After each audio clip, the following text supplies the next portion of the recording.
right, come on. Come on, tell me we're good. We're good. We're on cam. Carolyn hasn't said a single word. She was up here 5 minutes before we just came on. So I'm assuming she's in a terrible mood today. No, I literally, I just been running around like a mad woman. Crazy morning. See, really? We all had mornings except for you, Emerson Lotzi. That's why we have, maybe a preoccupied minds. Maybe that's why we were unable to get into your wonderful Century Club contest, which they made me wait in line. They stopped me at the door. They said, no, unless you have 3 ladies with you, which understandable. Yep. First off, pal, I had an intense morning. I just spent the last hour at the dog park, and now I've got 2 passed out pooches right next to me. It's been epic, and it's going to set the tone for the rest of the day.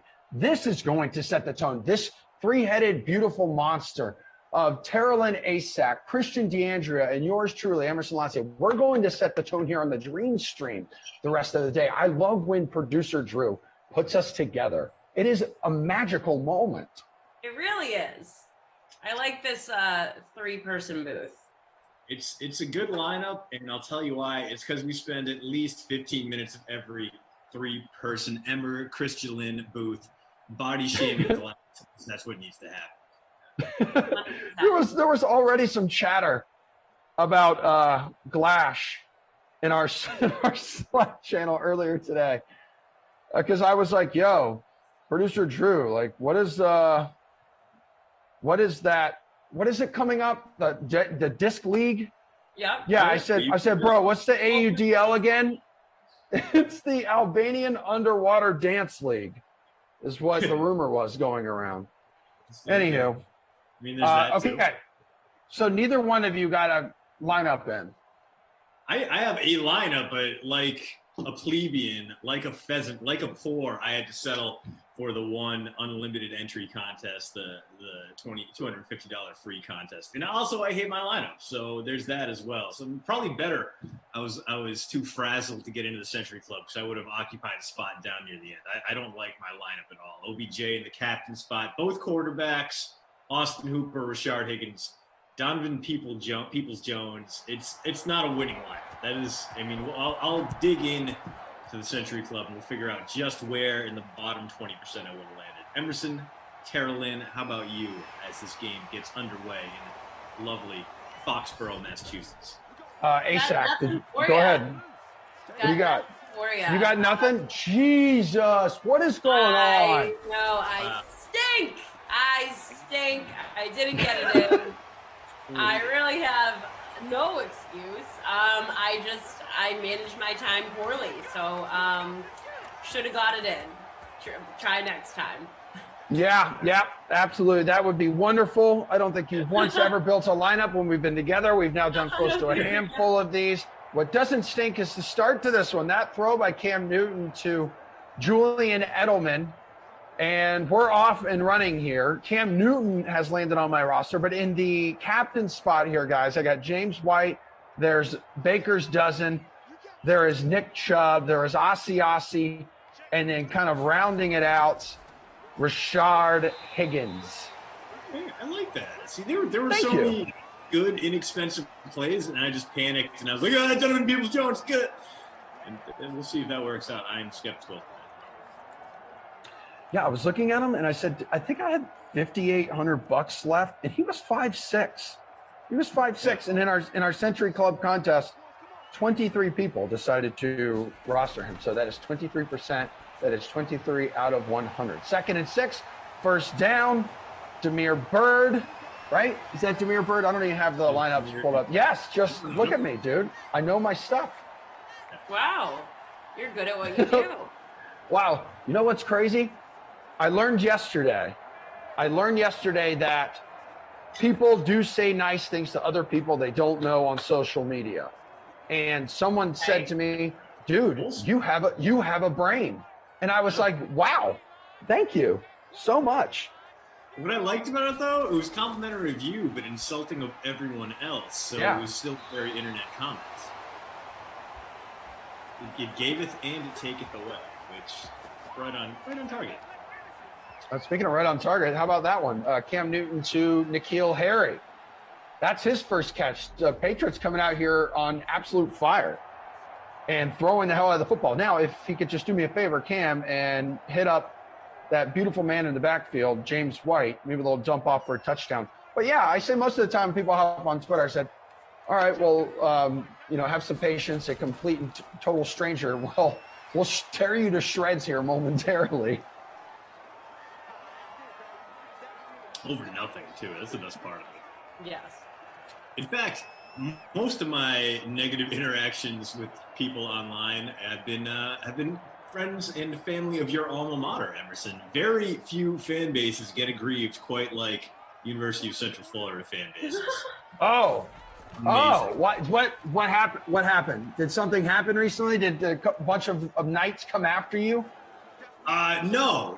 It's been a while. In fact, it was back when I was writing college football previews, and if I suggested anything, if I even made the minor mistake of calling them the Golden Knights instead of just the Knights, I would get minimum 5 emails and mentions saying that I was the dumbest person in the world. Just no fan base wears its lack of respect harder than UCF, and I think you'll find many experts who agree.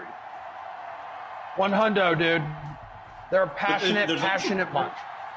Yeah, also the time that Blake Bortles' uncle, Randy, emailed me to personally insult me many times over, which I was delighted by. One of my favorite moments in this profession. An email from Randy Bortles. What was one of the insults? This is a family stream, Carolyn. I can't say it up here. Wow. So that bad, Christian. It was pretty good. It was a lot of curse words used creatively. Okay. I feel insulted that the Patriots running back I did not roster decided to just score a touchdown. So the Pats chewing up about 3 minutes off the clock, making it look ridiculously easy. Cam Newton, 65 passing yards on that drive. So he's got just north of 2.5 points in the flex right now. Yeah, man, they were the Golden Knights when I was there, and then I left. They built an on-campus stadium that opened the fall right after I left, and it's like the whole rebrand, you know? All right, we're going to drop gold, and we're going to go to the Knights, new swag. Then producer Drew's like, yeah, it's perfect. His name is Randy. By the way, producer Drew, good to have you here. Andrew on the ones and twos. My dude, Robert, fellow Jacksonville Jaguar, Duval dude, on the ops team, adding up scores behind the scenes. A DK Sim fam, it's Friday, baby. And it's really, really wonderful to have all of you here. Whether you're watching on YouTube or on Twitch, or if you want nothing to do with both of those beautiful groups of human beings, maybe you're in the game center. But Germ, Simon, hello, everybody, over on Twitch, twitch.tv/DraftKings. Yeah, there's a Train Island floating around in there as well. Yeah. What a handsome name. Handsome and well-advised name. But Kev having a rough morning. Starting off salty. Hopefully that Sony Michel touchdown gets you back on track a little bit. Or at the very least, you can understand the absurdity of it. Sony Michel scoring touchdowns. As if. Nah, doesn't happen a whole lot, unless it's like rookie campaign. What's up? Talk to me. Destiny saying you made it on the SportsCenter ESPN Snapchat of being called Weird Guy by Gary. Well, Gary and I are very close friends, and whether you're a close friend of mine or not, you know that I am a weird dude, so there is absolutely nothing wrong, and there is nothing false with if Gary did say that. I'm on Snapchat. I'm just like not on there a whole lot. Same with TikTok. But yeah, let me know, Destiny, if he ever talks about me again, just I don't know, message it to me or something. Let me see it. He is coming to town this weekend, so we got a big Saturday planned. Baker Mayfield 1st and 10. What was that pass interference called? So they get like this huge chunk of yards out of it. And now Baker, another first down, 11 yards on his first scramble today. They're on the 14. They're in the red zone. North of 200 people hanging out with us on YouTube.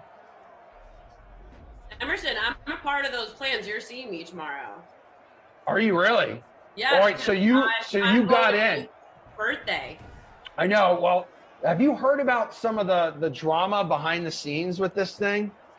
There's a lot of drama behind the scenes of this birthday, and I don't know about people in the chat or people out there. Why is there so much drama for a 30th birthday? All right, so just real quick, this isn't like it's not like a DK event, so we can't have. There's not the drama of like people not being invited, like Billy has, like Billy and Samir in the past, and others who don't invite us to their events, and then we find out when they're posting videos on Instagram and stuff like that. Yeah, this is a mutual. We're having a movie date that we're not invited to.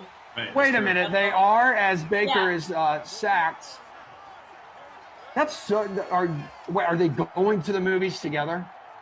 They're going to the movies together for an 11 a.m. Fast and the Furious, and they're so excited about it. It's bizarre. Like Kaufman was asking people in the chat like when he should hold Glash's hand. It's that's the weirdest thing. Like Glash eats candy off the movie theater floor to build up his immune system. A lot happened yesterday. It was a weird conversation, but an enlightening. Bizarre. Okay. She even said, I think it's like, like when Kaufman starts taking, oh my God, Baker is knocked pretty damn hard and loses the football. It's scooped up by this Patriots defense. So that is not going to win you football games. There you go. How about that for analysis?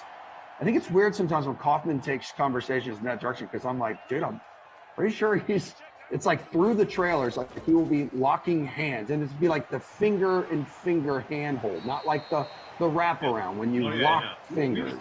We discussed this, and we were thinking. Oh, you did. Sitting next to each other, it's going to start with that battle for the armrest, and then they're just going to inch closer and closer together, and then at one point, Glash is going to bust out the snow caps. He's going to pick a few off the ground. He's going to offer him the cough. They're going to lock eyes, and we're never going to see him again.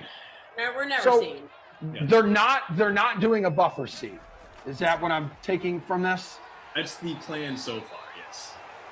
No buffer seat is the plan. Yeah, I mean, they're going into it. Yeah, I feel like if they get there and there's open seats, because they did, you sign up for a movie now, you got to pick your seats. So they picked two right next to each other. But I feel like once they get there, they would do buffer seat because it's just more comfortable. When does that movie open up? By the way, Glash is the biggest fan of that series. What is this, the 9th edition, 9th chapter of this movie? I'm like 8 chapters behind. Same. It's like I saw the first one when it came out 40 years ago when I was like in high school or something. All right, so this movie comes out what, tomorrow or today? I don't know what their lame little movie. They're just so excited for it. It's crazy. 11 a.m. film. And I said, what happens, Kaufman? Like, how do you go to the movies? Like, you know how Kaufman's addicted to Twitter. Yeah. So how does Kaufman go to the movie? Because you don't like when somebody has their phone out, the lights on, they're distracting. He was like, he is that clown, isn't he? He is definitely that clown. He leave his phone in the car. Oh my God, BS. Absolute BS. That's him risking like missing some kind of Celtics news, like Brad Stevens farted or something. What I said. Yeah. He's gonna risk that for the Too Fast and Furious franchise? No. No. It's just not happening. Jeffrey says, Cough holds on to Glash's belt loop. That's very intimate. He turns the pant pocket inside out and makes Glash hold my pocket. I will not dump on them for going to an 11 a.m. movie though. Like I've been known on some of those days where it's like a big release. If you could get in there, it's still going to be crowded because I feel like that's a big enough movie that everyone is. There's a big fan base for it. Yeah, so like those comic book movies, Marvel movies, that'll be something I would go to an 11 a.m. showing. You know,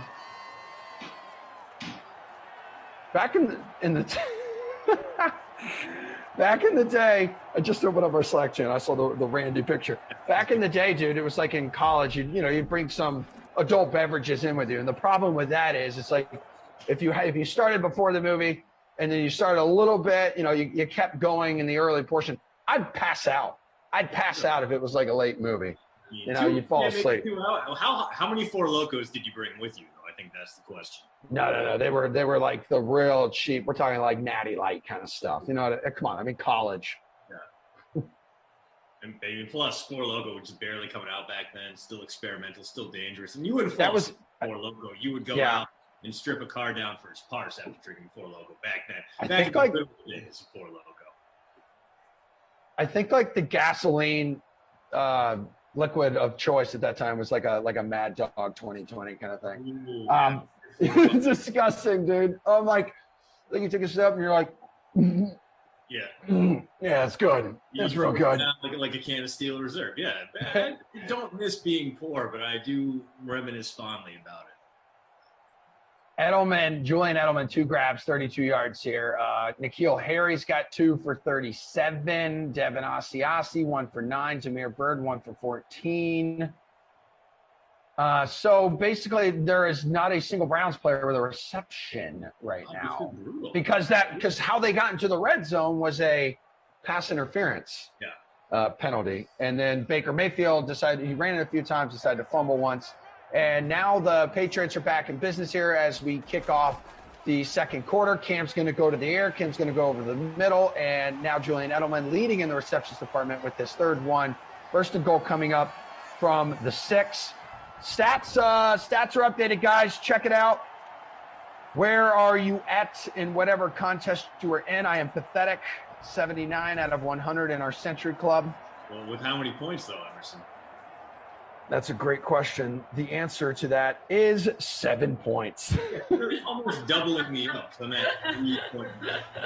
7 sad points. Speaking of 7, nothing, no more. No more, quoth the Raven. Wow. Sony, I can't tell. Is it? Yep, Sony Michel, second rushing touchdown. Wow. This is awful. This is the worst sim I've ever been on. I mean, I can't stand it. 22% owned, and about a 50 you are thriving right now with that guy. And this is not looking like a 2021 Patriots-Browns sim. This is like a 2016 Patriots-Browns sim because New England absolutely molly-whopping poor Cleveland. Germ says Flash and Kaufman make Sarah sit in the front row so they can cuddle in the back uninterrupted. There.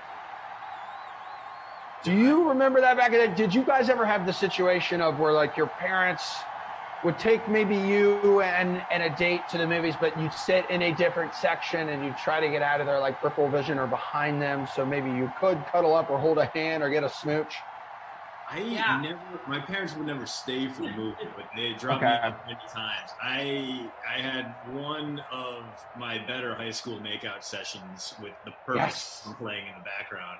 Clooney going down with the chip and your boy here getting a little tongue. It's just outstanding. Yeah, dude. It's my teenage life. I love that about you. What about you, T-Sack? Did your parents just drop you and a date off at the movies, or did they sit there with you? Mine dropped me off. There was one time, though, that they stayed there. Both my parents, they wanted to see the movie. And I'm like, damn it. But what about you? Yeah, sometimes Francesca, my mother, would, like, go with other, like, my friends' moms if they wanted to watch the movie. So they would go and sit in a separate part of the theater, and then, like, all my friends would be in a separate part. Or other times she would drop off. But most of the time I feel like Francesca was there or waiting right outside for me, being like, what are you doing? Hurry up, get in the car. And you're like, you always wanted like 5 more minutes, to kind of walk around and do 10 something. 10 more minutes, and can I sleep over at Emily's, please? And then I can see out later. She was on. Rob says, mine would drop me off. Same story as Christian, but Dukes of Hazzard's 8th grade. Wow. I mean, that's a way better makeout movie than The Perfect Storm. I will admit to that. Yeah. I know, dude. It's like it's like devastating heartbreak. Everyone's dead, and you're like, "Come on over here and give Daddy Christian a Listen, smooch. Marky Mark, we know he's not going to make it, but you and me, baby, we'll be together forever. And bam. That's how it works. I don't know if you guys realize this, but your boy has lines for days. And they're all on Marky Mark. Dang. That was an incomplete pass. I thought they had completed. So 4th and 3. The Browns are going to punt the football away. Their best opportunity. They coughed it away on their opening drive of the game. And now we are up to around 300 people watching with us here on this beautiful, beautiful Friday. So looking at the schedule that producer Drew dropped into our chat a little earlier, Glash and Brandon will be together for the 2 o'clock Vikings at the Chargers. Koff and Geoff, Panthers at the Cardinals at 4. There's going to be Bukes and Lamarca, so Big Saxy with a MLB edition of the slate at 5. And then the Boston versus DC, a ginormous Ultimate Disc League matchup. But we are going to have Madden After Dark. So, by the way, the Disc League, that is at 7 o'clock. Madden After Dark will arrive. Eagles at the Broncos, Kaufman and Tom at 10 o'clock. So that's how we'll bring things home here on the Dream Stream today. That is back-to-back weeks with Boston as the featured Disc League team. I'm smelling a little bit of home cooking here from the Massachusetts-based DraftKings office. What happened? I remember last week, I think I was teasing an event with the Disc League as well, and I think it was the Atlanta-Boston matchup. I don't know who won that. Yeah, it was the 328 matchup. Yeah.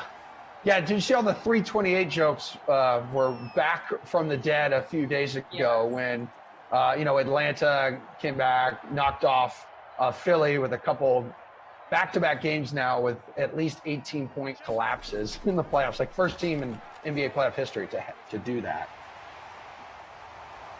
I'm kind of bummed we don't have Koff on the call right now, because apparently the Celtics are trading away Kemba Walker.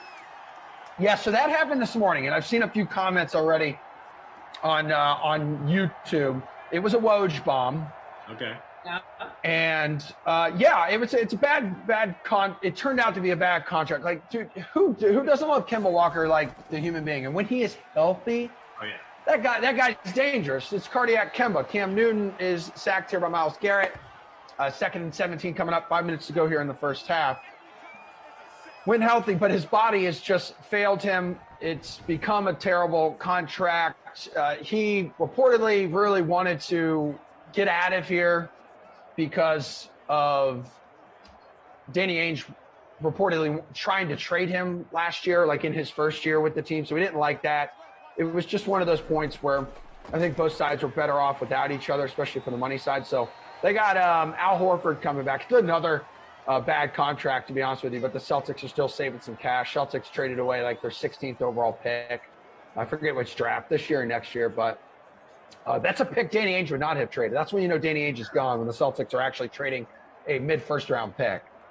Yeah, but maybe you just love Moses Brown. Maybe you just wanted that heartwarming Al Horford reunion. But yeah, I don't like that we capped up all that. No, but I think it could end up being a better fit for like a Jaylen Brown, for a Jason Tatum here. They get a big who can pass the football, pass the basketball, but also now they've got a little more room to go out and get a healthier point guard who can deliver more consistently, because Kemba Walker just couldn't play back-to-backs, and then they were so cautious with him throughout the regular season, not putting him on back-to-backs.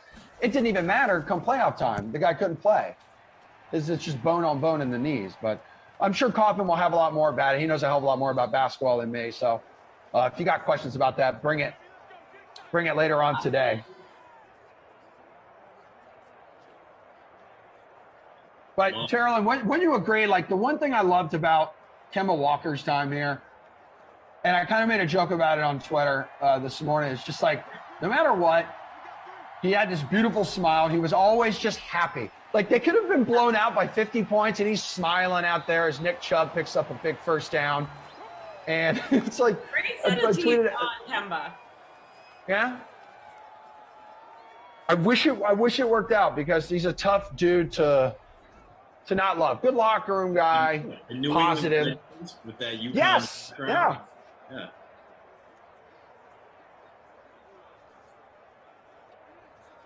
Yeah. So I guess the logic is they're going to use that savings and keep Evan Fournier around, which I mean, I think he makes the team better, but I don't know if I love giving up. I guess it's a mid first round pick. It's probably not going to be a guy who's better than Evan Fournier, but who the hell knows? I like the possibility. I don't know, man.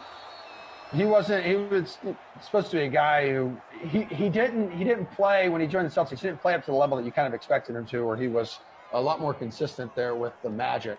His first game with the Celtics, he was like 0 for 10 or something. But pretty funny guy on Twitter, Fournier. The other day, some dude came up to him in the airport and took a selfie with him and was like, "Hey, Fournier, please stay in Boston. We love you." And then Fournier quote tweeted it and called him out. He's like, "Dude, you're literally wearing a Cavs shirt, a Cleveland Cavaliers t-shirt, like LOL."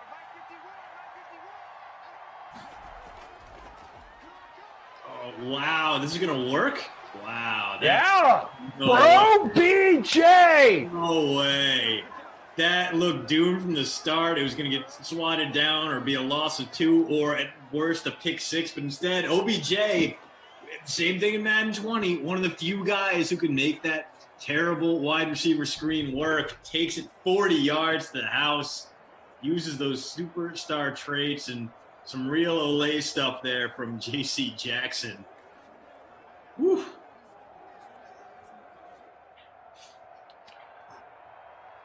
We are up to 51 likes on YouTube. Yeah, switch up my shirts. If you've still got a like to give, please feel like donating it now during this noon sim. You will not have a better team with you here on the Dream Stream the rest of the day.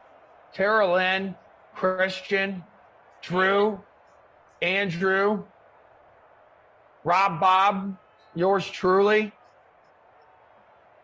Everyone on YouTube, D, Carbon, poor Jordan today. Jordan having the hangover blues. Must be good to see you as well. This is Emerson. You're from Jacksonville. I know you can't make Georgia jokes. It's true. Kyle, Kareem, Bruce. See a lot of the familiar faces in familiar places. Broby, what's up, dude? Chad C. Dean Murray, Killa. All of you.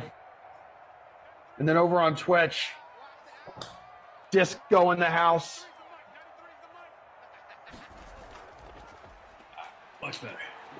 Had to change the tie. There he is. Oh. Public tie. Oh. Gotta rep the home country. What is this here? What am I looking at? It's the Croatian national team.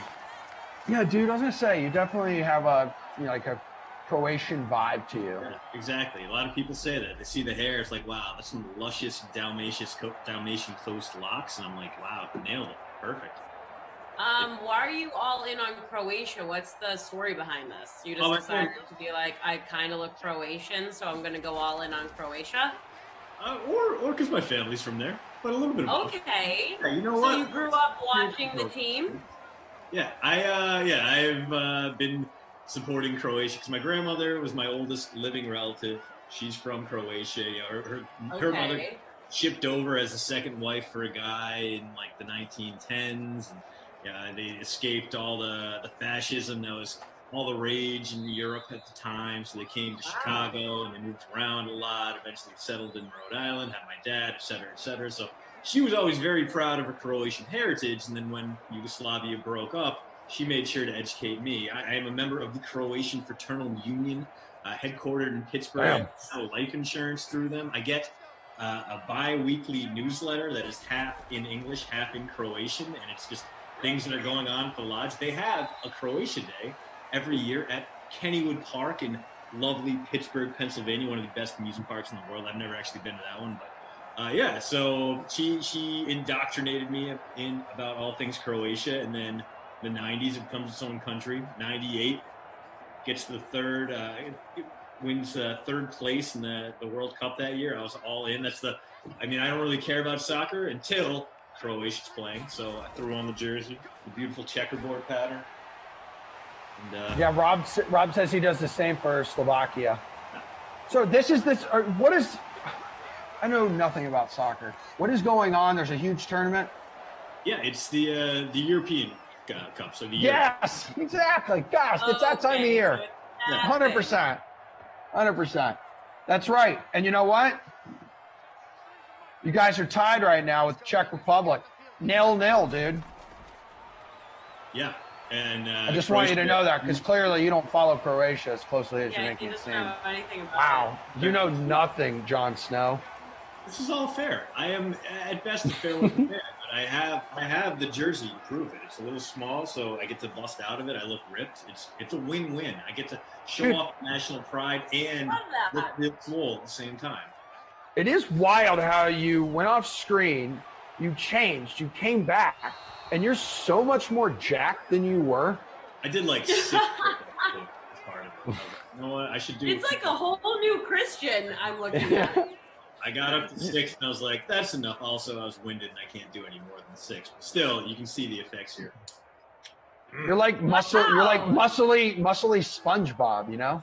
And you're glowing more? This is wild. Yeah. I'm just off camera right now, and the rest of Sim Fam can't see this. But what they can see is Nikhil finding the end zone. Tony Michel, Nikhil Harry, the Patriots looking brilliant with their recent first-round picks. Now that those guys have 3 touchdowns between them. Oh, I also had to go off cam before this because my idiot dog, for the second time today, ate my child's peanut butter sandwich. So he will not leave my feet right now. He feels so badly about it, getting yelled at, that he has followed me around. Oh, no. I love him. He's just sitting here pouting, literally lying on one of my feet. He's just very, very sad. Dude's had 2 peanut butter and jelly sandwiches today? I love that about him. He's going to be pooping like a champ. Well, he's pooping like a champ. He's a huge pooper, dude. He's a DeAndrea. He's a dumper. Harry and the Hendersons owned in 31% of the big old free showdown. So the previous touchdown, by the way, OBJ, 51% owned. There is close to 9,000 entries in that one. Currently a 4-way tie for first. Dalvin's mother tied for first place with 3 others. That's Nikhil Harry in the captain spot, who has close to 24 fantasy points. Cam, OBJ, Jules, Sony, and the Patriots defense. That's a pretty damn good lineup right now, which of course it's going to be at this point in the game. There's a reason it's in first place. I am 89 out of 100 in our Century Club. Falling. We're at 68 likes right now. Somebody become the magical 69th like of this stream. I need you to tongue punch that like button right now. Let's go. You got it. I still wonder if my new neighbors who moved in last week are like, why does this guy talk about tongue punching a like button and becoming the 69th like? Very, very nice guy. Very, very nice couple. Very nice couple down there. I like new neighbors. I like getting new neighbors and then you learning a little more about them. And then my wife goes into like crazy detective mode. And once she gets their name, she tries to dig deep either on their Instagram, Facebook. Let's see what we can find. Let's see what kind of meat there is on the bone. You, Tara Lynn, you know all about that. When you're interested either in a potential lover or a new friend, and you get after it. You put the detective hat on. FBI. Really? Yes. I search everything from all social profiles to LinkedIn. I will figure it out. Yeah. Now, LinkedIn, you have to be careful because they see who's looking at the profile. Yeah. It's quite ridiculous. Be very, very cautious there. Yeah. Unless it's like, a little hint. Yeah. Like, hey, I'm professional, but I'm also checking you out for other purposes. You have a job to offer as well. Maybe I respect your credentials. I don't know if that's like the new pickup line that's out there, but I was recently asked at a barroom establishment, that a guy came up to me, asked me how my night was going, all that, and then he was like, so, like, can I follow you on LinkedIn? And I was like, goodbye. Wow. That's incredible. That's big swing. That's good though. That's original. It's just ridiculous out here. Like, now we're asking to follow me on basically like my resume. No. I'm not here for it. Let's go back to the olden days, old school. Like, what is your telephone number? I would like to take you out. I don't need you to follow me on my LinkedIn profile. What is that doing for you? You're probably just going to ask, oh, can I get any DraftKings tips? That's a funny one that I really like, too. And I'm like, goodbye. No tips. I don't even have tips for you. I have nothing to give you. Goodbye. And that is my rant, ladies and gentlemen, on this Friday. I respect it. Follow someone on LinkedIn. Ask for the number. I respect. I am so happy that I met my wife like 13 years ago, 12 years ago, when dating apps were not a thing, and it was just old school, dude. You'd go to a yeah. It was like, yes, it was. You would go to a bar and you'd say, hello, may I buy you a beverage? and you'd have a conversation, and you'd learn everything about that individual, that you had questions to ask. By the time you go out on these dates with people, you know everything about them. And so it's like, hey, well, how about the weather there, Bill? You know? No, screw that. Or you're talking about LinkedIn. Like, no one wants that. Yeah, LinkedIn. Kids these days, man. I get to see Emerson out in the wild tomorrow. I've never witnessed this. I'm a little excited. I'm a little nervous. No. Hey, listen, it's not going to be typical Emerson in the wild, because I will have my wife with me. So I'm at a certain, I don't exceed a certain level. And with her, I remain a functioning adult. It's those weekends she's out of town where everything is thrown out the window. There is no dignity on the table. But yeah, I am also excited to see you tomorrow night, and we can dive a little bit into the drama of this party that Terrellyn and I. It's an exclusive party that we have been invited to tomorrow night. I wasn't invited. Cool. Yeah. No. It's nothing like that. Don't take it like that. By the way, Julian Edelman, we're through some stats here. Edelman's 14 yards away from the B word in the receiving department. He has 5 receptions. N'Keal Harry, 4 for 55 and a tutty. OBJ has 2 for 62 and the only touchdown of the day for the Browns, who trail 21-7 here as we're about to kick off the second half. Croatia, by the way, since I put the shirt on, has elbowed a dude right in the face and given up a penalty kick. So clearly the good juju working now that I got my Hrvatski shirt on, and I'm feeling working. This could be an easy 3-and-out for a Croatian national team in the shadow of that World Cup finals run. Hopefully, maybe Scotland, they're coming up next. Maybe they'll get back on the board. Maybe they'll make me feel a little bit better about things. Sad, though. Sad. Hey, Gary over on YouTube says, hey, girl, let me see that resume. All right. Hey, you want to see Terrellyn's LinkedIn resume? Hit the like button. We're 14 away from the Century Club. Get us to 100. And maybe she'll show us her LinkedIn resume. Oh, my God. Let's go.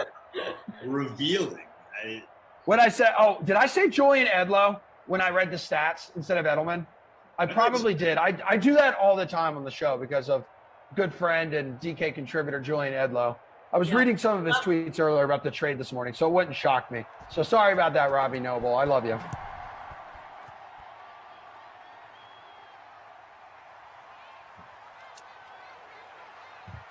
Freak of nature. Emerson, who did your makeup? I'm still wearing a little bit of makeup from my show last night on Nessun.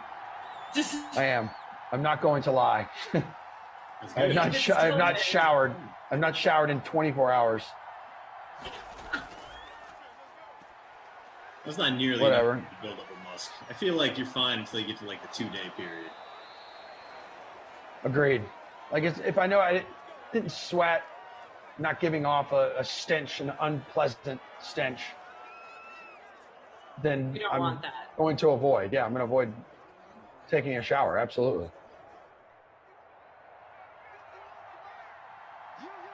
All right, 7.5 minutes to go here. I believe both these teams also are in summer vacation mode. Maybe all of the teams. Has everyone wrapped up mini camp? Wow, he caught that in traffic.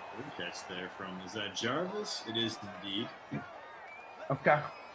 Is Higgins on the board yet? I don't think he is. I don't think so either. No Peoples-Jones. No. Austin Hooper, which means that my team is looking very sad indeed. Are all mini camps wrapped up? So we basically have a 6-week window now. 6 weeks, most of the training camps will come back. And I know at least for the Patriots here, big storyline. There's going to be a bunch of storylines, even like Gilmore. Can they get something worked out before things really start getting dicey as he held out of mandatory minicamp? It's going to be that quarterback competition. And I don't know if Bill Belichick is actually going to go the route of a rookie. Highly doubt it, but fairly impressive over a majority of minicamp, according to reporters who were there and watching him in person, guys.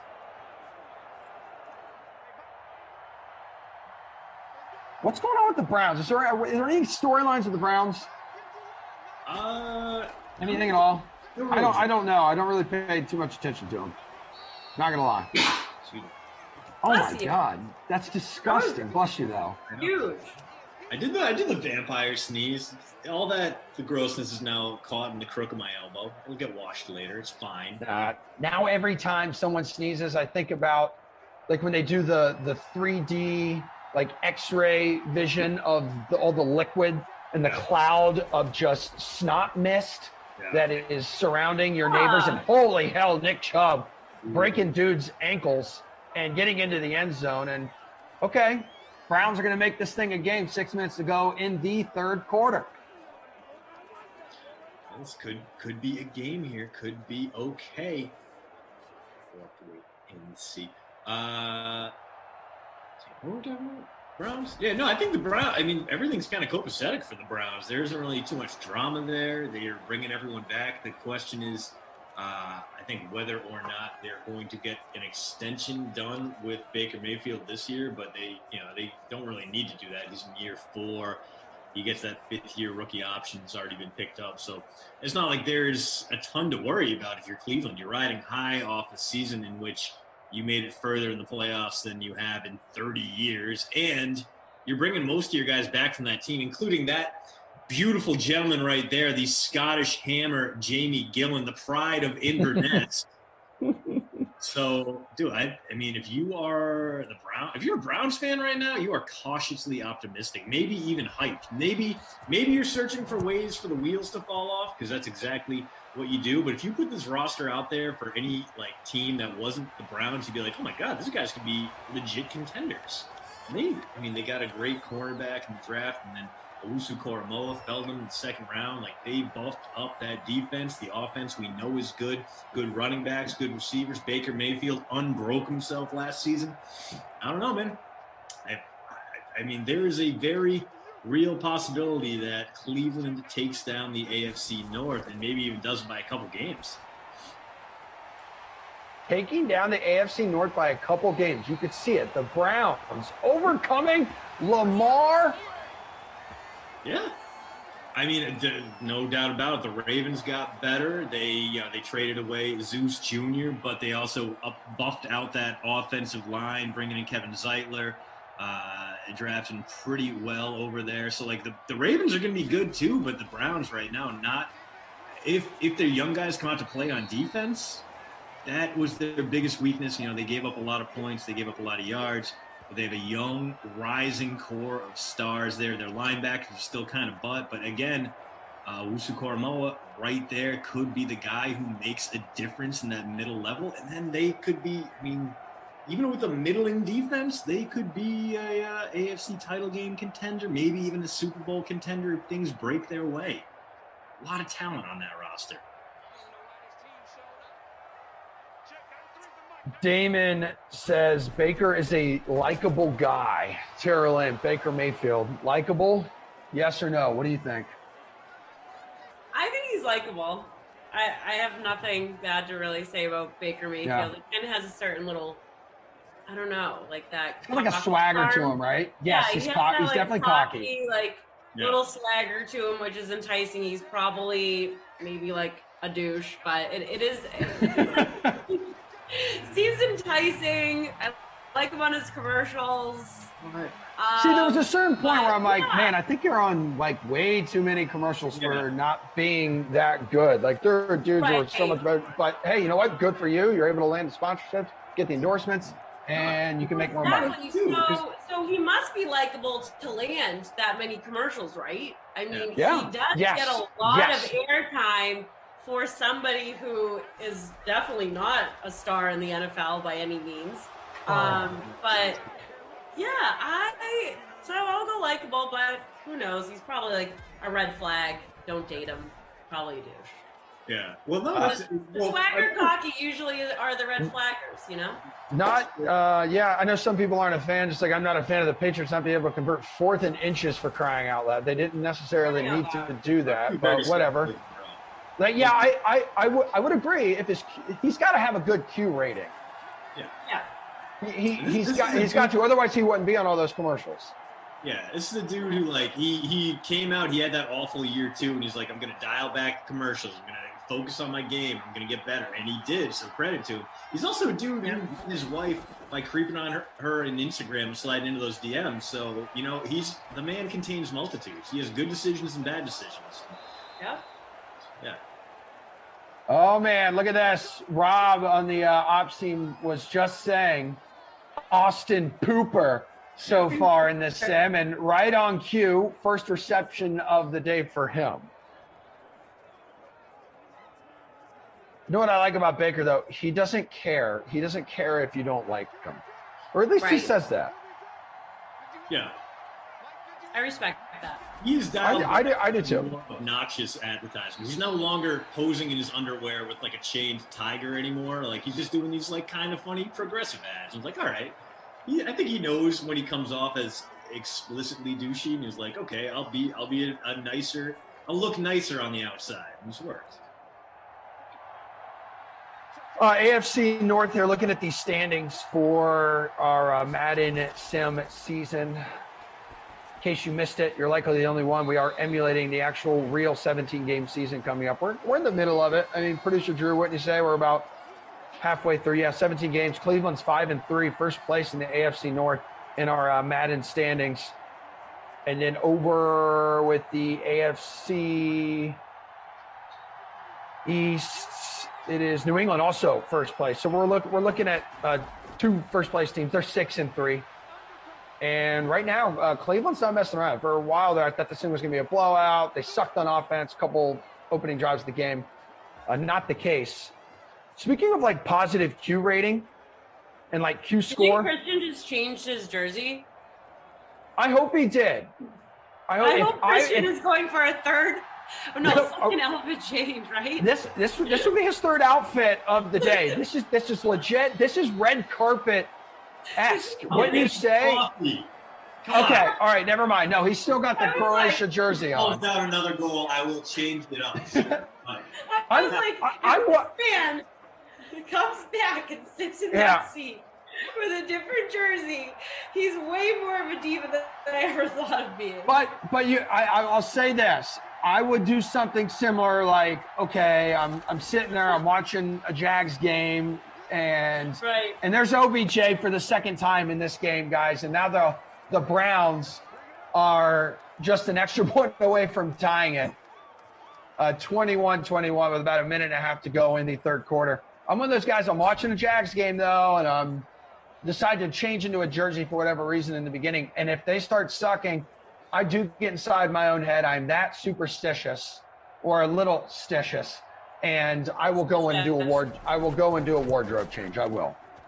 Emerson, I heard that you were very, very depressed, saddened by Minshew's haircut. 100%.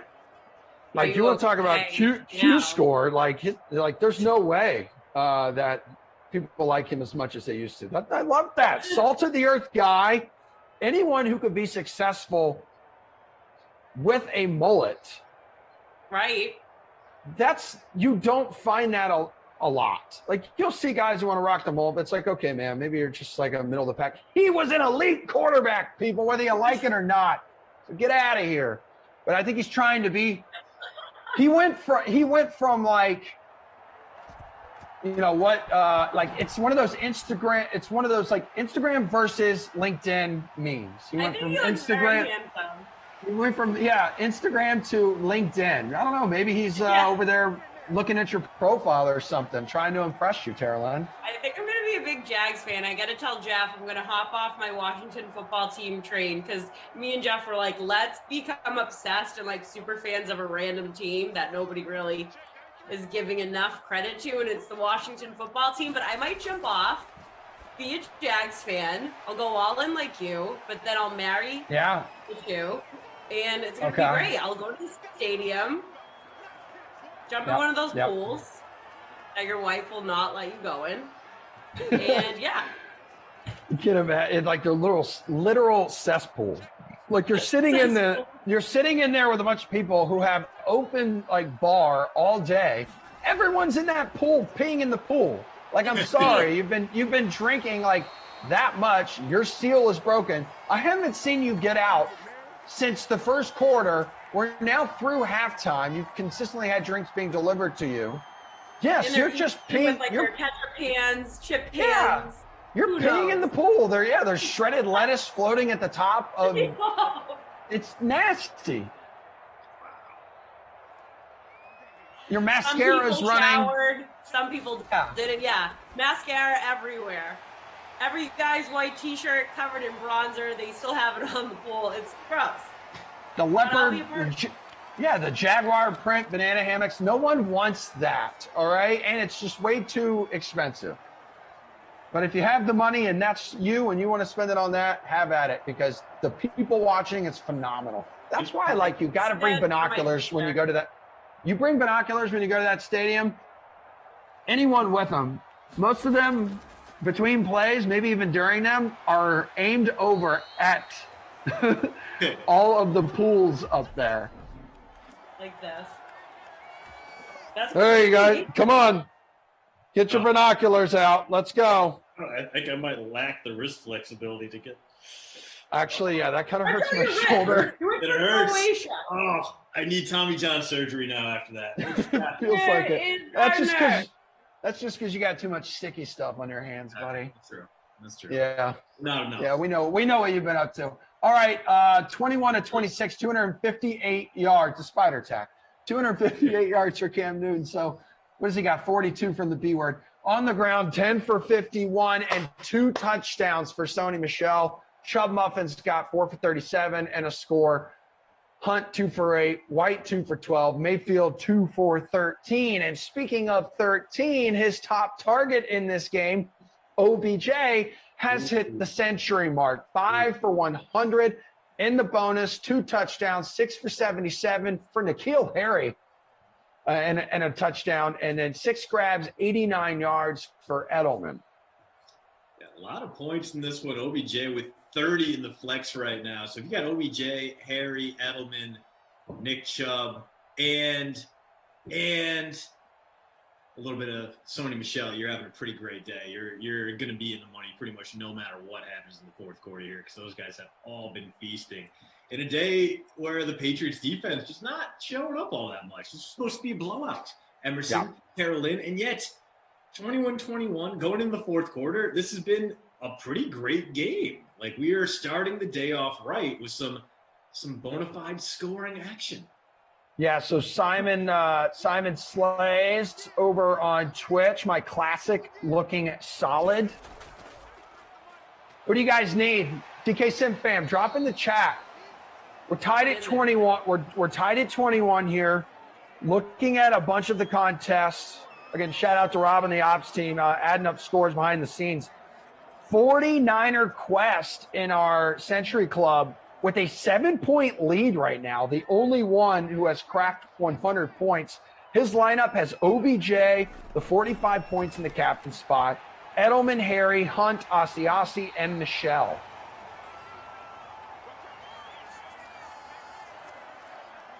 He'll like that one too, because wait, I believe Edelman now in the bonus. I think 7 catches, 103 yards is what I saw, if I saw it correctly. Could have been. Let's go with the replay. But now in the red zone, I am correct, I'm being told by the man who would know more than anybody, Rob on the ops team. First and 10 here from the 16, just a 1-yard pickup there for Sony Michel. I will say this, yes, so tomorrow night I'll see Tara Lynn outside work.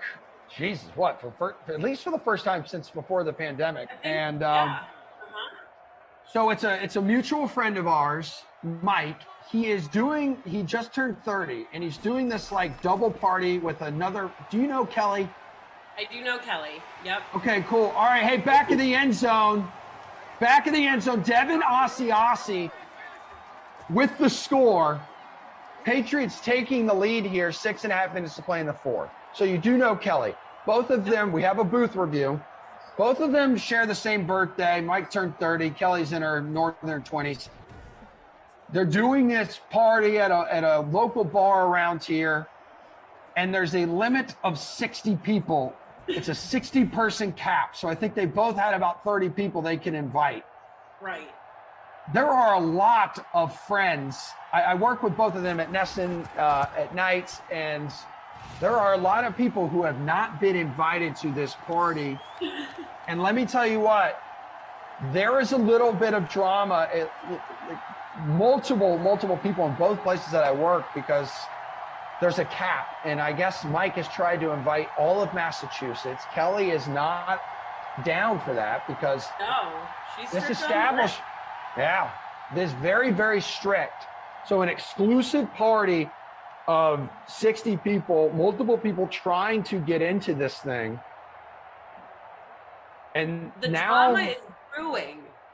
The tension and the friendships that have been ruined over the past week, and now they're selling drink tickets, and Kelly and Mike are fighting over people's money to buy the drink tickets off them, because you have I have not Venmoed for a drink ticket, and I have been yelled at. And I said, well, I'm probably just going to wait to buy my own drink at the bar, or I will have a fella that's coming up to me asking for my LinkedIn resume to purchase my drink for me. Mike did not like that answer. I was joking, and I have to Venmo him tonight by midnight, he said.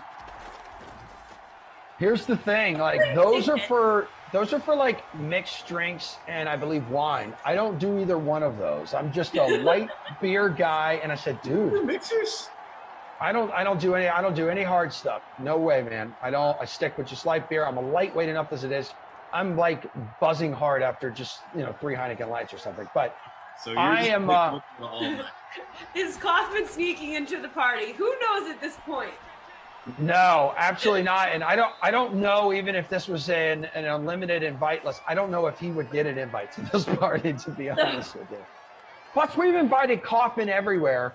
We've invited him to multiple events, and after a while, you invite someone a bunch of places, they keep saying no, they don't leave the house for whatever reason. Then you're just kind of stopped. You just maintain the work relationship with him. But no, he hasn't been anywhere. He has not come anywhere where we've invited him, whether it's been like a fun little flag football game, a group dinner. He just does his own thing with Glash. Yeah, they go on dates.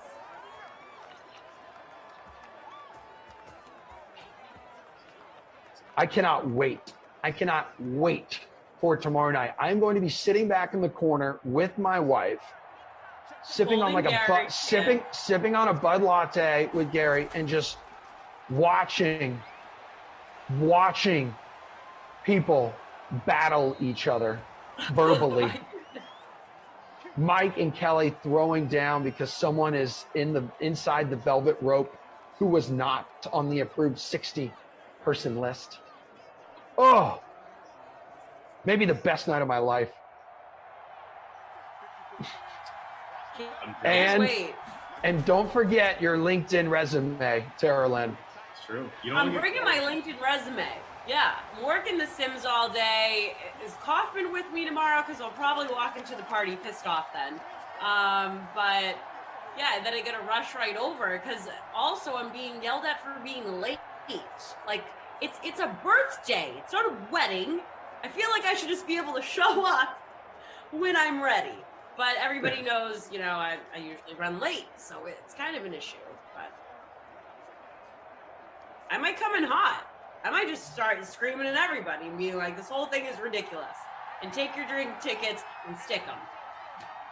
Woo! Oh, I wouldn't want this information to get leaked to Mike. It would be unfortunate. It would be unfortunate if Mike heard. No, not at all. You know me, I don't like drama, guys. I keep it, real straight and narrow and clean. Never at all have I ever caused, sparked. Oh, Gilmore, Gilly Lock. Wow. Later, dude. Wow. Later, dude. That's going to make it tough. It's bad news you got a bunch of Patriots stacked up here in the fourth quarter. But good news if you got those Browns wideouts because now they are down 14 with under 4 to play, and they're going to have to throw their way back into this one.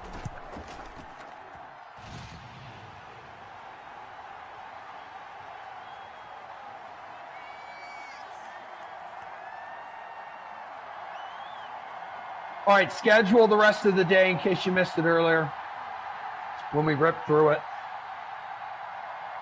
There was no sweat this morning. So there'll be a little break. Vikings at the Chargers, Glash and Brandon. 2 o'clock, 4 o'clock, Panthers at the Cardinals, Koff and Jeff. Major League Baseball edition of the slate, Bukes and LaMarca. The Disc League throwdown between Boston and DC at 7. So after the 4 o'clock sim, the next Madden sim is not going to be until 10 o'clock, but still tons of content here on the Dream Stream. I'm pretty stoked about it. What are you going to wear tomorrow night, Tara Lynn? Do you have your outfit picked out already? I have some options.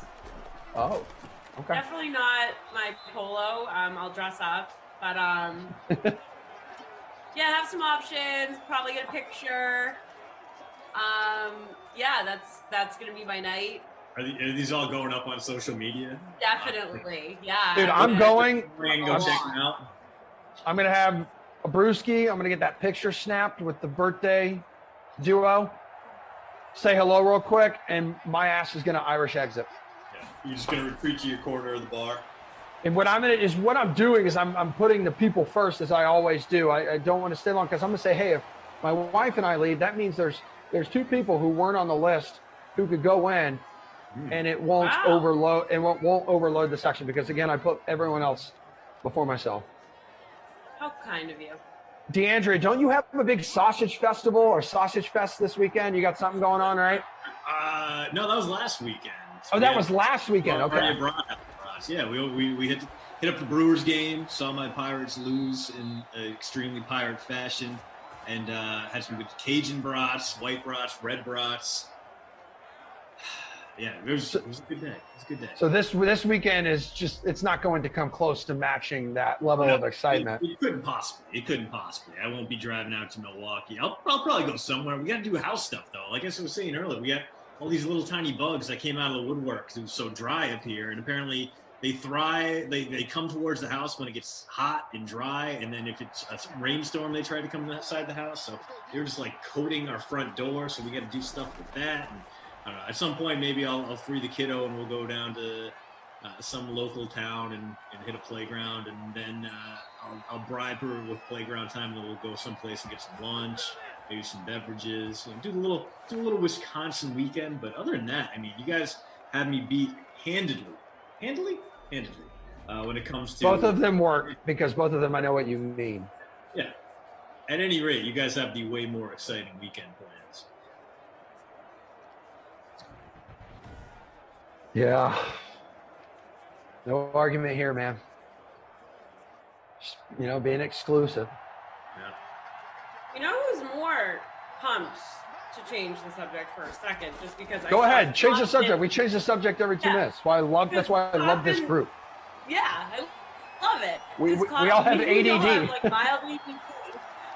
We do have ADD. I know, like, I need to get a little mat for this chair because all I want to do is like just roll around in it. Yeah, dude. The other day they were like, Tara, can you sit still? Because I kept like rolling back and forth. Yeah, I should maybe just stuck to the box. I think the chair is not good for me with my ADD.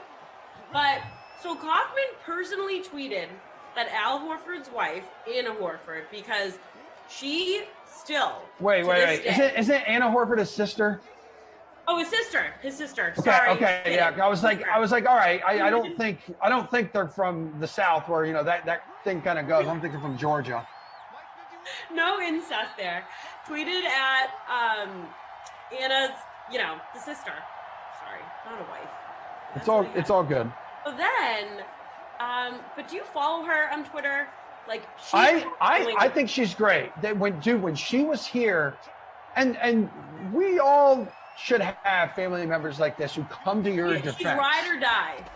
She is a ride or die, and you definitely want someone like her on your team 100%. Riding.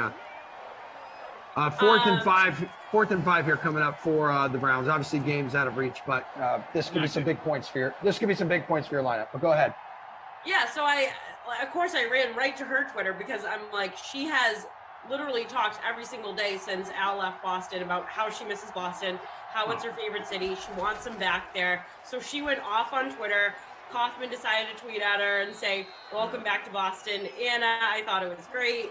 Probably one of the greatest things that Kaufman's done. But she even is expressing on Twitter how excited she is to get Al back in Boston, how it's going to change the Celtics. It'll be good to have Al, who can be more of a leader for this young team back there. I know that a lot of people have mixed feelings about Al coming back. Even I do too. His last stint, in Boston the last year wasn't the greatest, but we'll see if he'll come back. But just having her on his team, like, she just pumps everybody up. She loves Boston and the Celtics so much.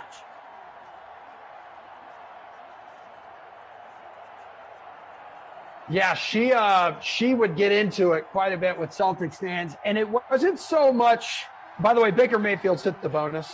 Yeah. So good for you if you have him. Yeah. Like, no one has beef with Horford, the player, because he is what he is, or the person because he's a hella nice guy. Yeah. And he was especially for the media, like, he would always talk to us like when we're in there. He wasn't a max player. Just wasn't a max player. But that's not his fault. Like, if the Celtics come to you and say, we want to give you this ass ton of money, who was saying no to that? Even if it's worth a hell of a lot more than your value, like exceeds your value.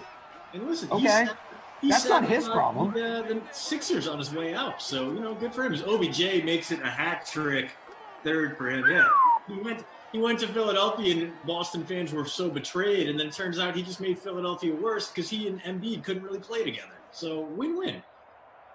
You didn't have to pay him, and he made a division rival that much weaker. Woo! Perisic! We got ourselves a tie game.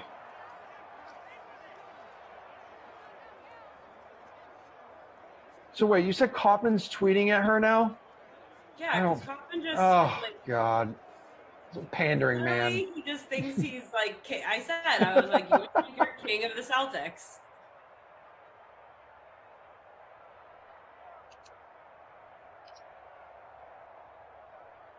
I wish there was... As far as to say he would let people know when he's going to the movies, like the higher ups at the Celtics organization, for them to hold off while he's at the movies for no breaking news. And I was like, you are something else, buddy. He was like, yeah, of course I'll do that. I'll just tell them to hold off for however long the movie is. And then I'll come back to my car and I'll look at my phone and they can tweet away. I am seeing reports here in the chat, Christian, that your team has scored a soccer goal. Ivan Perisic, baby, yeah. They got the equalizer there, 47th minute. So I'm very excited. Once the Sims are, I'm going to watch that, and then England, Scotland in Wembley.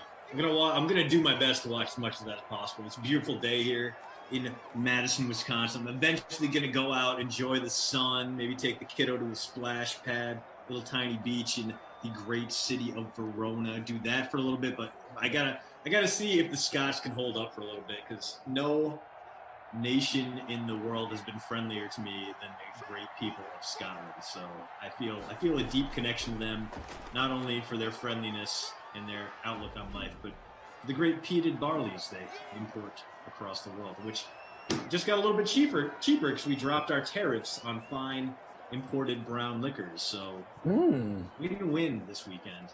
Maybe go out and get myself a little Lagavulin to celebrate. If somehow Croatia and Scotland can both come away with victories today.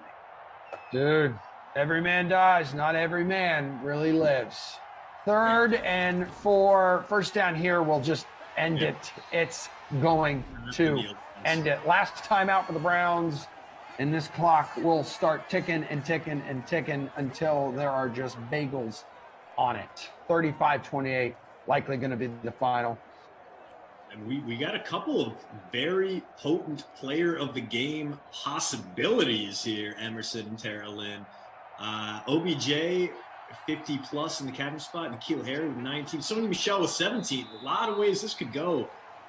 I think you just got to get into OBJ, though. 50% owned in the free showdown, and just an absolute explosion. 3 touchdowns, receiving bonus, almost 20 yards per catch. I think OBJ's got to get the Krusty Cough player of the game. What say you two? Thoughts? So I was just taking a video of my dog on the couch. Yeah, I need to let me look here, dude. I forget what game we're calling. Wild. Hold on. All right, who did you go with? OBJ. All right. Yeah. I'm not going the same as you. No way. That's the easy choice. Okay. Give me N'Keal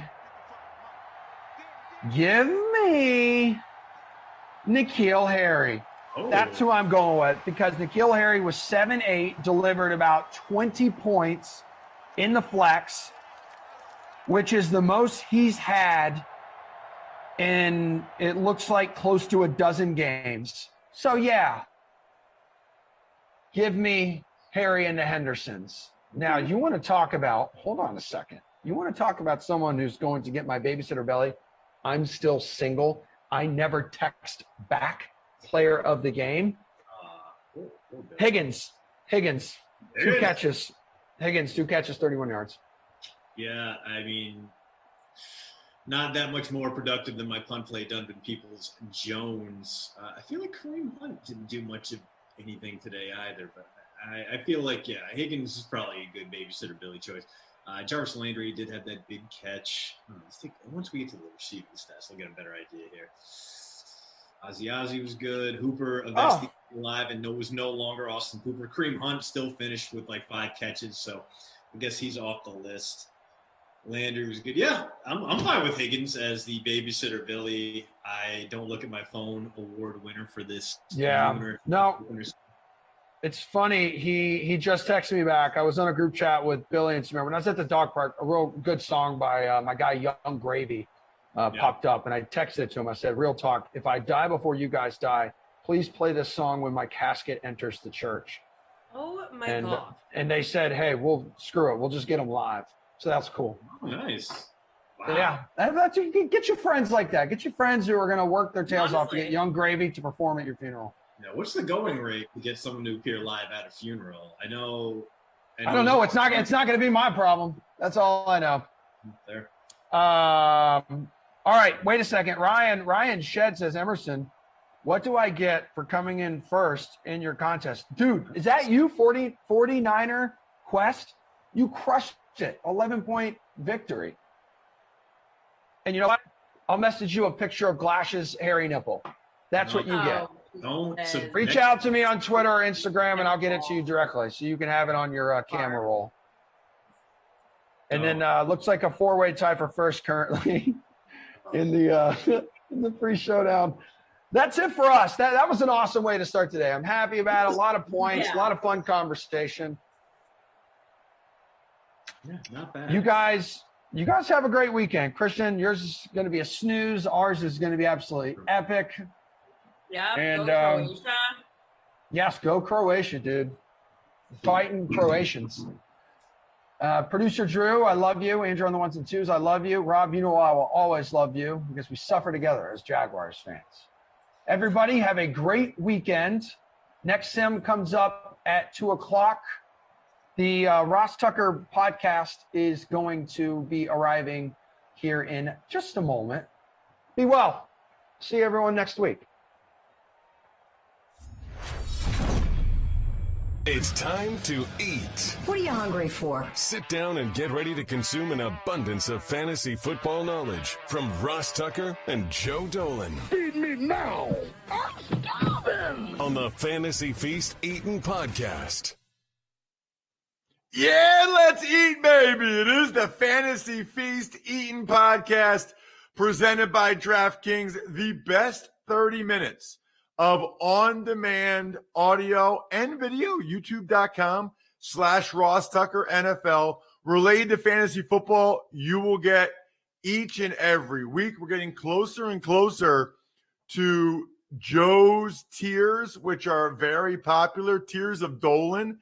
Cannot wait in August when we go through that. We also, starting next week, will start to let you know about the best ball drafts against me and Joe. I'm Ross Tucker, former NFL offensive lineman that greatly enjoys not only playing fantasy football, but fantasy analysts. They're psychos. They've got the disease. They've got the sickness. They live and breathe this thing all day, every day, like our guy, Joe Dolan, at FG_Dolan, the fantasy gangster from fantasypoints.com. Just use the code 21Feast. There is not a single fantasy website I'm aware of that has more employees, more contributors than fantasypoints.com. When are you guys going to hire me, Joe, to be your O-line guy? Do you already have an O-line guy?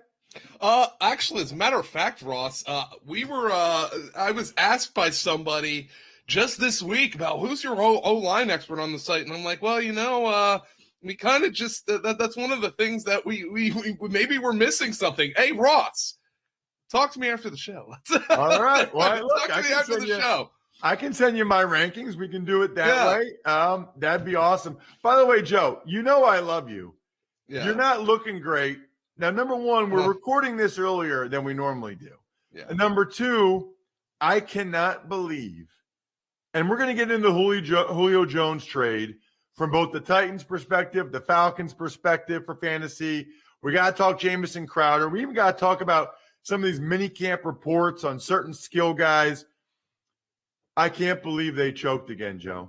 I mean, knowing you're a Sixers fan, I just have to bring it up. I cannot believe they blew it again.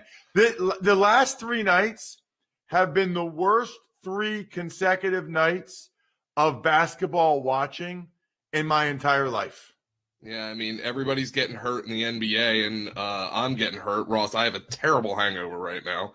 The Evan Williams was pouring last night. I stick to the cheap stuff when I'm watching basketball because of the chances that I'm going to drink a lot of it. Ross, I didn't even have my first one until the second half, and I opened it as a celebratory drink. And Ross, I'm just so entirely sick of it. The series isn't over. I understand that, but when there's an NBA All-Star, and I'm not naming names here, who gets a standing ovation for performing basic basketball tasks, sometimes at some point I just get frustrated. I was not a particularly great basketball player, and my mom would tell me it was because I was way too timid, and I agree with that. When I was playing sports when I was growing up, I was super timid. If I could do it all over again, I would just be way more aggressive. But one thing I would never be is a good free throw shooter. I'm a terrible free throw shooter. And I remember in 8th grade, I was playing for St. James CYO, and we were playing at Holy Family Gym, and I got fouled late in the game, and I made 2 free throws. And like the cheerleaders, the St. James cheerleaders did like a Joe rocks the house because the cheerleaders knew I was a bad free throw shooter. And this was me in 8th grade, and I have zero athleticism. And when a crowd of 18,000 people needs to give somebody standing ovation for making a couple of free throws, I mean, give me a break. Ross. The series isn't over.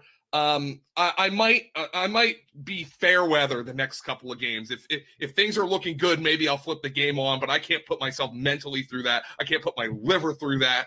I'm feeling like crap today. So yeah, there we go. It's so funny, Joe, because my favorite team is my high school, and I follow along, but they usually win, my high school football team. Other than that, like college and the NFL, that's my profession, so I don't really cheer or get that into it. I would say the team that means the most next to that is the Sixers, probably. I when the Sixers are good, I like watching them, and it's painful. It is painful. And then I hate the Nets too. So the last 3 nights have been so painful for me. I hate everything about the Nets. I don't like their players. I don't like their fake fans. I don't like the super team aspect and how they put them together. It's been the 3 worst nights that I can remember in a long time, which is why I'm glad to talk fantasy football, Joe, with you here on the Fantasy Feast podcast. Major fantasy implications of the Julio Jones trade. We did not talk about it last week because we had recorded that show earlier because I was at the beach with my family. So let's dive into it. Let's start with the Titans, and let's start with Julio Jones. Yeah. Is this a good spot for him with run-heavy Derrick Henry, with A.J. Brown? What does this do for Julio first? Well, first and foremost, Ross, he's going at around the 4th round right now, and I think that's overall fair for Julio Jones. I do. The volume is going to go down for Julio Jones. We know that, but you hope that he makes up for it with efficiency. And now he's never been a touchdown scorer, but you think he's going to maybe come in there and replicate what Corey Davis did last year. In their 15 games together last year, Corey Davis averaged 6.5 targets while A.J. Brown averaged 7.8. I think Julio Jones can do some damage on 6.5 to 7 targets per game. And you would think that getting Julio Jones, look, I understand Corey Davis had a breakout year. Julio Jones is now 32. But when you look at this trade from the Titans' perspective, I still have a hard time saying that Julio Jones isn't better than Corey Davis. Yes, the injuries have been a problem, but he still plays at a higher level than Corey Davis has. And our guy Graham Barfield came up with a really good article on fantasypoints.com, but he pointed out that according to Sports Info Solutions, in 2020, Julio ranked in 4th in yards gained per route run, and he was first, 2nd, and 5th in the 5 seasons prior to last year. So he is still playing at a very high level. Per Sports Info Solutions, he was 4th in expected points added per target when he saw throws of 15 or more yards downfield. The only guys better than that on deep throws last year were Curtis Samuel, Emmanuel Sanders, and Justin Jefferson. So Julio Jones is still an elite deep threat. And I kind of think that's what he's going to be for the Titans. I know Calvin Ridley is there in Atlanta, and Calvin Ridley is kind of taken over as the number 1 from what that we look at from a fantasy perspective, but he's got a different kind of receiver opposite him now in A.J. Brown. A.J. Brown is a true alpha dog X. It allows Julio to be moved around. I think they'll move him around. I think they'll move Brown around a little bit. Remains to be seen if they're going to go with a primary slot receiver, if they're going to play 12 personnel in Tennessee. But I just think they are looking at this as a trade that makes their offense more explosive. Julio's ADP is fair. Before the trade, it was 44th overall, which is late 4th round. I think he's probably going to stick in that range, go into the 5th round. I think there was a lot of consideration that he might be traded built into that. I'm in on Julio for best ball formats because while his volume is going to go hugely down. I mean, Atlanta in the Julio Jones, Matt Ryan era, especially in the recent half decade or so, has been one of the most pass-heavy teams in the entire NFL, if not the most pass-heavy. That's going down, but I think Julio provides a lot of best ball value at his current price, and especially since, there's not the pressure on him to be the 10, 11, 12 target a game guy that he was in Atlanta. What does it mean for A.J. Brown and Josh Reynolds in your mind? Well, Josh Reynolds gets buried. I still think Josh Reynolds, by the way, can play the slot effectively, but you still wonder if Tennessee is going to be a predominant 12 personnel team. Now Greg Cosell pointed this out to me. The new offensive coordinator there, Downing, he comes from an 11 personnel background. Scott Linehan is a predominant 11 personnel. So I expect they're going to mix that in a little bit more, but they could still run kind of 11 personnel concepts by putting Anthony Firkser, who's almost exclusively a receiver, into the slot. So I wonder if they're going to have kind of a modified 11 personnel with Jeff Swaim as a blocking tight end, or are you going to use Josh Reynolds out of the slot? It's not like Josh Reynolds isn't going to play snaps, but he is now, he was one of my favorite values as kind of a 13th, 14th round pick if Tennessee didn't make this move. But unfortunately, I think if you were invested early in Josh Reynolds, I think you realized just as well as Tennessee did that Tennessee needed to make this move. It was a move Tennessee needed to do. You want to be a Super Bowl contender, going to the championship game a couple of years ago. Derrick Henry is in his prime. Ryan Tannehill is in his prime. A.J. Brown is in his prime. You look at this offense as one that really needs to take the next step, and this was a trade that needed to be made. Josh Reynolds was not moving the needle for me as somebody to make that offense better. He's now more of a last round or two type of pick for me. A.J. Brown? Yeah, he moved down just a couple of spots in my best ball rankings. I moved him behind Calvin Ridley. I think you can move him behind another guy or two, DeAndre Hopkins. I think I had him at wide receiver 4, maybe even wide receiver 3 prior to the trade. To me, he's still a top half wide receiver 1, one of the top 6 guys.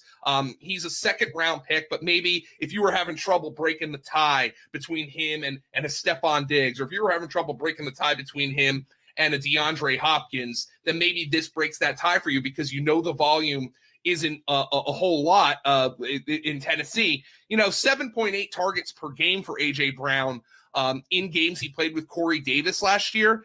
You think he's probably going to take a little bit of an efficiency hit based on where he was, but I still view A.J. Brown as a firm second-round pick in best ball right now. What about Tannehill?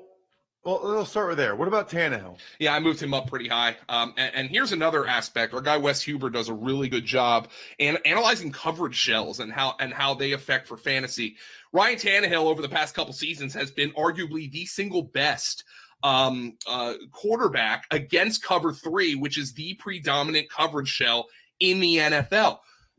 Julio Jones and A.J. Brown have also been 2 of the 3 best wide receivers at producing against cover 3. So this is a team that is going to absolutely slaughter against that kind of coverage shell. I think Tannehill's efficiency goes up. I moved him past Matthew Stafford in my rankings. If you're not getting one of those sexy running quarterbacks, even like going down to and including Jalen Hurts, Ryan Tannehill is firmly one of my favorite quarterback targets, but he's moving up in the world when it comes to draft position. He's firmly in my top 10 at the quarterback position right now. Any impact on Derrick Henry, Joe? Yeah. It's great for Derrick Henry. Now the volume might go down, but are you putting 8 in the box against A.J. Brown and Julio Jones? Because I'm not. So I think this is a really good development for Derrick Henry. Again, the volume is going to go down, but I think you might look at Derrick Henry and say, well, of course the volume is going to go down. You just can't keep feeding a guy 300 or more targets. I think it's good news for Derrick Henry. I just think the Titans are going to look a little bit different. I have him as my RB3. Maybe this even opens up some screen game action for him in the underneath area. I I just think that the efficiency is going to be there for Derrick Henry. All in all, I think it's a really good move for the Titans from a fantasy perspective. I like it for fantasy. It improves Tannehill. I think it's fair for Julio because now I think he's getting drafted at a fair spot. You know, if he got traded to San Francisco or New England, his ADP would have gotten boosted, in my opinion. His ADP might go down from where it is now as that kind of mid to late 4th round pick. In New England, that thing would have risen, and I would have been way out on Julio.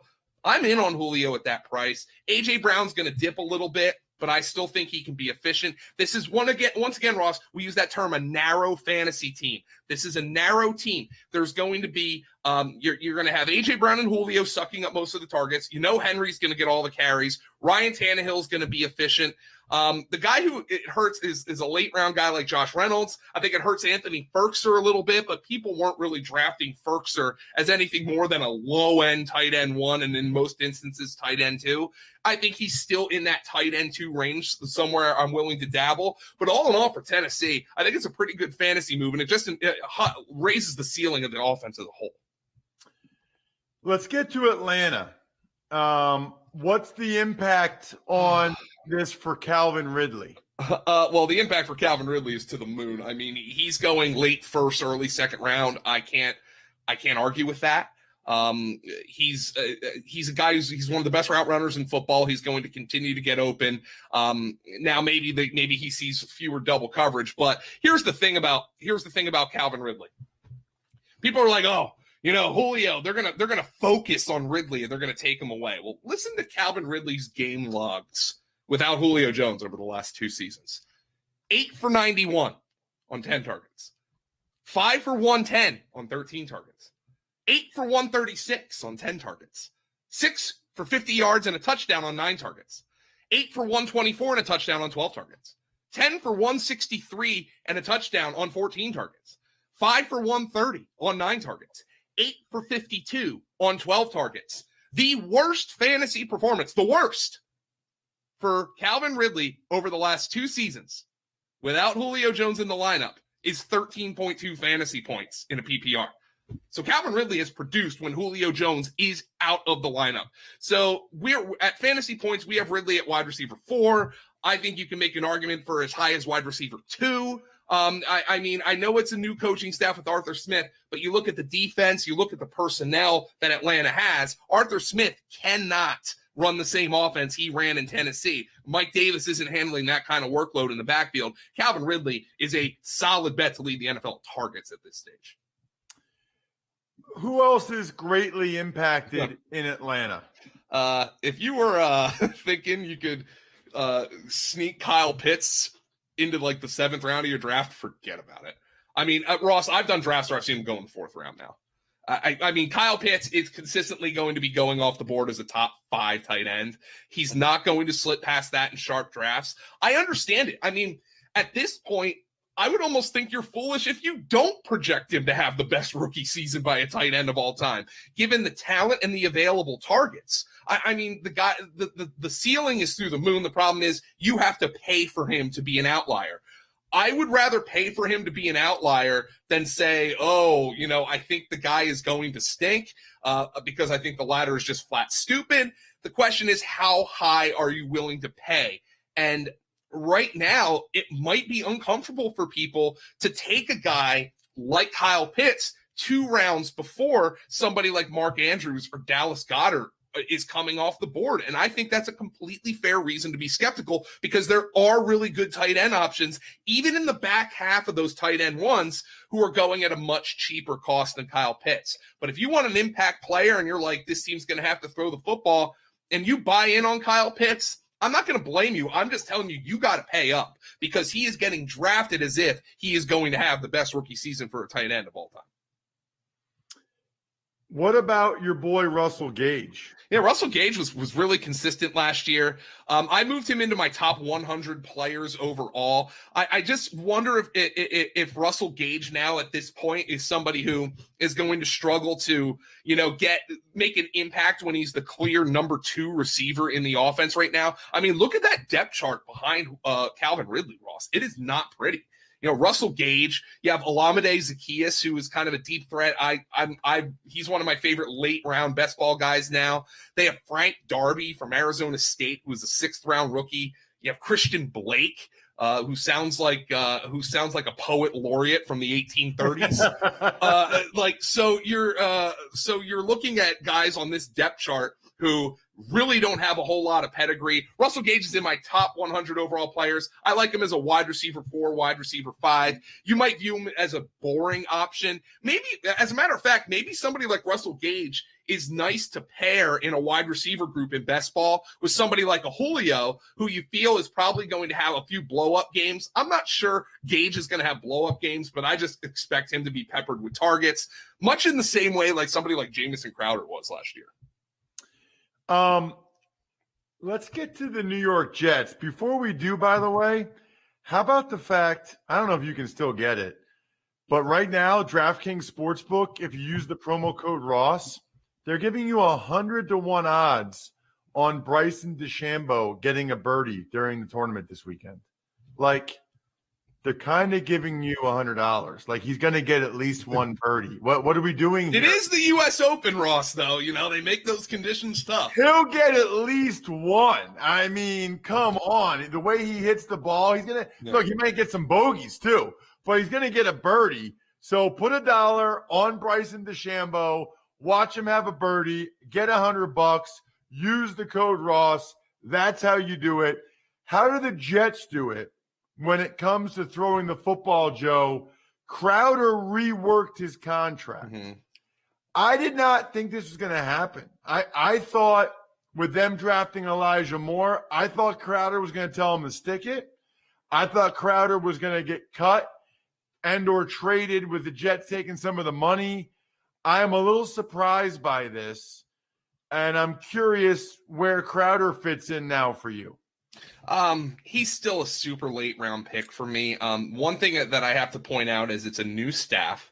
So you have Robert Saleh coming in there. Obviously, you have LaFleur as the offensive coordinator. That's not to say Jamison Crowder can't contribute to this team, but you said it yourself. You said, I thought he was going to tell them to shove it and he was going to get cut. The fact that they told him to take a pay cut tells you, like, hey, dude, thanks for your service, but new staff, kind of new regime.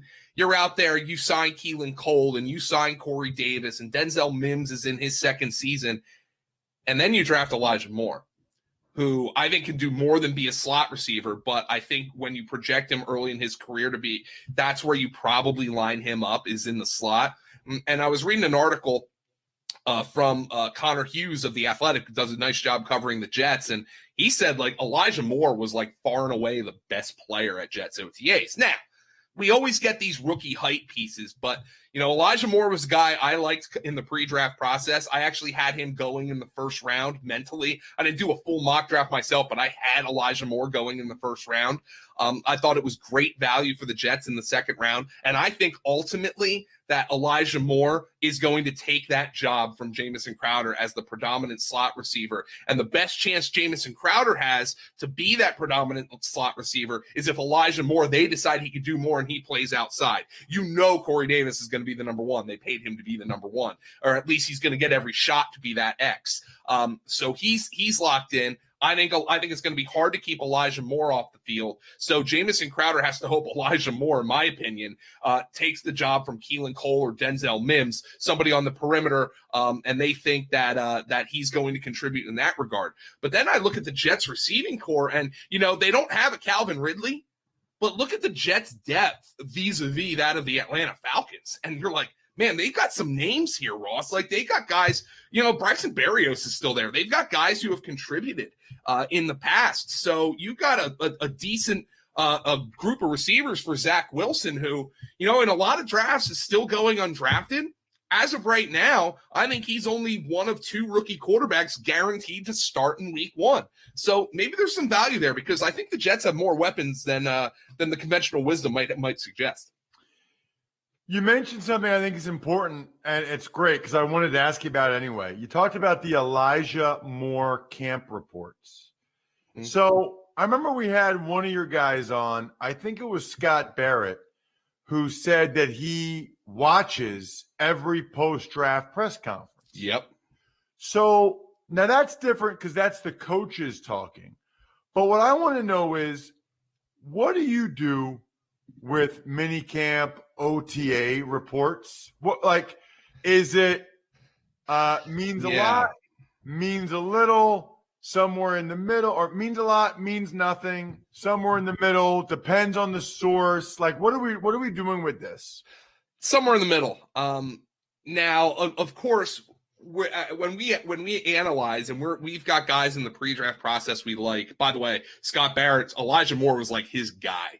So that's why I was turned on to Elijah Moore in the first place.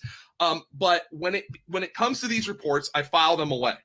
I'd surely like a guy to have positive reports more so than negative reports. If a guy doesn't have anything, I don't really care about that. But then you want to confirm it. You want to confirm it into training camp when the whole team's there and they're starting to ramp up. And if Connor Hughes is saying in August, guys, I'm telling you, Elijah Moore is still out there kicking ass, I'm especially going to make note. If Elijah Moore looks good in the preseason, I'm especially going to make note. Oh, my God, Ross, how nice is it to have a normal offseason this year? I'm excited that we're going to be able to look at some of these guys during the preseason. But I put it somewhere in between. I want to hear positive reports more so than negative reports. But for a guy like Elijah Moore, who was he was a premium pick. I know he wasn't a first rounder, but a top 40 pick's a premium pick. You look at the draft capital, the talent level, the fact that they asked Jamison Crowder to take a pay cut to even stay on the roster. That all spells good news for Elijah Moore for me. Got it. I want to get to a question, Joe. We don't do this very often, but if our listeners ever take advantage of any of the sponsors, whether it's DraftKings or Fantasy Points using the code 21Feast, and you send me a question, I'm going to ask Joe. You take advantage of one of our sponsors and you have a question, you get to ask Joe or me the question. This comes to us, Joe, from Jan. I have a fantasy question for you. I apologize in advance for somewhat long-winded part of this, which is to give some background. I've been in 2 leagues for a long time. I have a theory I wanted to run by you. All the experts insist you draft running backs first and often. Because I was drafting 10th out of 12, I drafted heavy on wide receivers. I had 4 of the top 10 points producers due to my belief that there are only a few running backs that truly get heavy workloads. Most teams have running backs by committees. Mm-hmm. Long story short, I won the league with by far the best record and cleaned up in the playoffs due to my wide receivers just crushing it. My team was the only one that used this tactic. So, is this a reflection of the past proliferation in the NFL and a monumental change in fantasy football, or just an aberration? It sounds like Jan accidentally discovered zero RB, like without explicitly going out and doing so.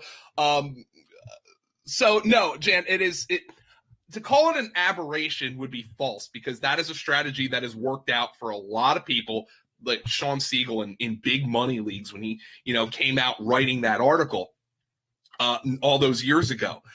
It was especially effective last year, Ross, because of the number of bell cow running backs who missed action. Saquon Barkley, Christian McCaffrey. Ezekiel Elliott was in an offense that was broken after Dak Prescott went down. So all these high draft picks ended up biting the dust because of injuries or other reasons. 2 years ago, it was a very bad year for zero running backs because all the big-time running backs stayed healthy and played well. It was a really great year for those first-round running backs. So if you average it out, and you're like, well, it's an aberration because all the running backs got hurt, that's not necessarily fair, because I think you can have zero RB success even in a year where there's teams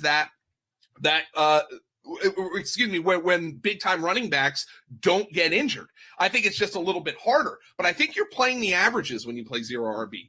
oh, these guys are going to get hurt. We're artificially bumping some guys up because we think they're going to be a bell cow running back. For instance, I might look at to bring into Atlanta, Mike Davis is going in the 4th and 5th round. Myles Gaskin of the Dolphins is going in the 4th and 5th round because people think these guys are going to be bell cows. And every single year there are guys drafted in the 1st and 2nd round who crap out at that price. This also brings me to another article that Scott Barrett wrote last year, which was bell cow or bust. He was looking at this and saying, I want a bell cow running back, but if I don't get a bell cow running back, I'm loading up on wide receivers. I think people take the 0 RB and they're like, oh, that means you don't draft a running back until like the 12th round. Some people have done that. That's not really what it means.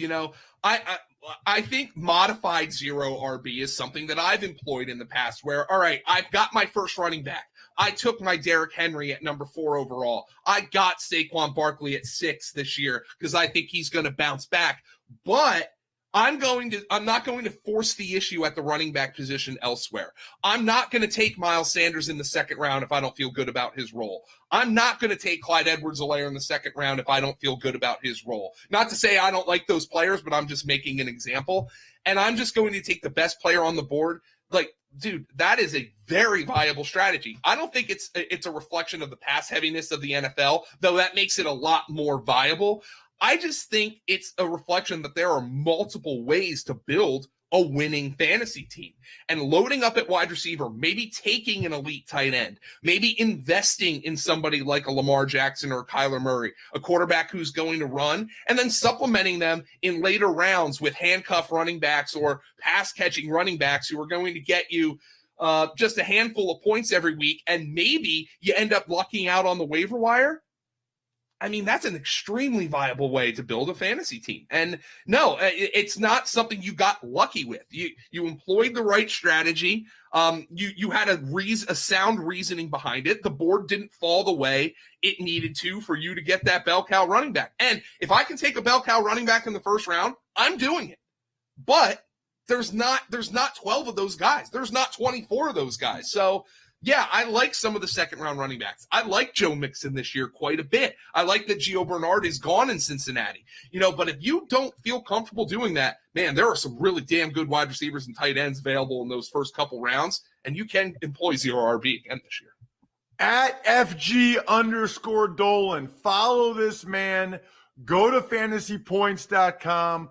Use the code 21Feast. He's an absolute stud. They all are over there. And I love questions like that. Go to rosstucker.com, the sponsor pet tab. See which code you want to use. Send it to me, ross@rosstucker.com after you take advantage of it. And ask Joe a question. It's a great time of year to get Joe's answers to thoughts like that. That was awesome. Thank you very much, Jan. Other than that, I'm stuffed. We're done. Thanks for listening to the Fantasy Feast podcast. Make sure to also subscribe to the Ross Tucker Football Podcast, Even Money, Business of Sports, and the College Draft. All available at Apple Podcasts, rosstucker.com, or wherever podcasts can be found. A lot of times on the show, I mentioned DraftKings. Here's what you need to know. You got to be 21 or older, New Jersey, Indiana, or Pennsylvania only. New customers only. Restrictions apply.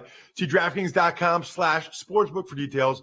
Gambling problem, call 1-800-GAMBLER, or in Indiana, 1-800-9 with it. By the way, if what I was talking about included a deposit bonus, doesn't always, sometimes it does. Deposit bonus requires 25 times playthrough, and deposit bonuses are paid out in site credit.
Hi.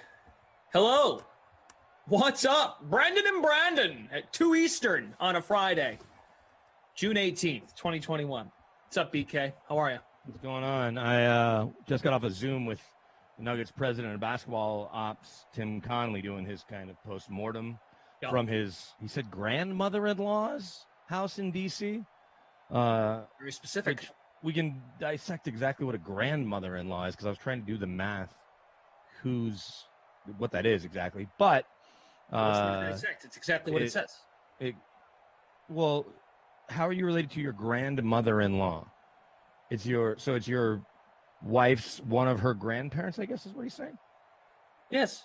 All right. I've never heard that term, I don't think. And I came from the dentist, so I can't feel this side of my face. So I'm just a little discombobulated, but I did get a lineup in, so I'm excited about that. So until the game starts. Yeah. Want to do that now? What's your lineup look like? That's a great question. All right. I was leaning towards captaining Dalvin Cook, but I just wanted to get more value throughout my whole roster, right? So I went ahead and captained Adam Thielen. I'm in second place right now, so I'm feeling good about that. But I captained Adam Thielen, Dalvin Cook, and Eckler. Very big punt play on my man Virgil Green. I'm banking on him getting in the end zone, and if he doesn't, it will be a totally wasted roster spot. Chargers D, because they are productive, especially with Joey Bosa and Mike Williams, who we know can be boomer and bust as well. But Eckler 90% owned in our contest, Cook 92% owned. Yeah, that's a lot. What's your lineup look like? Let me tell you. I put Austin Eckler in the captain spot. I've got Dalvin Cook, Mike Williams, Justin Jefferson, Rudolph, and Joe Reed. By the way, I'm going to rely on our friends in the DK Sim fam to tell me how my audio sounds, because yesterday I actually went back because I was showing my dentist. Sound good. Doing. Well, no, I sounded fine to cough, but I think I was a little overmodulated on the stream. And sometimes the background noise can be higher, or the game action can be a little higher than us for some reason, or than me. Yeah. But, so if I need to adjust something, DK Sim fam, let us know. So I've watched hardly any golf today. In fact, I haven't watched any golf. I looked at the leaderboard this morning when I was doing updates before I left for the dentist. I haven't watched anything either. My lineup was not doing well in the Moose Open. I was doing okay because I've got Koepka and I've got John Rahm. Now I know John Rahm was even through 4, so I'm in 5th place in this contest. I'm in 45th. Let's go. It's not terrible. It's better than where it was yesterday. Herbert's going to throw. That one's incomplete. So, BK, I know you've been part of the pizza deals before, right? They're It's back. been a long time, but yeah. Back today. It's happening. Can I get in on it? Hell no. No, well, then I'm out. Okay. So, Must Be and Killa have already thrown in submissions. I guess the easy way would be just to pick them. But we made a rule last night on Madden After Dark. You have to provide your Twitter account. You have to give me your Twitter account before I go ahead and pick you. Because I need to verify that you are indeed the one that will get the pizza. I know. What was the name last year that we weren't sure if it went to the correct person? Sir Blador. Sir Blador ruined everything. No, but right. What was the... do you not want to get a government name because you don't want to ruin anyone's identity? No, there's no way for me to do that because I had... Oh, there's no way to know who's Sir Blador. Right, it was 2 Sir Bladors reaching out. Therefore, I couldn't verify who was the real Sir Blador. So I said, that's it. It's over. That's the story. Burt Macklin's here. Hey, Burt. Hey, Burt. Hey, Ernie. Captain Cook flexed Eckler. Okay. It's a chalky move, but I respect it.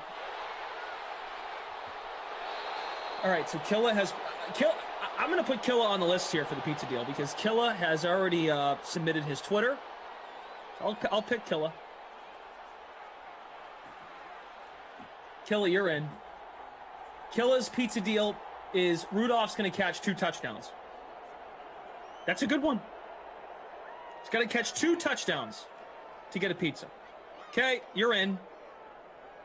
Alex Wilson. I should look up the Twitters before. This is the first one, so we're going to be a little rusty out of the gate. Okay. Alex Wilson. I can confirm. Alex, can you please follow me with that account now, please, so I can message you?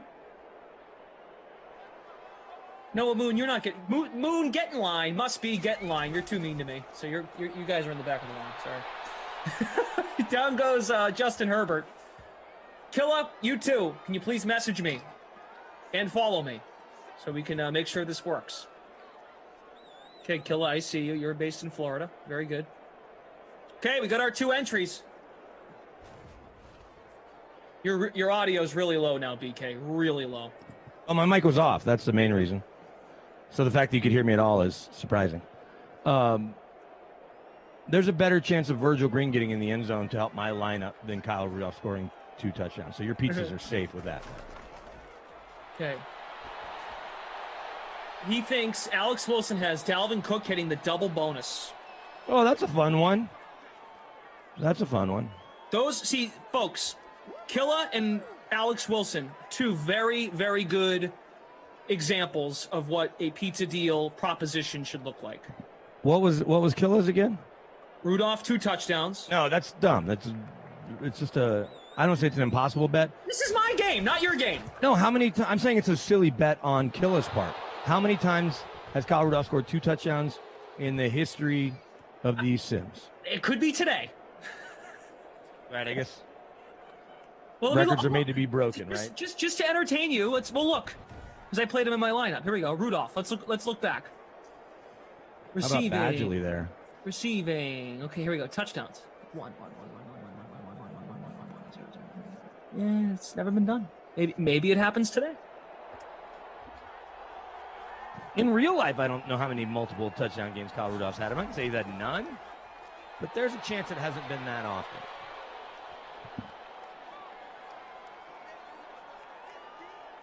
No, it's not often. We have the Drew Stack with us this afternoon. Robert from Game Ops. The pizza deals have returned.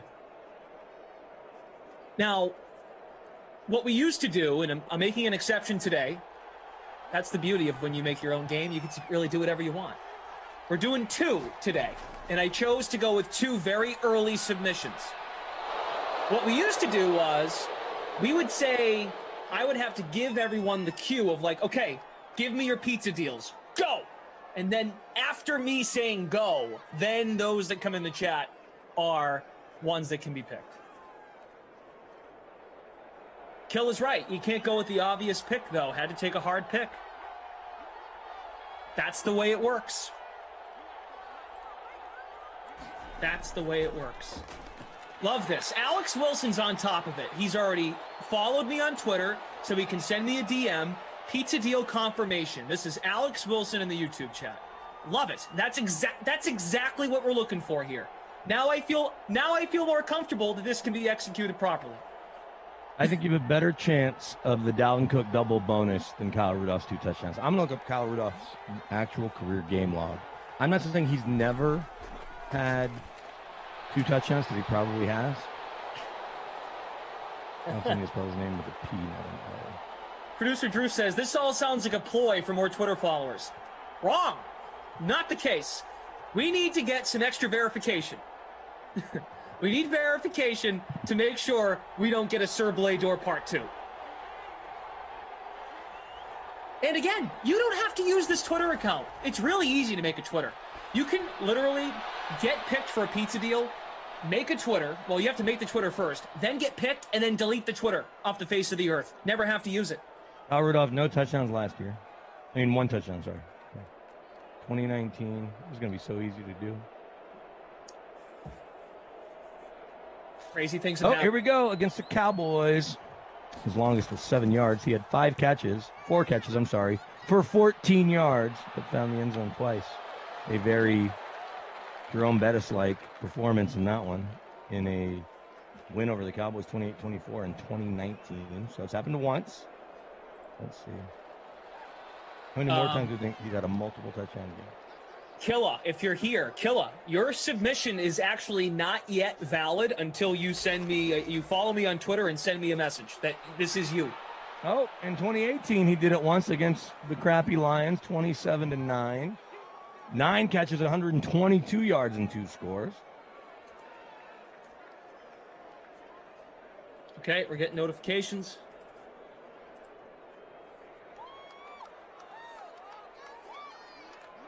This is not Killa. Killa, I know what your Twitter is, but you need to now message me. Oh, and it looks like it happens once a year.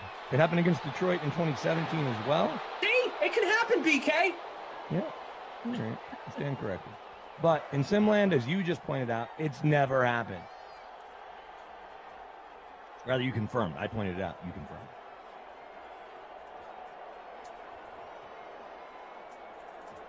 All right, BK, Glash, we're bringing the pizza deals back. All summer or just today? One and done? No. We're going to daily. We'll bring them tomorrow. I'm on for 2 sims tomorrow. We'll see how it goes. Now, I said to Geoff last night, if we get a Sir Blade Door Part 2, it's over. That's it. It's over. Maybe people with this pizza hiatus, people have learned their lesson. Message request. Hey, Diggs has messaged me on Twitter. Hi, Diggs.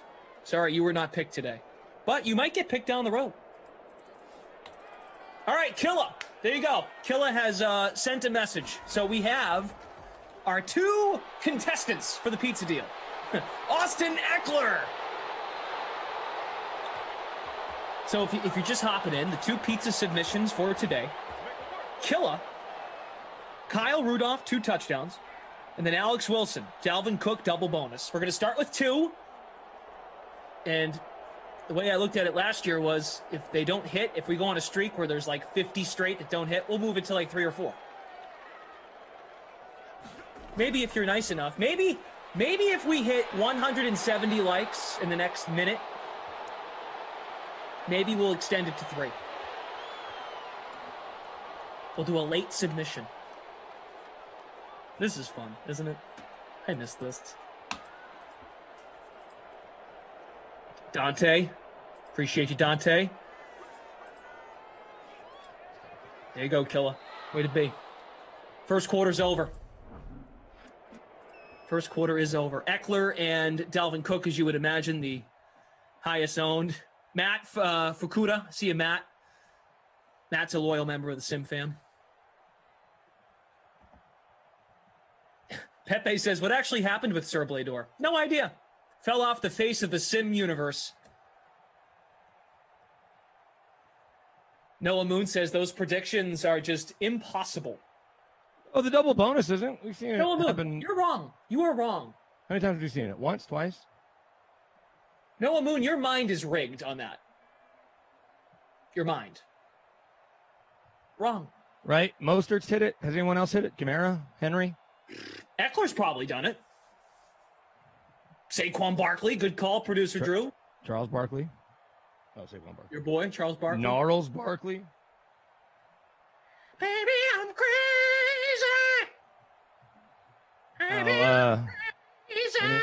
In the world of things that are annoying, I had to change my password at iHeart, and there's all these different logins. You know, if I want to get Rocky's highlights, it's different. Like each site has its own thing to go onto our web thing. Every time you have to authenticate. And until I go in and manually change each one, it's like, wrong password, wrong. I'm like, wrong password. And, you know, these are little problems, but still annoying. Jamal, what's up? Love you. How you doing? Play action, Herbert. 2nd and 2, roll. Go get it, dude. See, that's what all quarterbacks should do. Every time. Here's the other thing. If you don't get picked today, everything's going to be fine. These aren't going anywhere. So show up tomorrow, and your name might get called. The other rule we installed last night is you can't get picked twice. We have to let everyone get a turn. This is like they do in the grade school days, you know. Everyone gets a turn first before you get to go twice. You're going to have to start writing these down, then. You can't just do them off the top of your head. Oh, I'm going to get an Excel document going. Don't worry. An old that's even environmentally friendly too. Look at you. We had an old commentator who was very gracious with his time and using the Excel sheet. We cannot speak further on the disappearance of said commentator. It's really sad. Skip Perkins? No. Hashtag Dems the stats. R.I.P. Really was a great time. That's all I'll say. If you're a day one sim person, you'll know what I'm talking about. And I can't access that document because he made it.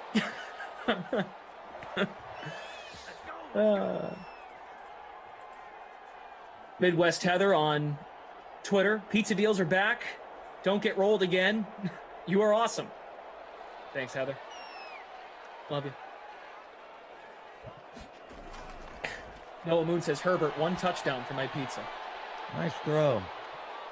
Wish that was Virgil Green. Maybe it'll be Virgil here.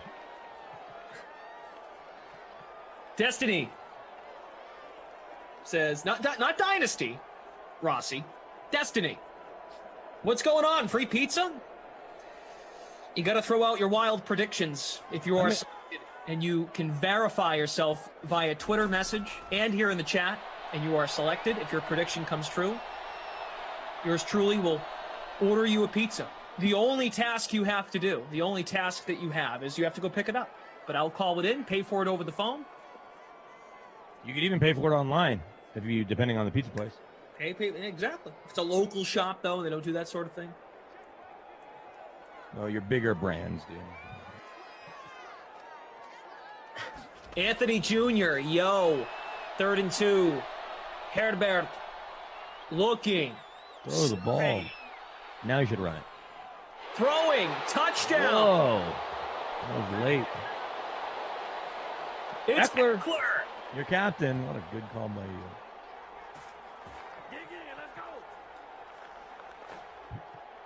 If we hit 170 likes, we'll consider one more pizza deal. We'll take one more submission. 300 of you watching, it should be easy. Let's move the post. Producer Drew says, reset the pizza deal. Explain the old rules, what happened and why we stopped, and the new rules. Okay, we have to do this again? All right.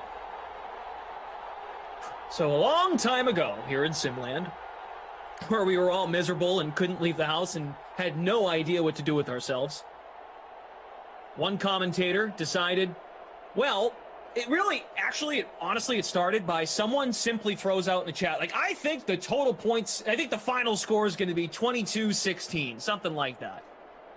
And I just said, you know what? If that comes true, I'll buy you a pizza.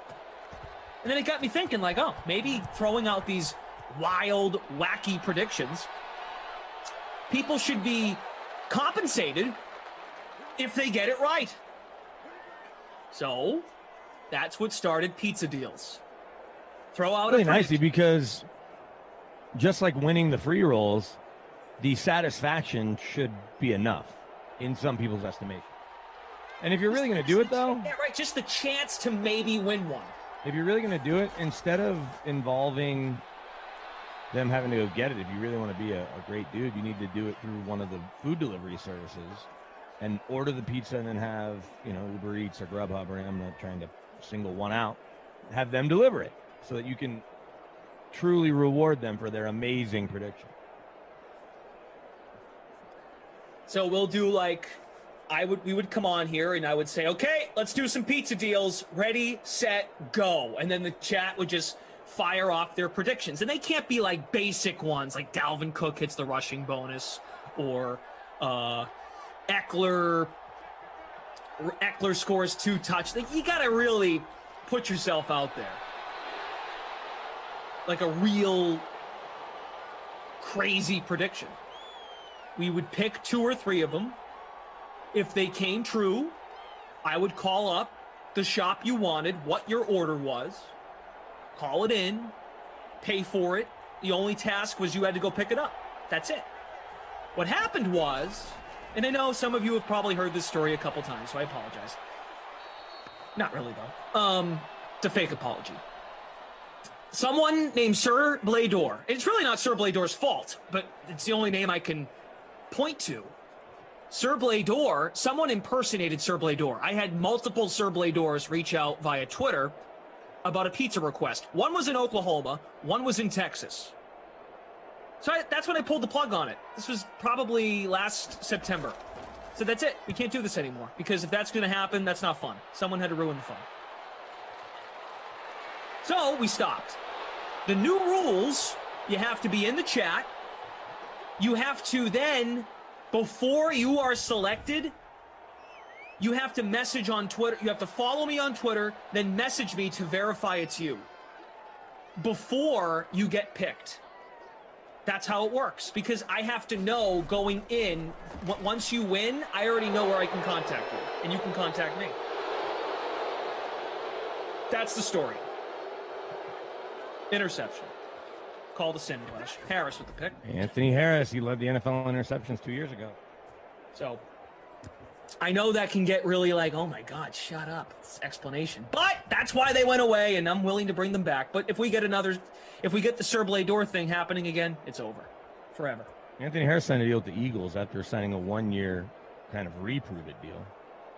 He signed with the Eagles. Tried to bolster that defense and very, suspect roster, starting with Jalen Hurts. Dalvin,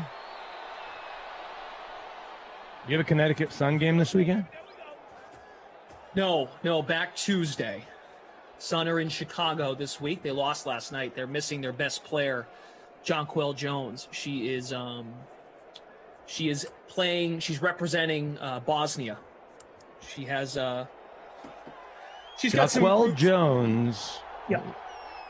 If you saw her, would you think she was from Bosnia, or that her parents were, or grandparents? Oh, but she has dual citizenship.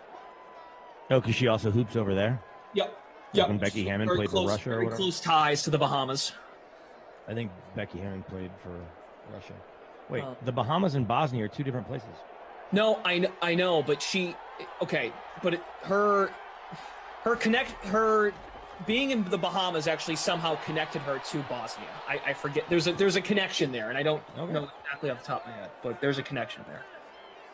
You doing anything for Father's Day? Sims? Since you don't have kids? I'll do Sims at night, 8 and 10. Okay. But I'll go see my older brother and my dad on Sunday. You gonna buy a gift for your pops, or you and your brother gonna split it? Yeah, right. He actually needs a weed whacker. He's very much interested in a weed whacker, so we're gonna go in on like a Home Depot. My dad's really picky about that kind of crap. So like, if you get him the electric one, would he be bummed about it? I don't know. I don't know. He's probably got one he exactly wants, and I'm like, you know what? Why don't we just get him a gift card? Touchdown, Dalvin Cook. Why don't we just get him? We'll go in on a gift card, and then he can go get the one he wants. Can't ever go wrong with the gift card. You can if it's for the wrong person. For your dad, you're fine. Someone you're dating, dicey. Ryan, thanks for the Someone message. you're married to, also dicey. You give your wife a gift card for something, unless she's like, just give me the gift card. It's easier unless you hear those words. If you don't put a lot of thought, depending on what the event is, but birthday, Mother's Day, Christmas, or Valentine's, gift card is not a good move. Random gift card's a good move. No, I've never even thought about getting my wife a gift card. Are you kidding me? It always takes me back to when Jerry Seinfeld's dating Elaine, and he gives her $162, so George has to give her $81. Chad says Clash cuts the pizza with the electric weed whacker. Well, I have a battery-powered lawnmower. My lawn is super small. Like 90% of our yard is mulch.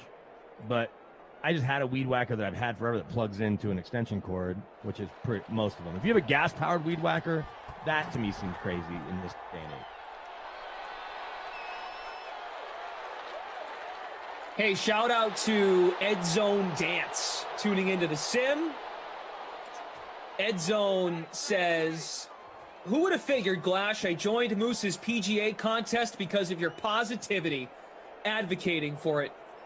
I'm currently in first place. Nice.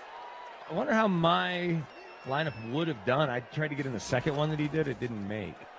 And I had Rory in there. Fill. That's probably why. You didn't get in the first one? No, I didn't know about it. I mean, his Jimmy Walker prediction, not loving it. His Max Homa one. It's my own fault for continuing to listen to it. But you all should, as one of our great DraftKings draft analysts, golf analysts. Midwest Heather, can I get a DK Engineering t-shirt? I should write customer care. Midwest Heather, if you don't mind me asking, what size do you take? I'll just give you the one I have. I have my lone DraftKings shirt that I'm wearing today. My work shirt, as I call it. Seriously, I'll just give it to you. Game worn. Take it. No, for real. I mean, What are you a DraftKings engineer of? Good times on the green stream, I guess? You want to know how I got that shirt? That DK Engineering shirt? Me and Emerson both scooped one up. We were in the old office in Boston. Go grab them. And we just, dude, we were doing shoots in the old office before we moved to the new one. Of course, because the media people, it's always like, oh, well, we got to do our show every day, so we can't leave to the new office until the studio's ready, blah, blah, blah. So we were the only ones remaining in the old office. And there was just a bunch of crap left along. I found like a DraftKings Bluetooth speaker, the golf towel, keys. I was like, wow, this is great. This was like, it was basically a floor filled of stocking stuffers. But you were allowed to take anything you wanted, or you just took anything? We just took it. They were gonna just throw everything away. Okay, you know it was being thrown away. Okay. Kaufman took it, and I'm not saying this to like put him like Kaufman took this autographed like hockey stick. I forget who autographed it, but still, it was pretty cool. It was like a big probably Bobby Orr. Yeah, maybe, kid. Chara Kaufman has it in his basement now. When I was over there, he's got it all. It's a DraftKings hockey stick. I have an autographed hockey stick from Joe Sakic. Did I ever tell you that story? I think I might have told Koff. I did not. Andrew says Koff autographed it himself. That sounds right.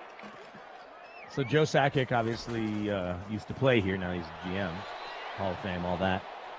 We were doing the Tony Granato show when I was working at the Fan, and Tony Granato says, "Hey, Brandon," he was the coach at the time. He said, "Brandon, thanks for everything all year.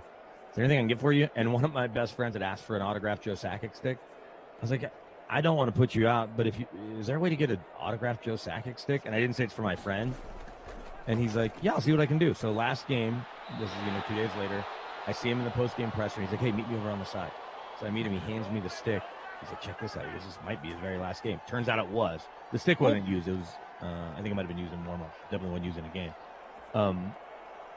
And so I have a stick that says to Brandon, best wishes, Joe Sakic. I wasn't asking for the stick. I mean, Joe Sakic's awesome. I didn't grow up in Colorado. I'm not an Avs fan per se, although I cheer for them more than Dallas, I guess, now. But I offered it to my friend Aaron. He did not want it because his name's Aaron, not Brandon. But I also was not angling for the stick. So I have an autographed Joe Sakic to Brandon stick that's in my bar. A year later, I was at Joe's event, and he does an annual charity event, and got a puck signed to Aaron that I went and actually bought the puck myself from the Avs team store. And it says to Aaron, and he has it in his little autograph collection. But that's how I got my Joe Sakic. Nice. Hey, next sim. I think Koff's on the next sim. I think with Jeff. Remember correctly? Right? Jeff's on. Right. Yep. They have Panthers Cardinals at 4.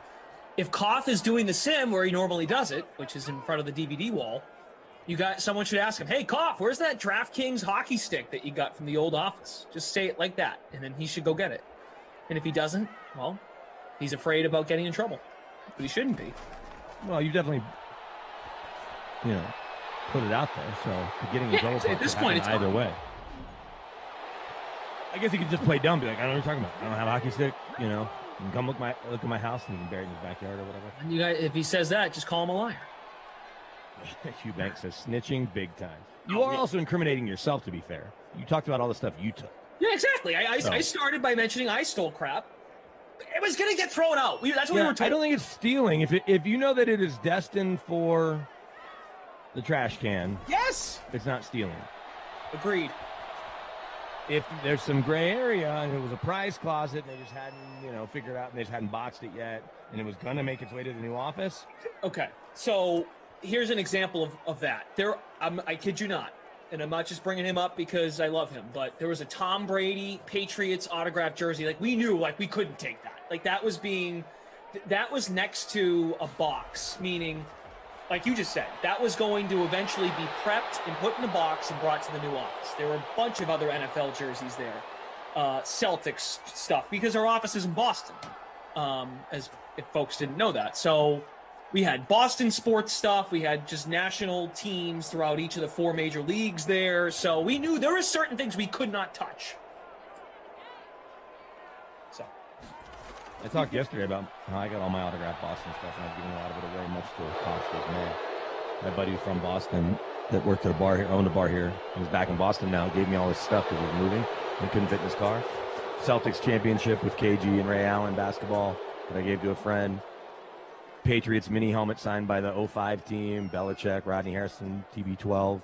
Gave it to my brother-in-law for Christmas. A couple baseballs, Pedro ball, gave away. Man, look at all these picks. Harrison Smith, the former Pro Bowler, getting his fingers underneath. I really should have played the Vikes D instead of the Chargers D. Zacharias says Glass just got caught fired. Nah, he's fine. I would stick up for him.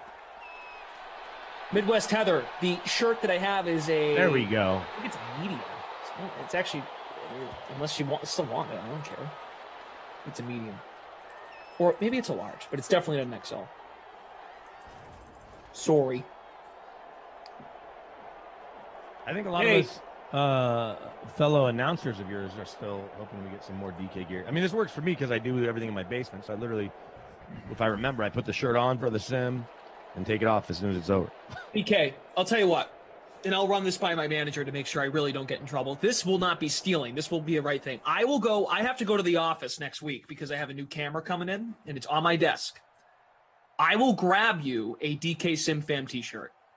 Okay, but this is me, I think, being a good teammate. There are a couple of members, I want to say like Rossi, who's in the area, doesn't have anything that says DK on it. I think you should just check to make sure everybody is covered, because I at least have this shirt that I got for having Reed on my podcast all the time, which I would have done anyway. But I will take the lead on sending. I think a shirt hat combo, if y'all can swing it, we'd all take it. Not that I don't like my Nike hat. I don't know where I'm going to get a hat, but the shirt I can do. Probably in the area where they have all the hats, is my guess. Well, let's just start with the shirt. Sure. Hey, beggars can't be choosers.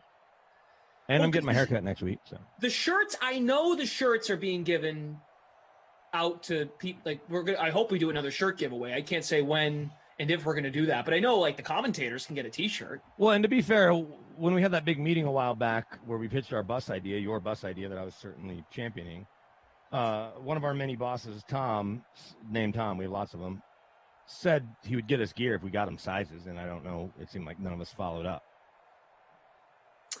This would be my way of following up. I'll go in next week and say, hey, can I grab a couple shirts? I'll send one to BK. I'll send one to Rossi. I'll send one to Freeze Pops. I'll send one to Christian. There you go. Did they miss anybody? Moose. I think Jeff's got one. And the Canada shipping, that's going to be tricky. Who else am I missing? ZT's got one, I think. Yeah, he's nearby. That's the thing, is Rossi's nearby. You figure he could have acquired one somehow. Yeah. Maybe get Rossi a hat. Dude, I don't know where I'm going to get the hat. Just give him one of yours. I saw his new haircut. Just saying. I don't even have a hat. I have a winter hat. Yeah, he could use that too. Okay. Does him inside. All right. Okay. I mean, whatever. He's high and tight for the summer. Dwayne says, buy a cap with your crowns, BK. Yeah, buy a store. Buy a hat with all the crowns you get from all the lineups you were gonna make, but didn't. I feel like a dummy, but is there a DK store? If not, it feels like there should be. Yeah, there is. Yeah. Oh, okay, then I'm gonna go there and buy. I am gonna use my crowns. Go to the store. Support the company. Be a good customer. I'm gonna buy Rossi a hat. Does Ducey have any gear? Well, see, Ducey, fancy schmancy Ducey, going on TV on Masson for Nationals and Baltimore Orioles hits. The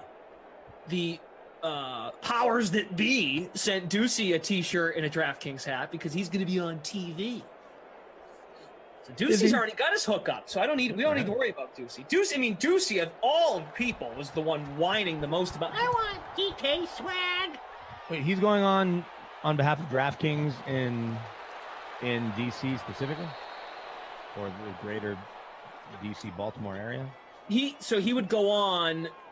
I think he would do a taped segment, betting and DFS related for the Orioles and the Nationals, and the company. I need to work out one of those here for one of the regional sports networks. We got two of them. DraftKings is definitely spending money with somebody, you know.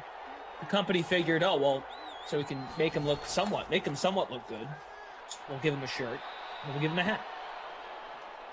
It's like a golf hat. I think it's a Nike mesh hat. It's a good look.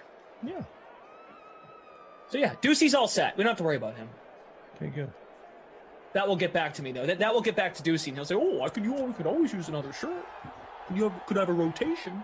Do we know if he ever found the right apartment? I haven't done some of them. Yeah, he's good. He's all set. He's all settled in. Him and his pup. He seemed very aggravated that someone was going to take his apartment. Was how he categorized it. I want to say the same day that he thought you should take a tackle instead of a quarterback. That same day, he was flustered because of the frustration must have led to that take. I would like to think so, but I don't believe that's the case. I think they're mutually exclusive. Just coincidence. That was still his take. Yeah. That was the last time we worked together. That had to be a month ago. At least. DeMac Lyon is leading our contest right now with Joe Reed in the captain spot. That's weird. 3 catches, 32 yards, but he's got a balanced build. Cook, Eckler, Herbert, Allen, Vikings D. 9 points for the Vikings D. I'm in 93rd out of 104. Would you consider that good, bad, or in between? Bad. Yeah, I'm going to have to agree. Unless it's like golf where the lowest score wins. J.E. confirms he's seen Ducey on the Nats pregame. Ducey has terrible takes on Nats pregame show. That was just, I only read that to confirm that someone has seen him on TV. So, yes. You know, I have DirecTV and I have all the regional sports networks. So, like, I could watch Emerson's show every night. I could watch Ducey when he comes on. Because you get to watch pregame. I don't have the MLB extra innings package. Yeah. But the idea that I would stop and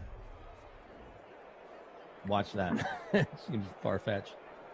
I used to go on Comcast in DC a lot with Brian Mitchell.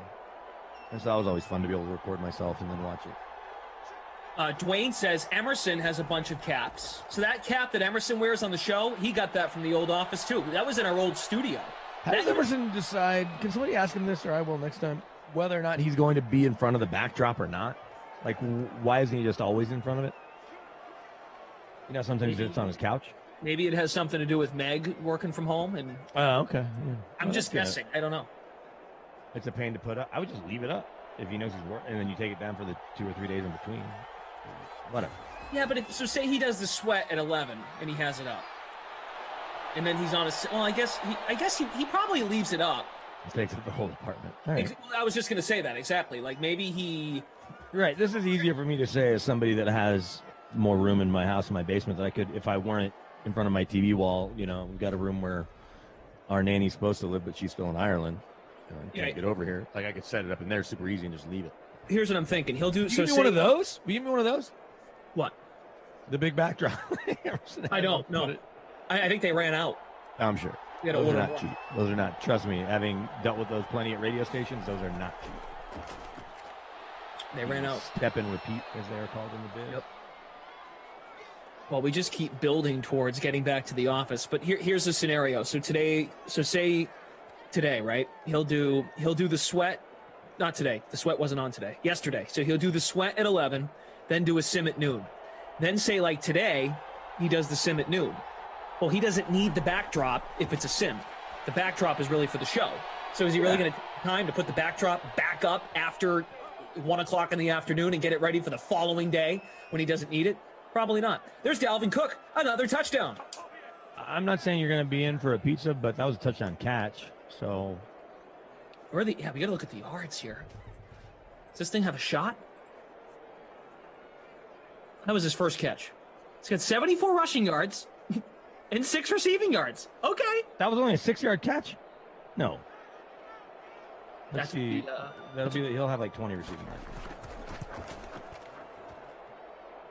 Yeah, it was a 6-yard catch. Could you hear Kaufman's joy through Twitter with the Kemba trade? Oh, yeah. I mean, what'd you expect? It's dandelions and tulips anytime. He's doing an emergency Celtics beat podcast just to talk about it, I'm sure. The irony of him calling that podcast a Celtics beat is he's not really on the Celtics beat. Oh, it was a 19-yard catch. Robert says, my bad. Okay. Well, I only said 6 because that's what it showed up as in the... That's cool, Rob. Okay, 19. He's doing I wasn't Jacksonville looking. math. He's a J. Bill fan like Emerson. Wait, so hold on. Why don't you think he's on the Celtics beat? I mean, I think he's on Celtics beat almost as much as you and I are. How often is he going to practice or going to games or on the Zoom? I see. Never. I would give him the same hard time to his face. I don't want to make it sound like I know you would. I don't make it sound like I'm picking on him. To be fair, I do a podcast called the Broncos Daily Podcast that this time of year I'm doing about one a week. Well, I mean, to be fair, he probably made that name because he had to come up with something different from what everyone else's names were.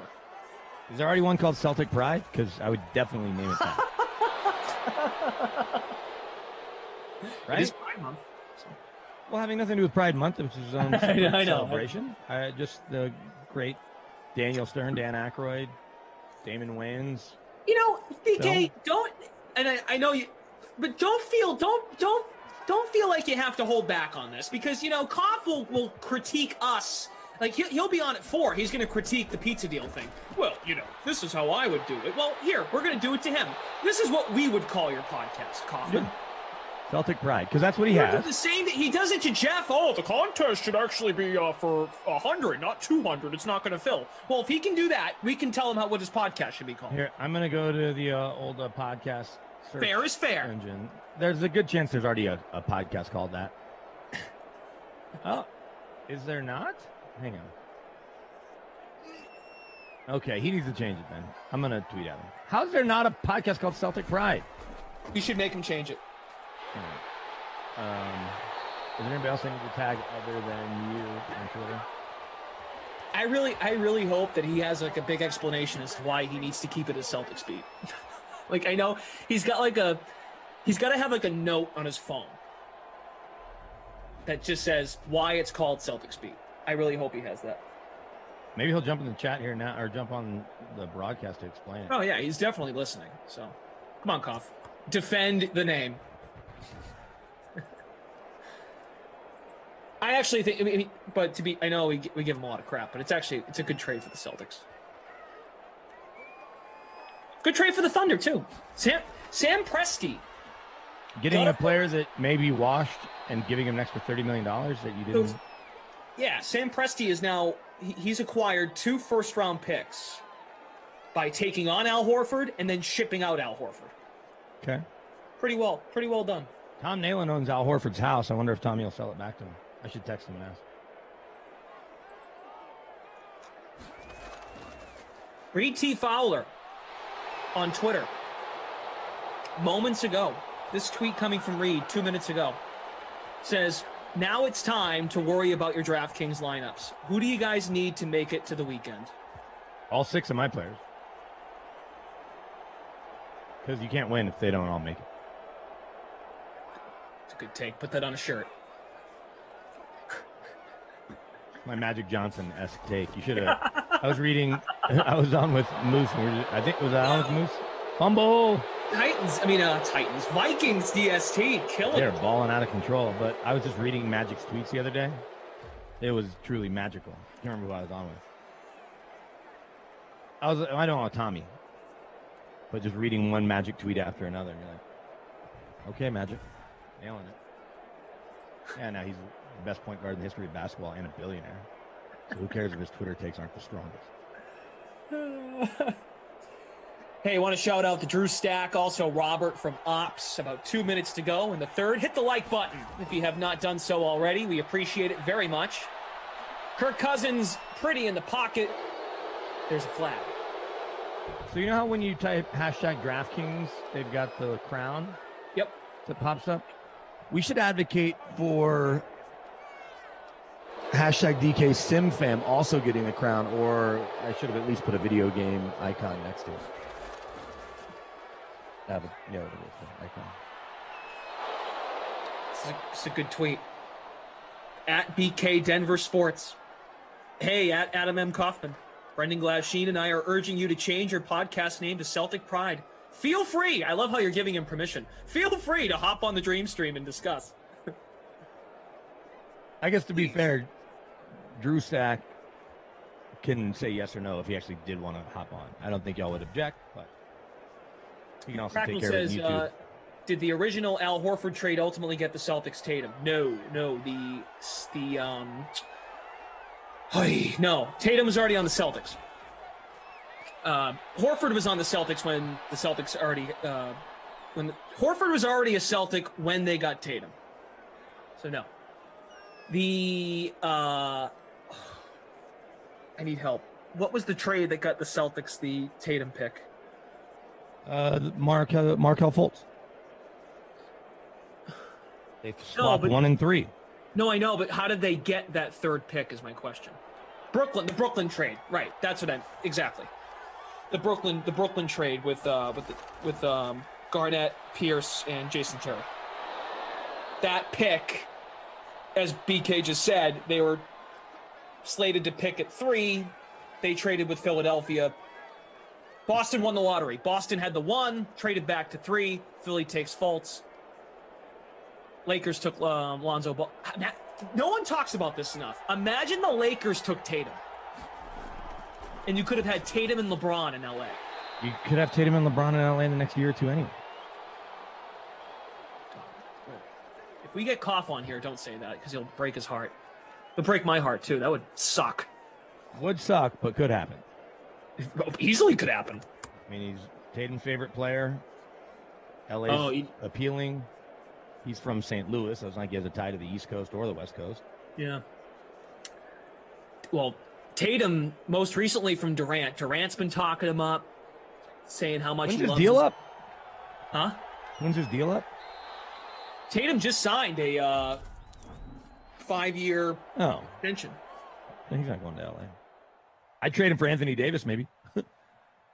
Yeah, but as we learned in that Fox Sports article that just came out, Kyrie and Durant, they had their thing worked out years in advance. It's dangerous. Jason Tatum comes. So I have this thought. If you want to do stats real quick, then I'll tell you this thought about athletes and movement in general. Herbert, 16 of 22, 146, a touchdown, 2 picks for Herbert. Cousins, 9 of 12, 91 yards and a touchdown. If you're wondering about the pizza deals, they're not close to happening. Dalvin Cook has both touchdowns. Dalvin Cook has 80 yards rushing. So the other pizza deal was Cook has to hit the double bonus. He's got 80 rushing yards and a touchdown. Rushing has also a receiving touchdown. Eckler, 10 for 66. He's fumbled in the sim. Herbert, 3 for 35 on the ground.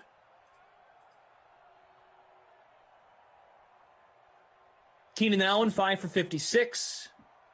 Joe Reed, 3 for 32. Eckler, 3 for 25. Henry, 3 for 25. Sharp, 2 for 32. Jefferson, 2 for 11. Rudolph, 2 for 11. No touchdowns. Sorry, Killa.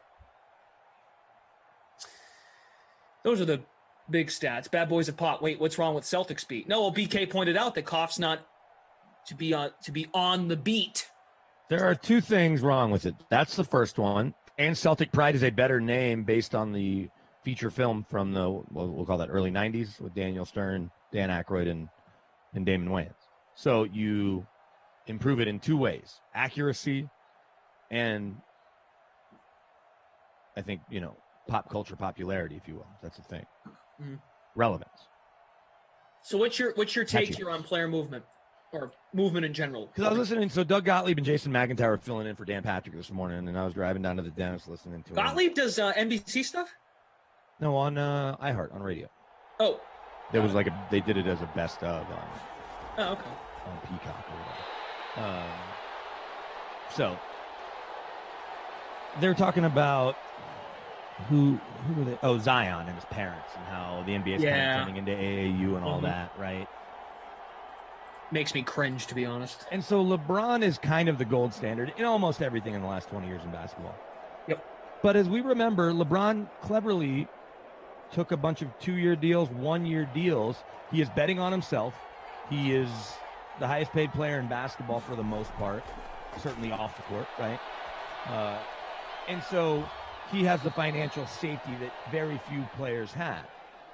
But if you want to have true flexibility to be able to move, there's no rule or law that says you have to sign a 5-year deal or a 4-year deal or a supermax deal.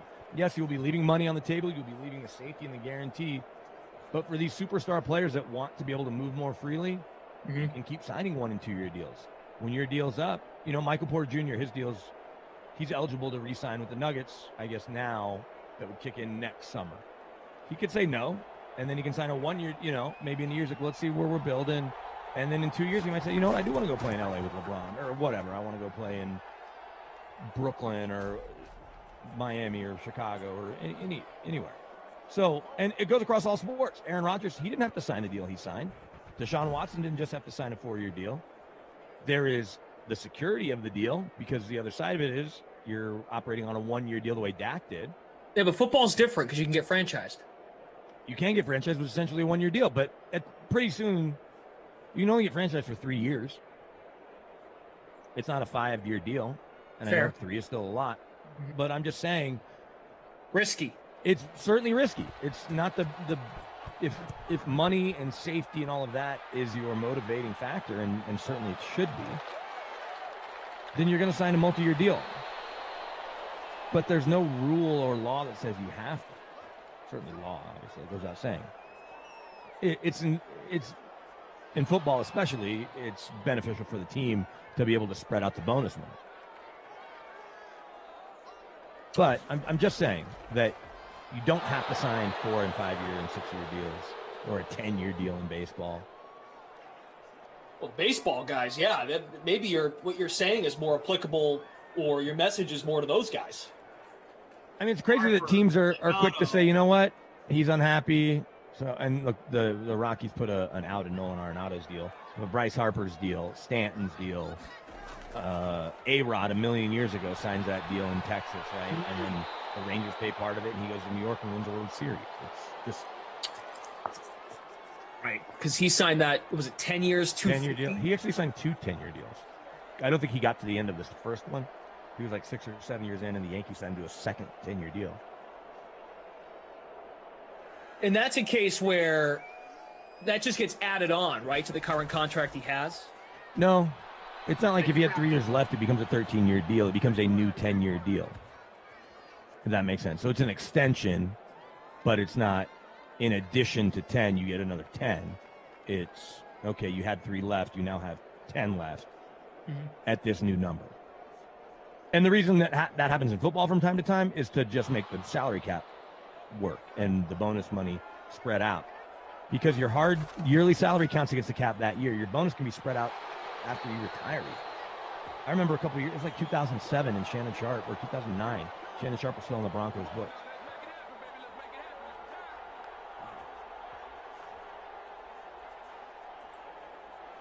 Jimmy B, our pal Jimmy B, is leading the return of pizza deals free roll by 0.05. Crazy. So I said this yesterday when I was on air. I got texted, right? I don't know. My boss, one of my many bosses, Hard sent me a word to say, text texted. and asked me to host the afternoon show on KOA, our big news talk station here. So that's what I'm doing. I'm going to have 2 hours in between when this sim ends, give or take, unless we go to quadruple overtime or something. And then I'm on the air at 3 my time, 5 Eastern. So as of right now, I'm a guest short. I want a basketball guest. I just don't know who I want, because I don't want to burn the Kenny Chuck bullet, because I'm trying to get them on the Shelby Harris podcast. I'm getting the Rockies play-by-play guys on. You doing two shows? No, one show, 3 to 6. Okay, cool. But I'm saying I want to guess in that first hour to talk hoops. And I just don't know who that is. Adam Kaufman will be available after the 4 o'clock sim. Sure, I could ask him to talk about the Celtics. There you go. Have Kauf come on. I kind of want somebody that's related to the playoffs still too, or that covers the whole league. I mean, Kauf could make a podcast called NBA Beat, and that'd be about the same as how much he covers the Celtics. Well, and let's be honest. I mean, Kauf probably. I'm not saying Kauf doesn't watch the NBA, but he's also watching that new show called Dave, right? So Dave is the best show, and you should also watch it. When you get done with these sims, I implore you to turn it on. In fact, you and I talked about it for 10 minutes yesterday. And it was funny because we've obviously talked about a million TV shows, and I was mad for not talking about it with him when we first started talking TV shows last year.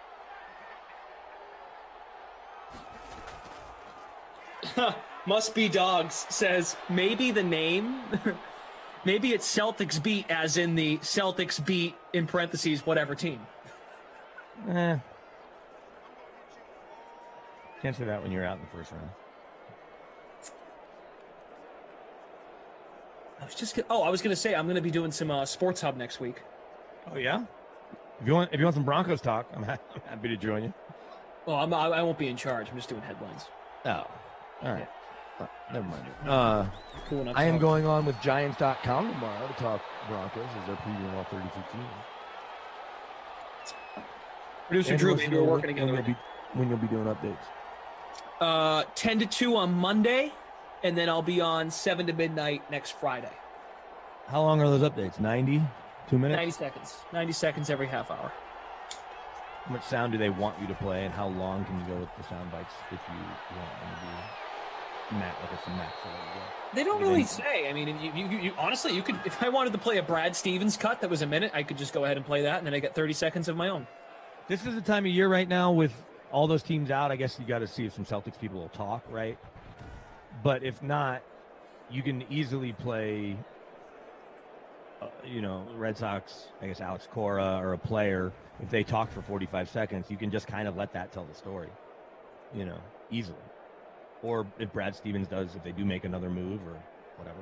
Do we know when the draft is? Is that after the finals? Is that in August? August, that feels late, but the NBA playoffs can go all the way till July 23rd. I know, you're right. NBA draft 2021. Thursday, July 29th. Well, so that's what I'll be doing the day before Broncos training camp. Barbecue.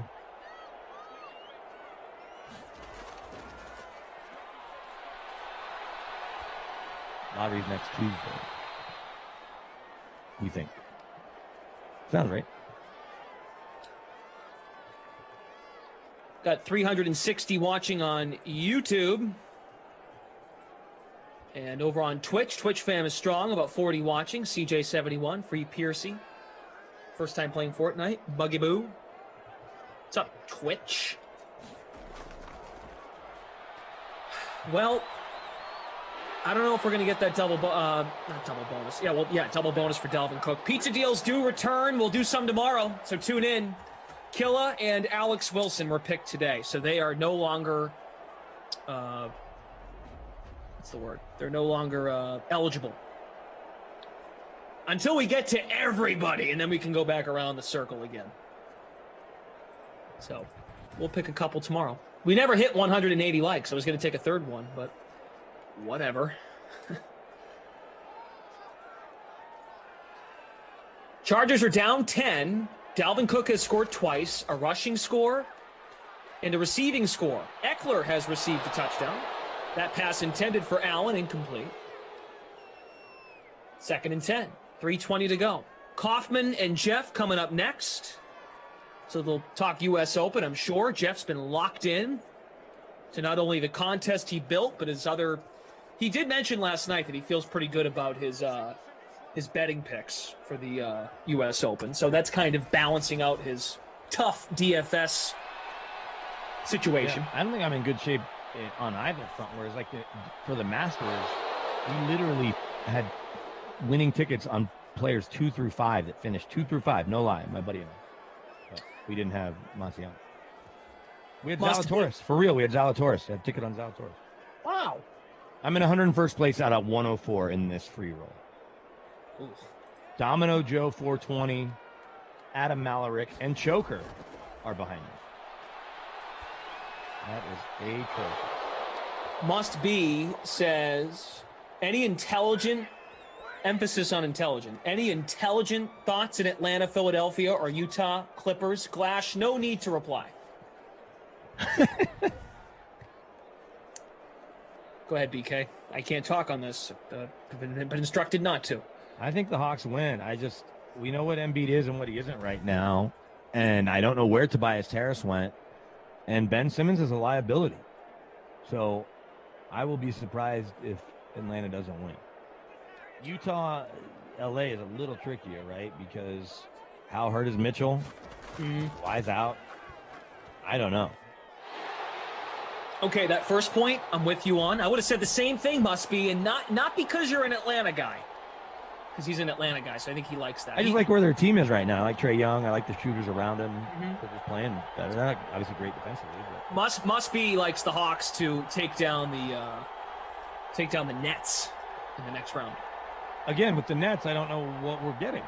Right. Other than KD, but I'm gonna have a hard time if they can win this Game 7, and plenty of reasons to think they might and will.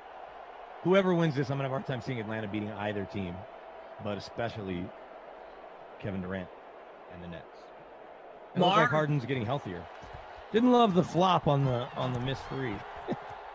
So I agree with you on Atlanta. And Marv, I'm with Marv on this. The Jazz will force a Game 7. I agree. I think this is going to a 7th game. I don't have a problem with that. I'm certainly not. The Clippers. Do folks understand? Like, now look, the Jazz hit 10. We were talking about this last night during the NBA follow along. The Jazz hit 10 threes in the first quarter in that game the other night. They scored 37 points. The Clippers. It's not like the Clippers had this unbelievable comeback. They scored 36 in the first. Reggie Jackson and Marcus Morris had to play perfect games for them to win that basketball game. Marcus Morris had 0 turnovers the other night. Craziness. And Paul George had a great game. Paul George had one of his best games of his career. So if I'm going to say he was playoff P the other night. Yeah, he was good. And if I'm going to say in one breath, well, the Clippers supporting cast played a perfect game. Well, you could argue on the other side, well, is Bogdanovich going to drain threes like that again? Yes. Okay. I don't know.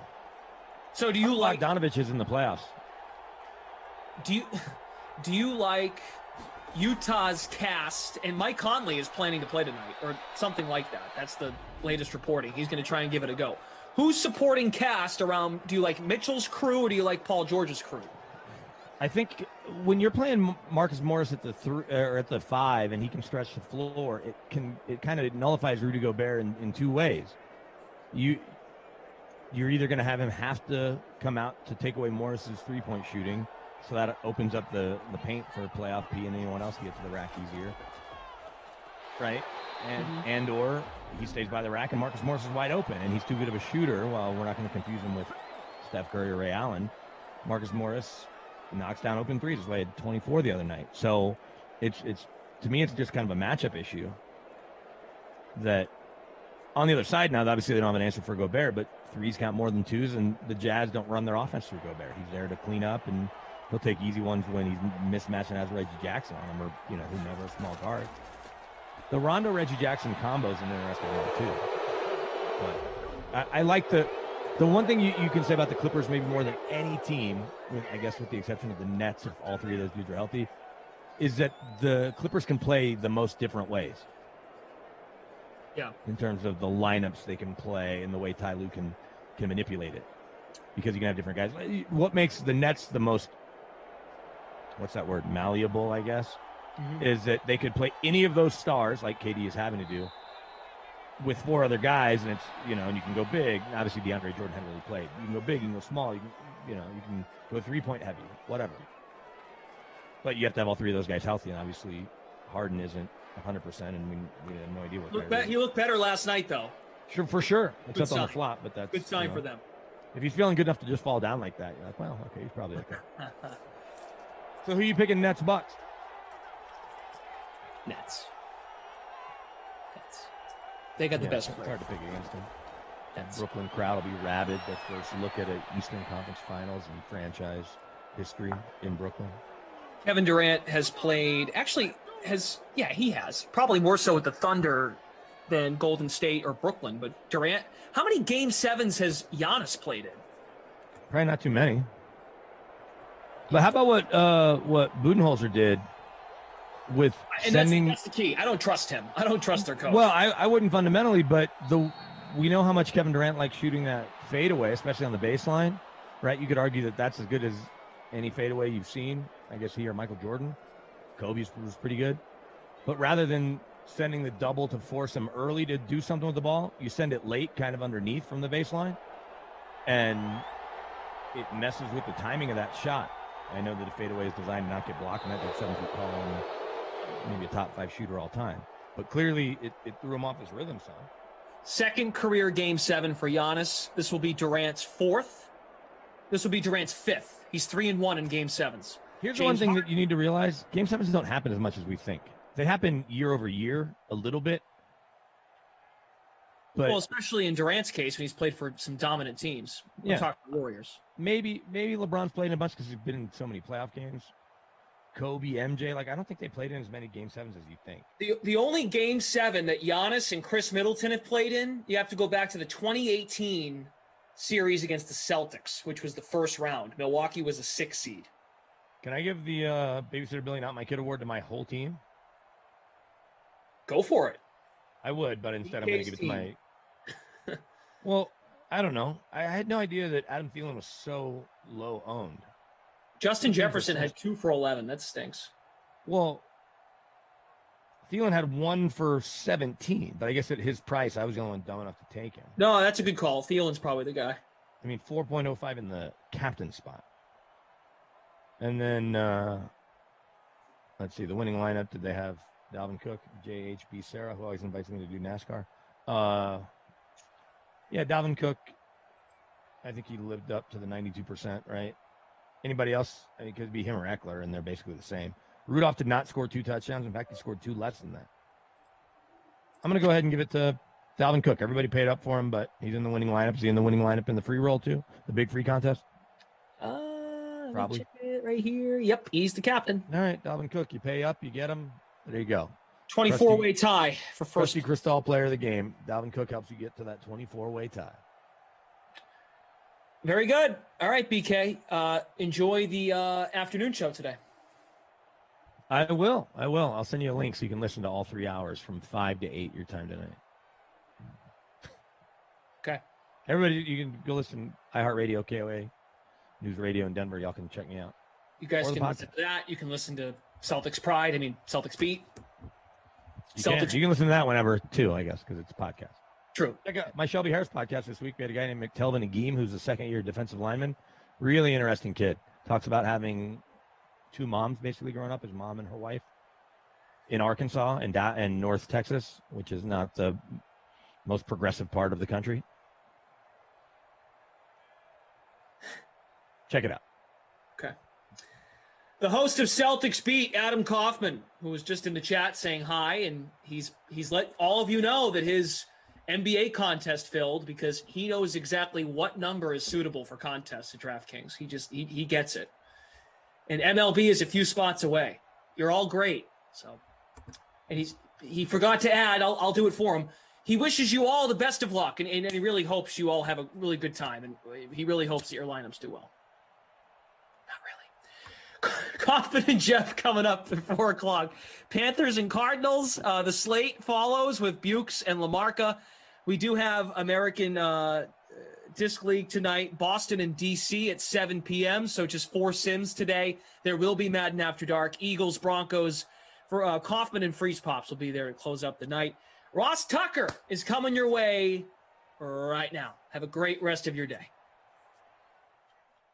Pour yourself a cold one. Let's drink 'em, huh? And listen to Ross Tucker break down the top college prospects on another tasty edition of The College Draft. Yeah, it is Daddy Soda time here on the College Draft Podcast presented by DraftKings. They're rolling on with the unbelievable NBA offers, and they even have awesome offers on other sports this week. I'll tell you about them later in the show or on other shows. I am Ross Tucker, former NFL offensive lineman, 5 teams, 7 years. Those of you that check us out on YouTube, youtube.com/Ross Tucker NFL can already see all the teams I played for because I got the helmets with the game balls, all that stuff behind me. I really appreciate those of you that follow us and follow me on social media at Ross Tucker NFL, whether it's Twitter or Instagram. I want to get my Facebook followers up or Facebook friends or whatever they're called. Facebook.com/Ross Tucker NFL. If you're a Facebook person, because I've been posting to Facebook a lot more recently. Some of the non-football things, some of the food, some of the beers. People seem to really like it. I also you can check out at Ross Tucker Pod as well, which is where we post all of the shows, the highlight clips today. Really looking forward to having Adam Lefko from TNT and Bleacher Report on today's Ross Tucker Football Podcast. Going to compare the NBA to the NFL a little bit, which should be fun. The star of this show, though, is Emory Hunt. He is a rising star. Loved his tweets over the weekend talking about the first opportunity he got as a color commentator, making the most of it, how he's climbed through the ranks. It resonated with me. You should follow him on Twitter at FBallGamePlan. Dude straight out spewing life lessons over the weekend.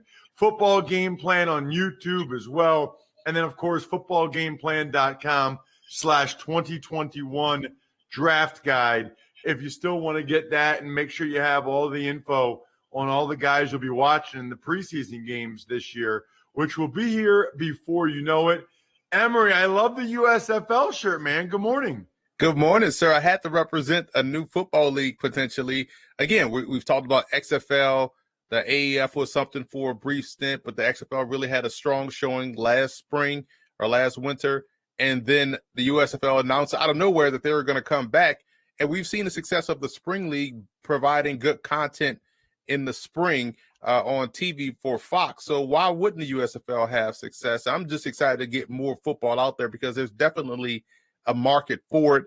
And I think we need it for players, coaches, scouts, evaluators, analysts, wink, wink.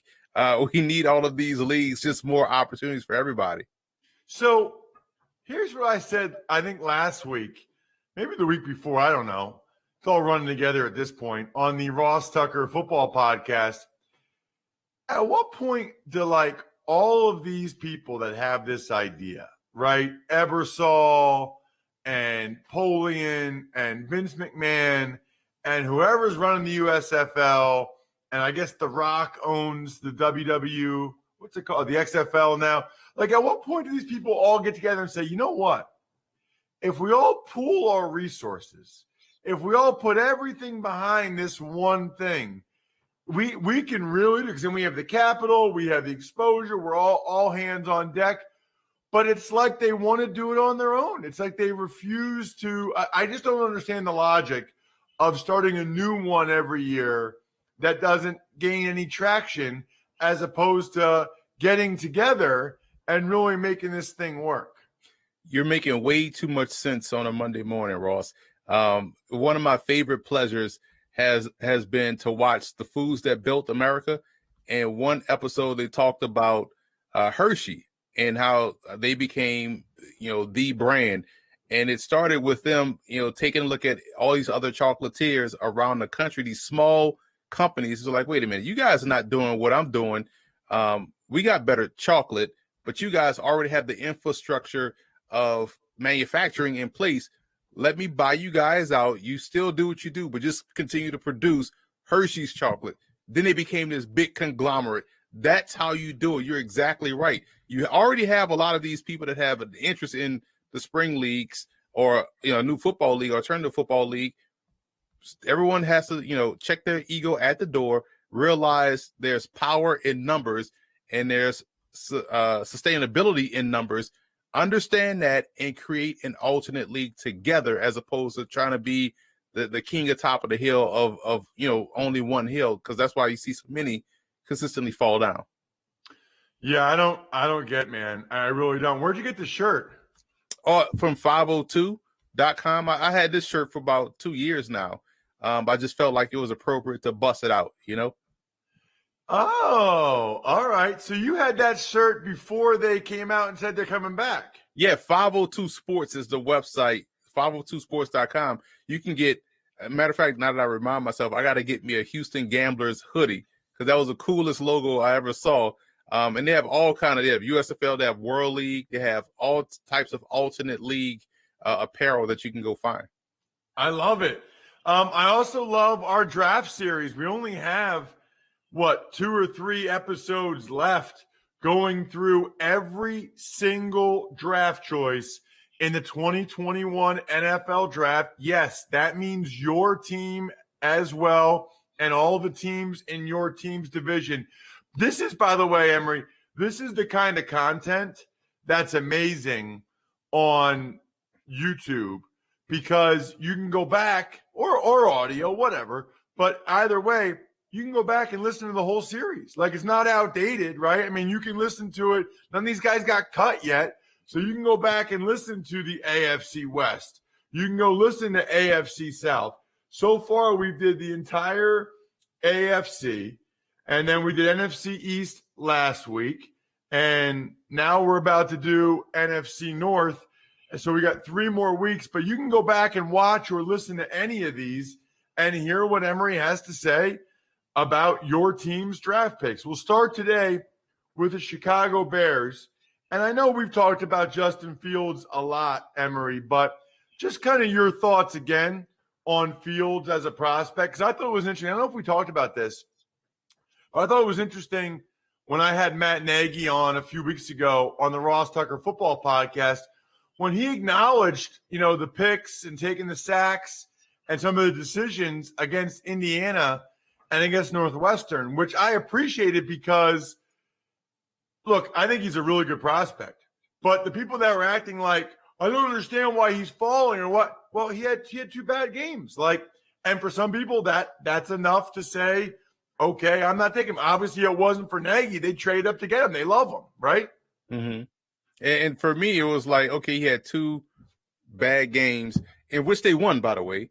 And also 2 bad games in a total of, 20 games at Ohio State. So 18 out of 20 games, he was excellent.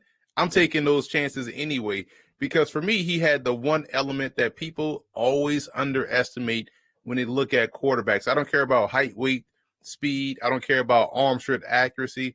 How well do you play when the game is on the line? How well do you handle pressure situations? Can you sustain that success in situational football?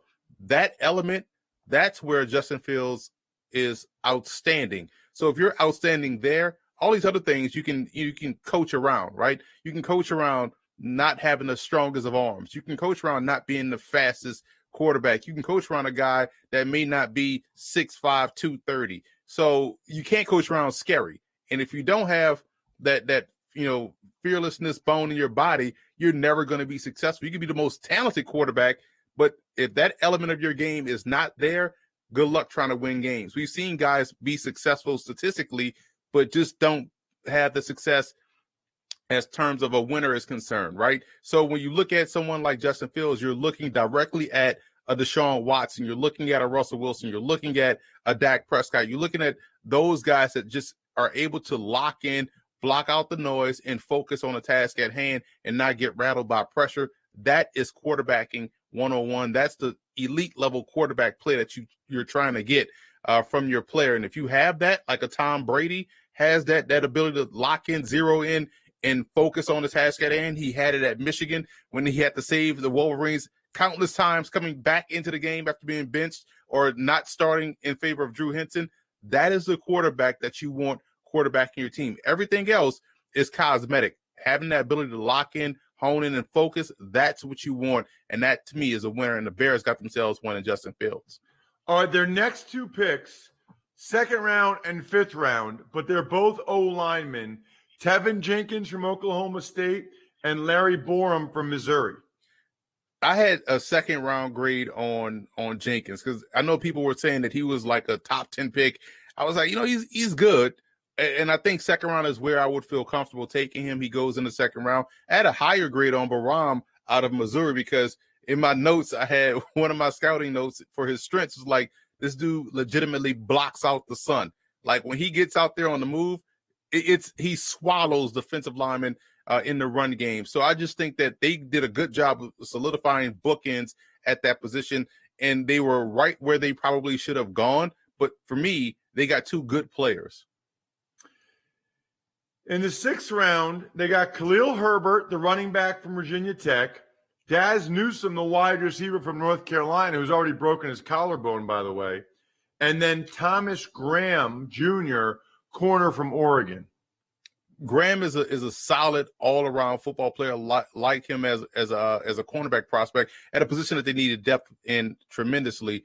And I like what they're doing at running back. Herbert is a speed guy, explosive guy. They want to get more explosive in the backfield. They already have Tariq Cohen coming back healthy. He's an explosive talent. Undrafted free agent CJ Marable from Coastal Carolina, explosive talent. So you see the path that they're going down. Herbert can also be a day one core special teamer as a returnman, something that he excelled at Virginia Tech as well.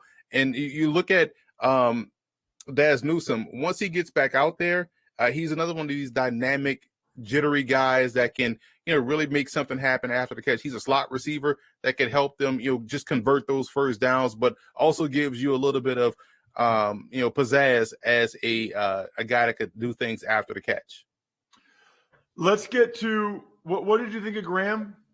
I thought he was a good all-around player, and the back end of that draft with defensive picks, but the undrafted free agents in Kamara, Charles Snowden, Caleb Johnson out of Houston Baptist, they got some legitimate dudes on defense as an undrafted. And that has been a common theme for Chicago the last couple of years, because we've seen guys that go undrafted on defense make the team and make an impact. So I thought they did a great job in the 8th round of the draft as well. So what do you think about Tonga, the D tackle from BYU? Very good point of attack player. He does a good job winning versus double teams, which is a skill in and of itself. So you like the fact that they were trying to find someone young that they could bring along and help him, provide that depth up front, because they lost a key player up front, but they were able to get back, Eddie Goldman. He's coming back healthy, I believe. So they're going to have some good depth there, and I think Tonga is going to be the one that provides that for him. Let's get to the Detroit Lions, Emery. Man, there was certainly a theme with their draft, especially Penei Sewell, Onwuzurike, Aleem McNeil. I mean, they went O-line, D-tackle, D-tackle. You don't see teams do that very often. And physical, stuff the run, control the line of scrimmage D-tackles. Yeah, here's the thing. I think Detroit probably ordered, 15 copies of Football Game Plan Scouting Guide, because you look at what they got. They got one of my top 5 offensive linemen, obviously, in Penei Sewell. They got my number 1 nose tackle in Aleem McNeil, my number 2 defensive tackle in Onwuzurike out of Washington.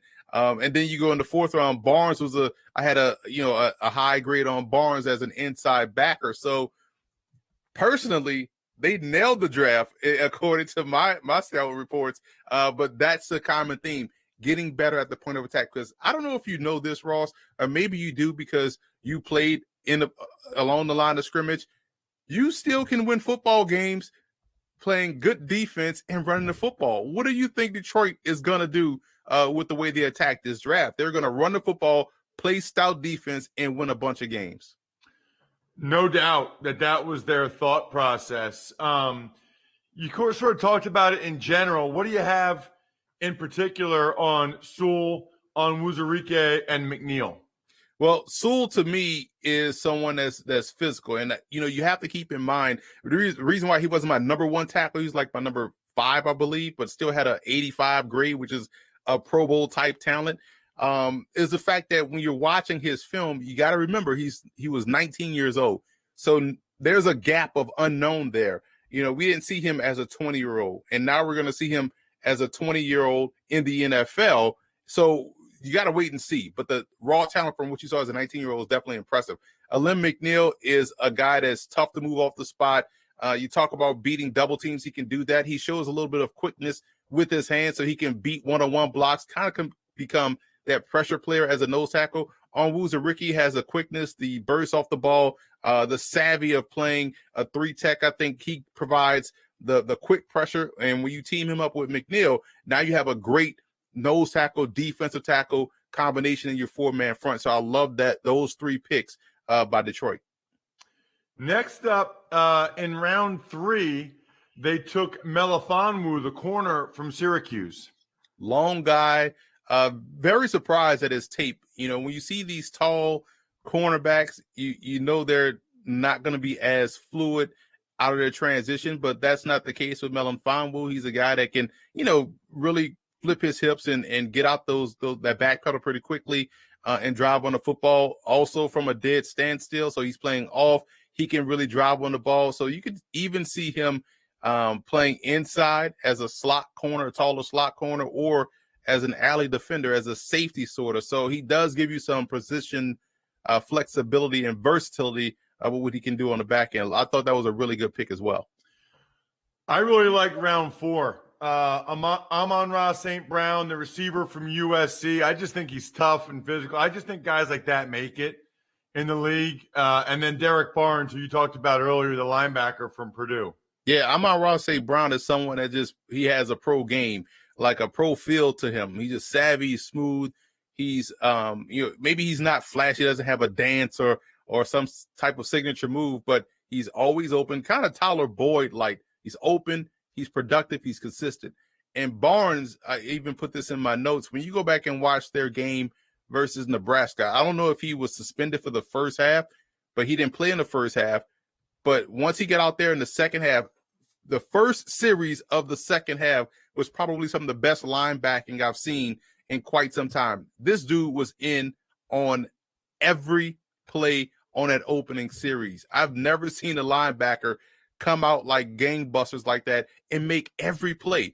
So not only is this dude someone that can stack and shed like you like to see from the position, but he has good bursts. He's a good blitzer. He's arriving with explosiveness upon contact and always finds the football. So I'm a big Derek Barnes fan. I think he has a chance to start as a rookie.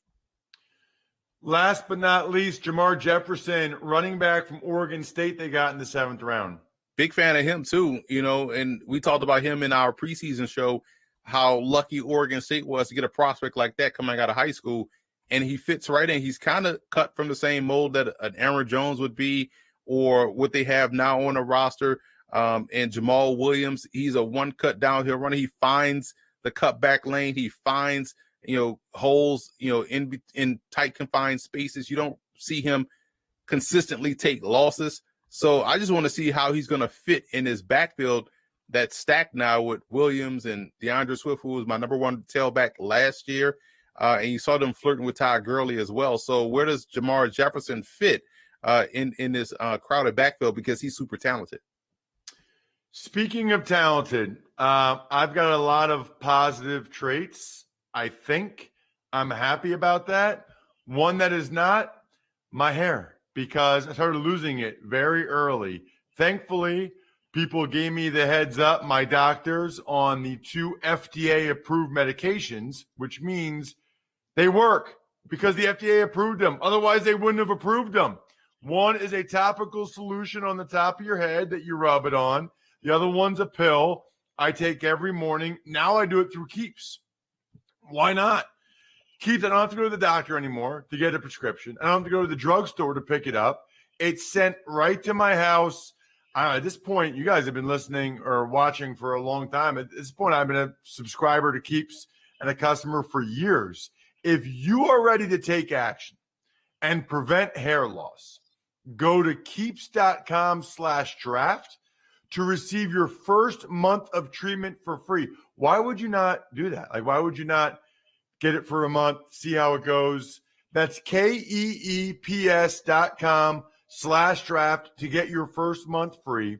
Keeps.com/draft. I guarantee once you start, you're going to say, oh my gosh, I should have been doing this years ago.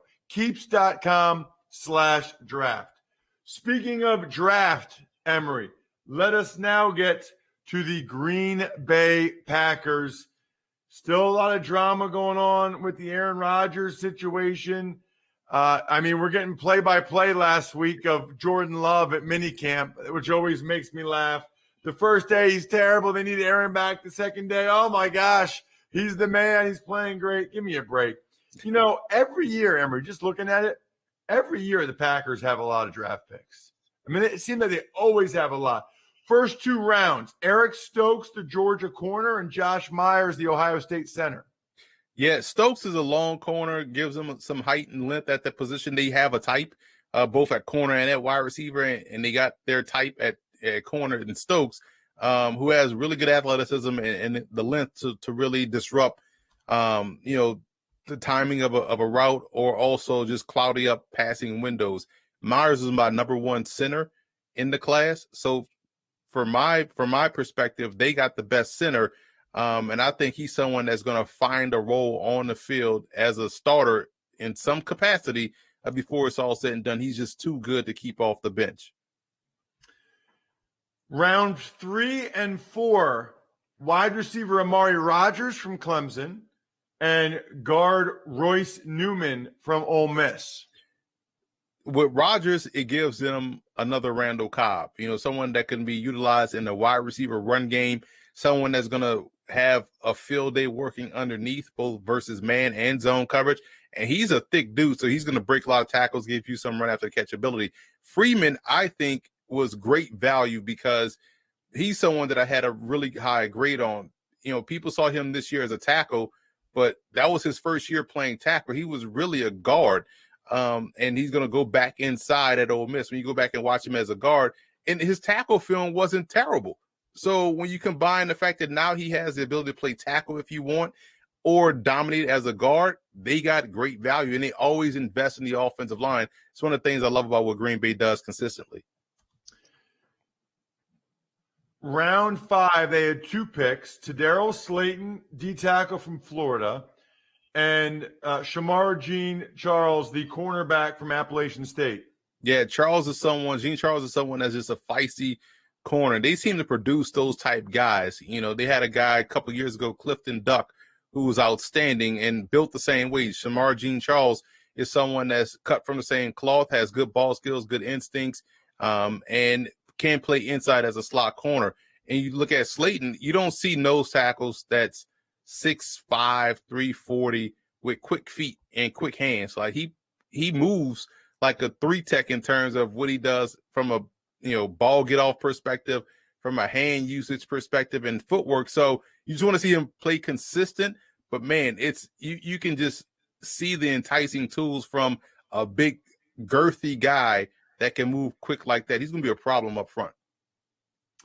I'm curious, just as I get to the rest of the line of the picks for the Packers, I didn't ask you this earlier, but you mentioned Swift was your number 1 running back last year? Yeah, he was my number 1 overall tailback. And I gave him a 90 grade. When you watch someone that's able to string moves together like that and work his way downfield without losing speed and quickness, man, it's impressive. I said this, I could find a tweet too. I said this, I want to say maybe 3 years ago, like when he was 3rd string behind Sony Michel, Nick Chubb.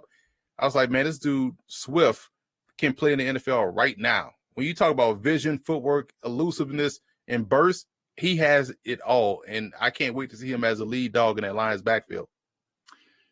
Last 3 picks for the Packers. Cole Van Lanen, a guard from Wisconsin, Isaiah McDuffie, linebacker from BC, and Kylan Hill, running back from Mississippi State. These were all good picks. I had solid grades on all of these guys. Van Lanen is someone you can't go, again, we talk about this every show, sight unseen. Wisconsin or, lineman. Yeah, I'm draft him. I don't care how he looks, how he plays. You say Wisconsin offensive lineman, I'm in. And I think when you watch him play, you see him obviously dominating the run game. But I thought he's someone that you can't just walk back into the pocket in pass pro. So he's like an anchor up front. So again, providing good depth along that offensive line. Colin Hill is someone that improved this year briefly in his stint with this new staff at Mississippi State. They showed him more so as a receiver, which is something that everybody wanted to see. But as a runner, he's a one-cut downhill guy, doesn't waste time dancing in the backfield, and is a focused individual. I love the mentality that he plays with. He has good leadership skills. We saw that on display this year down in Mississippi, getting them to, spearheading that effort to change the flag, the state flag, got that job done. How could you not want someone like that on your football team?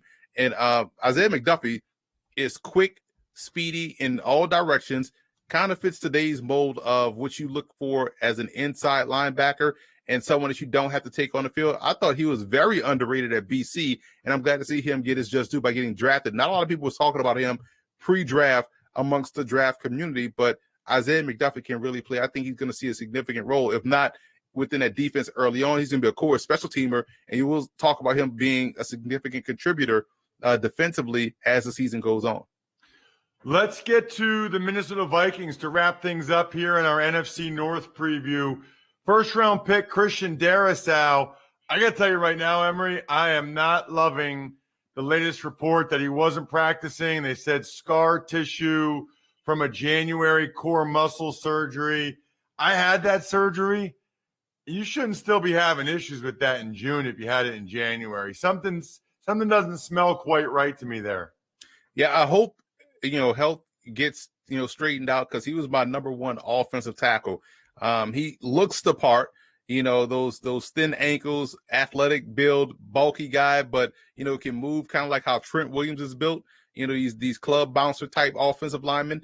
And you saw him play last year, played hurt last year, but still was able to put together some really good tape. So I hope he can get healthy and stay healthy, because he's a plug and play guy up front. Round 3, they had 4 picks in the third round.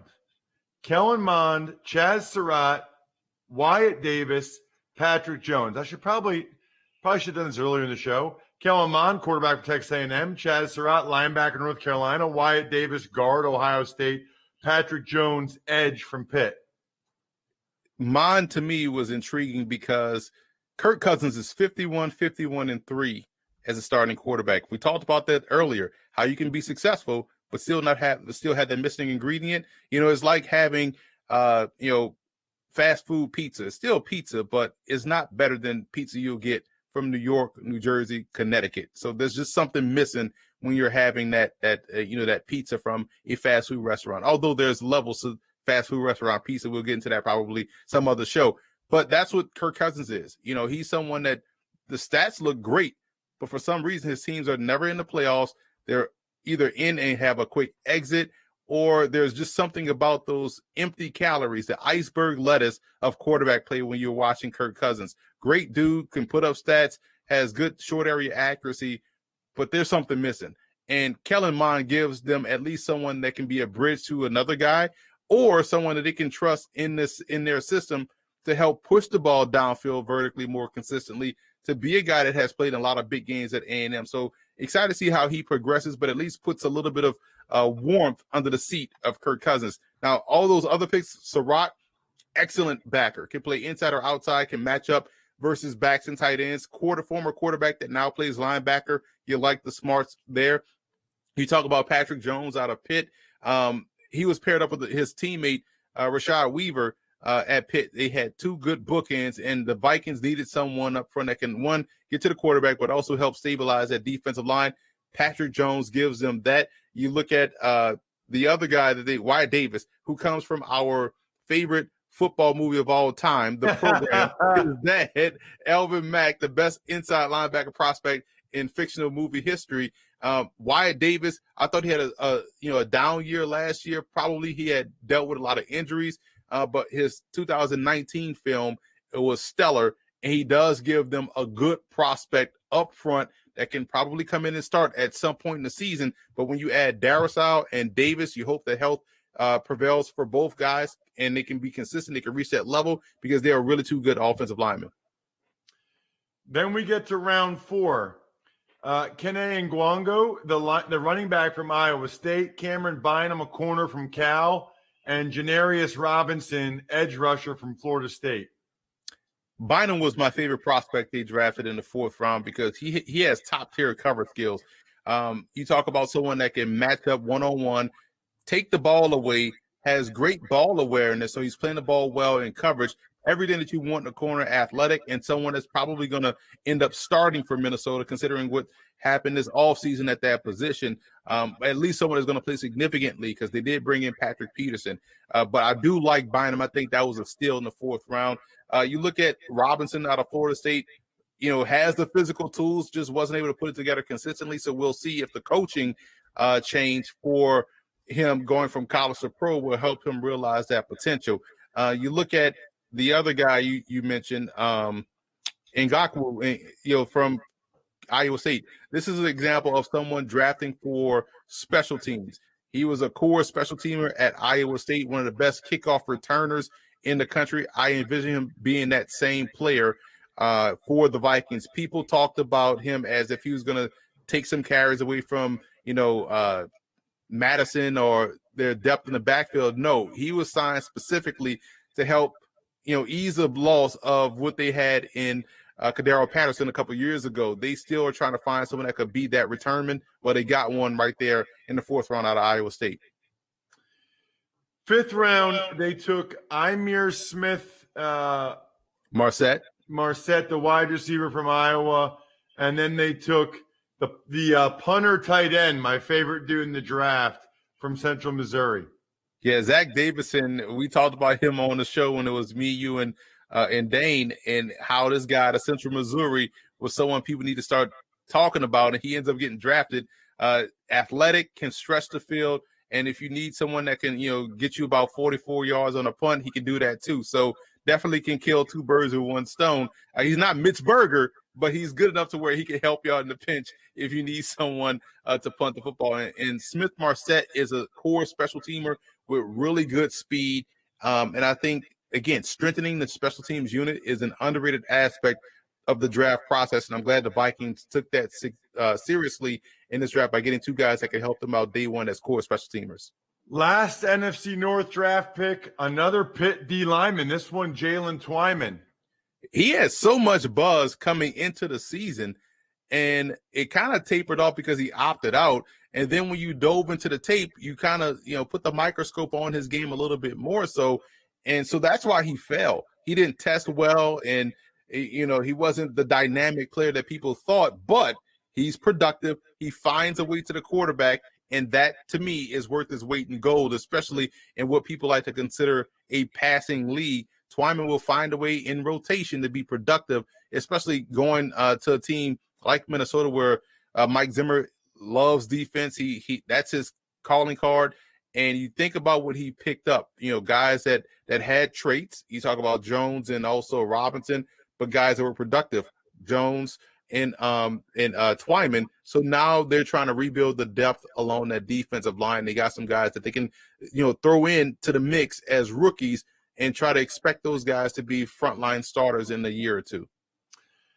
NFC South next week. It should be awesome. Cannot wait to break down all those draft choices, including Emory's own New Orleans Saints. Make sure you check him out on Twitter at FBall Game Plan, Football Game Plan on YouTube. We are at Ross Tucker NFL, at Ross Tucker Pod, everywhere. Really appreciate those of you that spread the word in any way. From those of you listening to the Ross Tucker Podcast, you can win a little something if you do so. Other than that, the keg is kicked. We are all tapped out. Thanks for listening to the College Draft Podcast. Make sure to also subscribe to the Ross Tucker Football Podcast, Fantasy Feast, Even Money, and the Business of Sports. All available at Apple Podcasts, rosstucker.com, or wherever podcasts can be found. A lot of times on the show, I mentioned DraftKings. Here's what you need to know. You got to be 21 or older, New Jersey, Indiana, or Pennsylvania only. New customers only. Restrictions apply. See DraftKings.com/sportsbook for details. Gambling problem, call 1-800-GAMBLER, or in Indiana, 1-800-9-WITH-IT. By the way, if what I was talking about included a deposit bonus, doesn't always, sometimes it does. Deposit bonus requires 25 times playthrough, and deposit bonuses are paid out in site credit.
What's up, Dream Streamers? Welcome in. It's good to see you. He's Geoff Ulrich. I'm Adam Kaufman. This right here is the third of just 4 Madden simulations today. There will be a big, healthy gap between these couple, as of course you will get some American Ultimate Disc League action. We hope you will stick around and enjoy that, obviously. Then I'll be back with you later on for Madden After Dark. But right now, early bird special with Moose. How are you, man?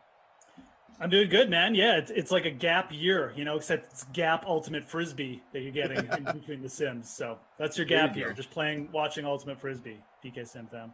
Well, this is called the early bird special. I still got that. The Hey Moose, how's the U.S. Open going? So I have not really checked in on things today, so I'm looking forward to getting your thoughts. I know that no one in my lineup tees off for another half hour or whatever it is. I'm in the early part of the day yesterday, late part of the day today, and we'll see how that winds up going for me. And also, of course, gives us an opportunity to check in on the Moose U.S. Open Classic Bonanza, whatever the heck you called it, see how the 200 people are doing and how your lineups are doing and all that good stuff. But as we are about 30 seconds away from lineup lock between Carolina and Arizona, out west, virtual Zona, who stands out to you? Who do you like? Okay, so we've got a Russian QB. So I Captain Kyler Murray, as I do. I did pair him with Kenyon Drake. Both those guys just absurd averages per sim, and then I went really cheap on the Carolina side, faded Teddy Bridgewater. Excuse me, Samuel, Robbie Anderson, and a couple other dudes. We at lock? Yeah, we are. We're at lock. Yeah. So Yeah, Samuel, good. Robbie Anderson, Ian Thomas, Joey Sly. Don't want to give out my secret lineup too. No. Listen, I won one of these yesterday, so people should really be heeding my words, even though you can't now because lineups have locked. But Curtis Samuel at captain. I really like him. I like DJ Moore. Good, value captain opportunities. It allows you to pay up in other places. You could go stars and scrubs, which is kind of what I did, at least with regard to the flex spot. So Samuel is the captain. Kyler Murray, got to play him. Oftentimes captain him, but got to have him in the lineup. Christian McCaffrey, very boomer bust in Simland. We know that. DJ Moore, mentioned him before, big fan. And then had very little left salary-wise. So it was really a question of, have another guy who's in that, let's see, could have been like an Ian Thomas on up a little bit, maybe a Max Williams. You could have gotten him in there, but it would have meant a super punt play on the other side. Like no chance the guy even sees the field. And I didn't feel that bold, so I stacked the kickers. Moose. Joey Sly, Zane Gonzalez. We'll see what happens. Well, I mean, stacking kickers, man. I mean, that's bold. That's a Jason Rossi move right there. But yeah, it is. You know what? It is and it isn't. This is the right game for it. It is. I love me some Jason Rossi, but even he has copped this. He says stack the kickers a lot. I don't think he does it that often, though. No, he doesn't. I think it's kind of fraudulent. It is. It is. Like he doesn't commit to it. Thing. He doesn't. Yeah, commit, he should be doing it every sim, right? Right. Make it his thing. But I agree. Let's just not make it his thing anymore. I do kind of like that strategy in the sim, to be honest. You got a couple stud running backs that could just get all the yardage, and then some extra teams. So. Yeah, we'll see. It was difficult, and it wasn't my intention. My original build, I had Kenyon Drake in there, and then I just ultimately, couldn't do it. Couldn't make the money work in order to have Kyler and Christian and Drake in there without having a really cheap captain like a kicker as captain potentially, which our guy Bobo and Ops did. We also got the Drew stack. We are underway. Kyler incomplete to Kenyon Drake. He dropped it. Came awfully close. So tell me, let's jump into the namesake for this free roll. How things going at the U.S. Open? I can pull up the leaderboard and pull up some fun facts, but from a lineup perspective, a tournament perspective, how things going? Okay, so let's give everyone an update. We got the morning wave, just looking at completion here. So we got a dude named Richard Bland, who no one is going to know. Richard Bland is he's almost 50, plays over in Europe exclusively. He won his first event ever on the European Tour 6 months ago. So this dude's playing well. He's a really good ball striker. He's not going to win. I feel very confident saying that. He played well for the first 2 rounds, probably going to have the major of his life, but I don't think he's going to win. You got Bubba Watson, who just came out of nowhere, playing well again. He's a big driver. My boy Louis up there at 3 under. You got a bunch of guys around there that haven't teed off. John Rahm is right in it as well. John Rahm's in a really good position. Scotty Scheffler made a bit of a move, but the big name right now from the morning wave to keep an eye on, Louis, Rahm, and Bubba. Louis and Bubba kind of what you call obviously more of the veterans, but Rahm actually just birdied his last hole, so he's at 3 under even. So Rahm's in great position right now. He's going to be the favorite going into the weekend unless someone does something big and gets to like 6 under. Taking a look here at the Moose Classic U.S. Open Bonanza, I at one point in time, Moose, and it was early because yesterday I had the early guys. I didn't have any of those big names in the afternoon. So there was a stretch there for a while yesterday when I was in first place. I was leading this sucker, and I was certainly top 5, top 10 much of the first half of the day. And then obviously things fell apart now because of how early things started today and that none of my guys have started. Things have gone the other way. So out of the 200 people, I am sitting 177. I am very much near the bottom at this moment. We'll see what ends up happening. But Gatutu is in front right now with a lineup consisting of Rahm, Neiman, Jones, Henley, Johnson, that is Zach, and DraftKings own Bryson DeChambeau. Nice. Henley play going to definitely I love Russell Henley. I think he actually has a legit shot. Could be a guy you could see there on Sunday. Doesn't hit it long, but he's so good with his irons, and when he gets hot around the greens as well. Just don't be shocked if that guy's there Sunday. So Henley's could end up being like the tournament pivot of the week, to be honest. Do you want to give us your lineup, man? You said it was doing pretty good for a while. Yeah, I mean, for a while it was, but again, we'll break see what it down. This afternoon. Break down your golf process. Listen, you tell me what you think. You're the expert among us. I'll tell you what I think. As I look at it, all of my guys will tee off in the next 10 to 40 minutes, basically. So I've got Xander Schauffele, I got Tony Finau, your dude. I got Webb Simpson, who was just a remarkable disappointment yesterday at 8 over. Terrible. I have Matt Fitzpatrick. I've got Shane Lowry, and I've got also have Jason Kokrak. So I went with more of a balanced approach, as opposed definitely. Like the most expensive guy there is Schauffele at 9,300. So I faded all the 10K guys. I know it's something you and I talked about on the sweat a little bit, but then my cheapest play is Lowry and Kokrak, each at 7,600. So no super value in there either. So you've unfortunately hit the minefield that is Webb Simpson this week, who a lot of people hit, obviously. What was he? Yeah, he was even. Although 15%. only 15% owned out of the 200 in your contest. That's like decent ownership, right? Like, yeah, I guess not that's like true. he's not super chalk, but you're not alone. Certainly, a lot of people. No, for sure. Yeah, I guess like just scanning it, top ownership for any player in the contest is in the vicinity of 20%. So yeah I guess Webb's a decent sized number at 15. Fitzpatrick definitely going to be could potentially be save you if you get like 5 or 6 through though. Yeah. Kokrak, you definitely put together like a pretty solid core lineup. It's not much different from what you'd see in a lot of like top players cash games this week. I mean, maybe sans Fitzpatrick. I don't think people are playing him. But quite frankly, Fitzpatrick's played better than like Casey or a couple other guys that you could have used in that range anyways. So. Now, what is the? Well, I don't have to ask you. I can scroll and look. So the projected cut line right now would actually be the top 77 guys because, as you know, and as we've talked about, it's top 60 in ties. So +3 is right now the projected cut. Obviously, that can evolve over the course of the day. So for me, I would get 5 guys through in this moment. But again, they've all got the entire second round to go. So yeah, we'll see. And I mean, look, I think the projected cut right now is about it.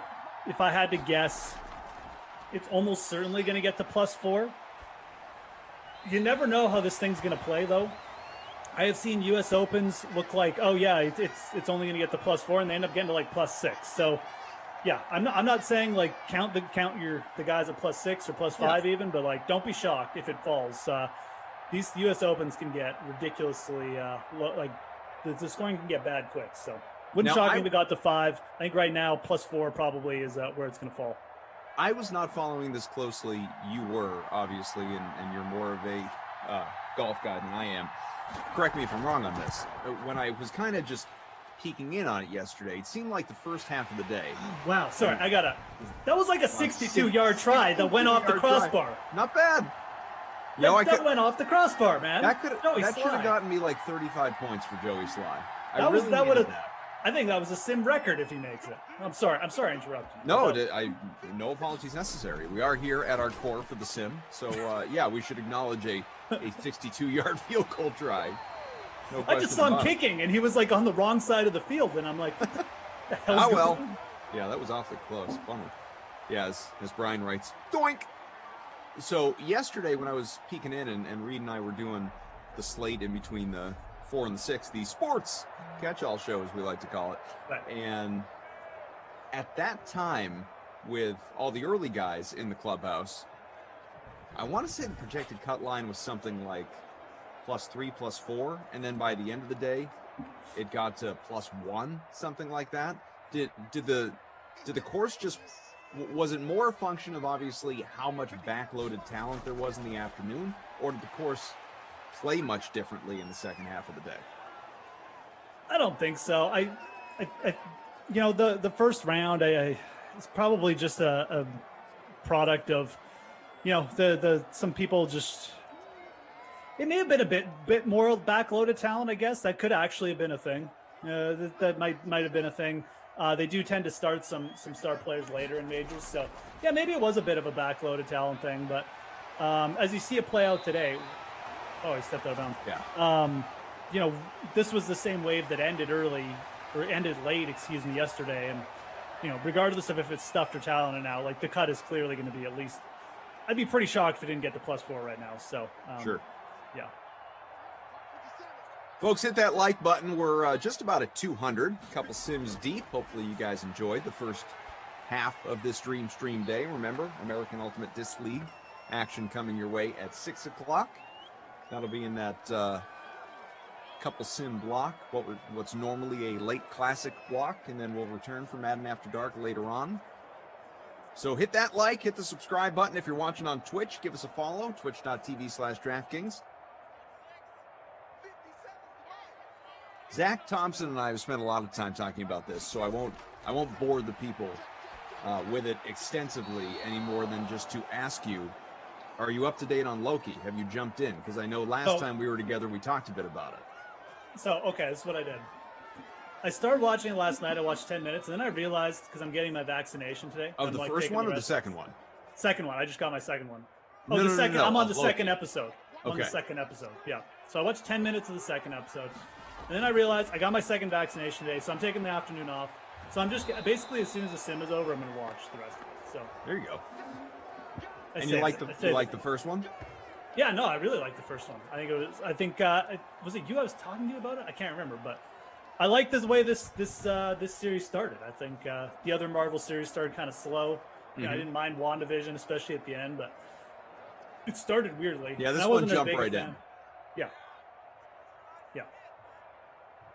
All right, let's get another kicker try. This one a more reasonable 45. Gonzalez, easy. I'll tell you what, the stacking the kickers approach, if we had seen that 62-yarder go down from Sly, we'd be looking really good right now. Would have been crazy, man. I mean, right? That's just that field goal, just those 3 points, just jump me up 50 slots in our free roll. 135 entries. I, of course, used Sly. I was deciding between which kicker to use, and I used Sly over Zane, so didn't help me much. It's hard. It's tough. You know, you gotta pine over those decisions, my man. It's stressful stuff. I know that you take building your lineups for these free rolls very seriously. I did wake up in the morning, you have your coffee, you analyze, you dissect, you go back through game logs, you're looking at Madden ratings, rosters, indoors, outdoors, is it a weather day? How have things gone in previous matchups? You read all the articles on DK Playbook. there is no interrupting your process. I'm glad that I you respect it. glad I'm you in awe, acknowledge really. how much time I put into this. That's what I tell people. Guys, there's a reason that Moose bills for 6 hours for every sim that he works, because of all the research that's going into the morning. I wish. 6 hours for every sim. That's getting up there in the Emerson dollars. Right? Scary close. Emerson's the difference, though. He just charges per minute, basically, how much he gets paid. So Speaking of, by the way, I just want to, I don't know if this has been talked about at all, but it's good with the Drew stack here, producer Drew in particular, because as you know, he's the puzzle guy. He is the one that puts the schedule together. I want to let people behind the curtain just for a moment, those listening. So holidays coming up, July 4th, and this is July 4th week. People are going to be taking some time. I am, believe it or not, I'm going to take a little vacation coming up here, Moose, where I'm going to take, I don't know, whatever it is, whatever my wife booked, 7-8 straight days of me not doing Sims. Oh, wow. I know. I'm going to actually disappear from Simland for a little bit before the holiday. And it's quite a thing. And so Drew's next bit of the schedule, he's doing the week that starts June, what was it? Or let me see. Next June, week. June 21st. Okay. So I'm working during the week, as I typically do. Then vacation kicks in Saturday. So I put, off. I'm not working Saturday. I'm not working Sunday. I'm gone. And at the time that I did that, I saw that Emerson put off, that Glash put off, because they don't work on the weekend. They never do. They're lazy. Smash Lana, you can clip that. And so Drew sends out an email to everybody, you included, like, hey guys, we're going to be a little thin on the weekend. Holidays coming. If anyone can, if you don't normally work on the weekend, you can work a little, if you could free yourself up, let us know. So I pulled up the schedule. Now looks like Glash, he's doing the Lord's work, man. He's working Saturday and Sunday. Emerson's picking up a shift Saturday. It's nice to see people rising to the occasion. Look at you, buddy. We're just rallying behind you. I actually saw that you were off, and then I just decided to also take a day off next weekend, So I'm picking up a new puppy. I'm picking up my new puppy next weekend, man. So I got a great excuse. I mean, now where are you going to get the puppy? I have to drive to like a farm, like 5 hours away from here. So oof, it's gonna be a full day. Yeah, I'll say. My wife's driving convenient there and back. I'm just gonna sleep in the car.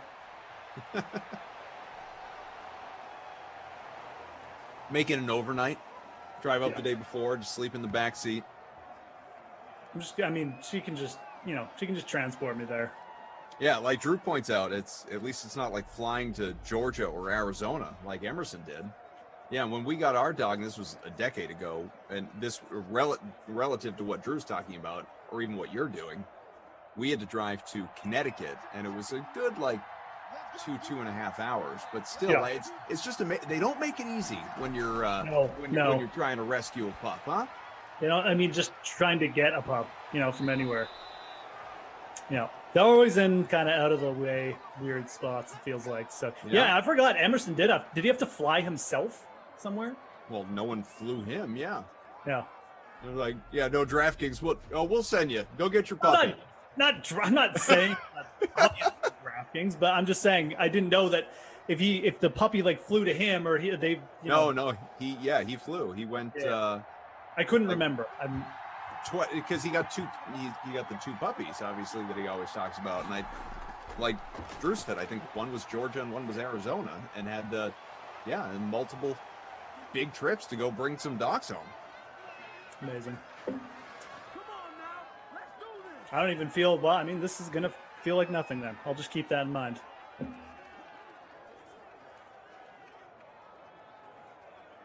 Mo, I'll miss you too, man. So you're gone for what, a week and a half, 10 days? I don't know if I can share this, but I'm going to. Well, share whatever you want. I think it's okay. I don't believe I won't say it's definitively, because who knows, things are subject to change. I don't believe we will have any Sims at all the weekend of July 4th, meaning Saturday, Sunday, not the 2nd, but Saturday, Sunday.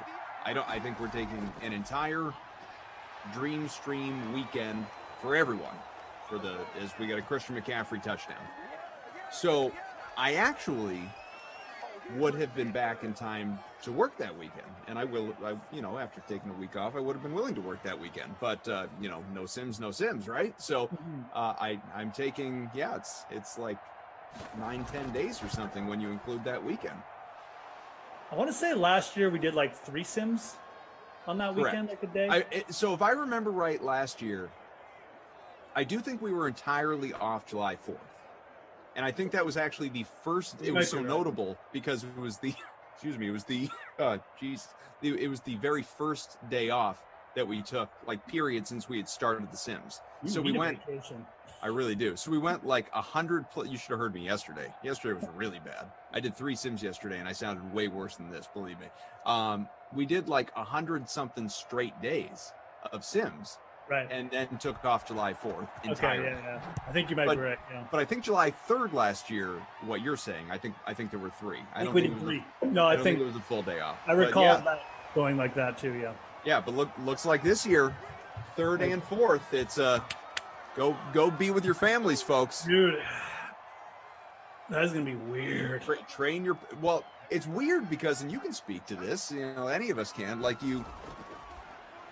And not just us, like those of you out there listening, like I'm guessing this is true for you if you just play The Sims and listen to The Sims and you're part of the chat. But when you step away from Simland for 2 full days, it really does feel like 2 weeks. Like it's amazing.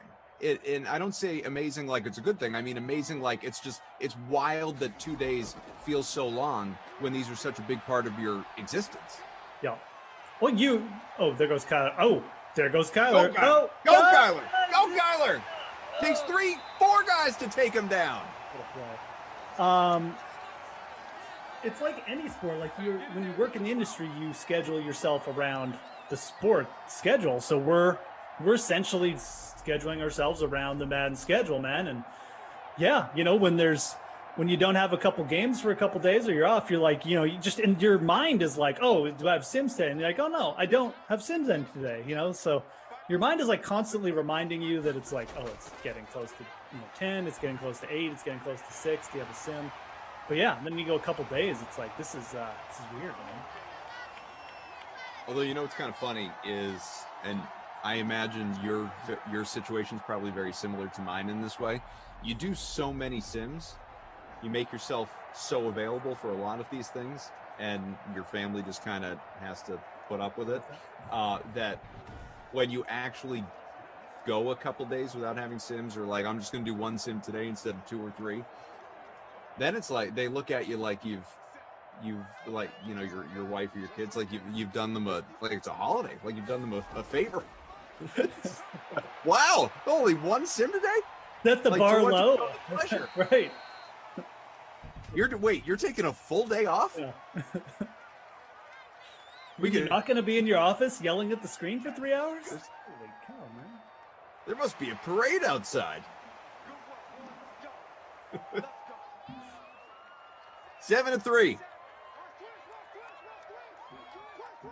It is that time of year, though. It's like, the football hype hasn't started, but then, like, after July 4th, that was 12 touchdowns. After July 4th is kind of when, like, the football really starts to pick up a little bit. So right.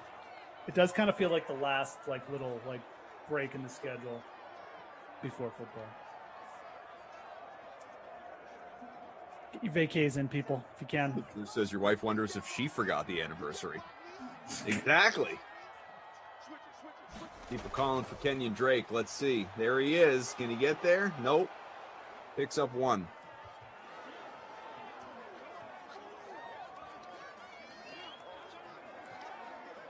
Anna, these are bold questions.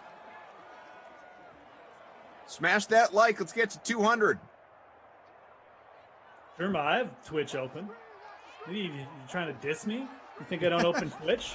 I'm right here. I'm one of the only people who always has Twitch open. Touchdown. Christian Kirk. What's this Bob Cousy stuff? You got a Oh, is this the Cousy autograph? Did you tell me about this before? I can't remember. No, so I had just before the sim. So I've been doing this thing on Twitter lately. I haven't done it a lot. I've done it a few times, and it started with a couple. I didn't do it on my own originally, meaning my stuff. So a couple friends of mine, independent of one another, had sent me just like pictures of autographs they had, and just said like, hey, I found this, ball, and I can't figure out who signed it. Do you have any idea? I see. And so I'd look at it and I'd say, I really don't. Sorry, like, I wish I could help you. But, well, I'll tell you what. Here's what would help. Because there are enough people out there on Twitter. I'll take a picture and I'll post it, and who knows? Maybe we can get to the bottom of this. And so both times it worked out. Like, there was a consensus, and it was, like the people out there just problem solving. The first time it was a friend of mine had a David Ortiz autographed baseball. Yep. Second time, this one was too bad. Friend of mine's just it's an autograph on a piece of paper, and it's like a Celtics letterhead. So he's like, I know it's a Celtics autograph. I know it's not recent for sure, but beyond that, I have no idea who it is. And so I take he sends me the picture, I tweet it out, and never, credit to the social media internet sleuths, man, because I never would have gotten this in a million years on my own. But sure enough, you compare it to other autographs, online, it's correct. Rick Pitino. It was a Rick Pitino autograph from back in the late 90s when he was coaching the Celtics. Wow. So the long explanation to your question was, I decided, you know what, I'm going to play today. I'm going to take one of my autographs that I found in a box, and Bob Cousy. Nice. Yeah. Celts legend. But I really enjoy it. It brings people together. It's not unlike, for sure, not unlike buy stream trash. It's a fun game that people can unite and discover autographs. Now, how did you come about the Bob Cousy autograph? So back in this particular case, I knew it was from, well, the autograph, not the player, but the autograph was from 2005. So I knew that it definitely hadn't been signed in the last 15 years. It was, then, or obviously in the case of Cousy, much older. I got to know some people years ago who once upon a time played for the Celtics. And so they brought me to much older guys, played for the team in the, 60s. Sure. And so they took me one night. This was 05. So, excuse me, I was just out of college, wasn't working in the business anywhere near the capacity I am right now. They took me to a Celtics draft party. That it was the night of the NBA draft, but each team has its own draft party, obviously. So they took me to the Celtics draft party, and there were a whole bunch of current and former players that were there. And so I had this program from the 2005 draft, which is what that Cousy autograph is signed within. And so I open it up and flipping through it. I'm like, oh, who signed this? It says to Adam piece, and then the autograph. And yeah, I guess I don't even remember, but apparently Bob Cousy was at the party. Pretty good party. Yeah. You would think that would have left a more lasting effect on my life. Drew, did you boo the Ryan Gomes pick? Internally, probably.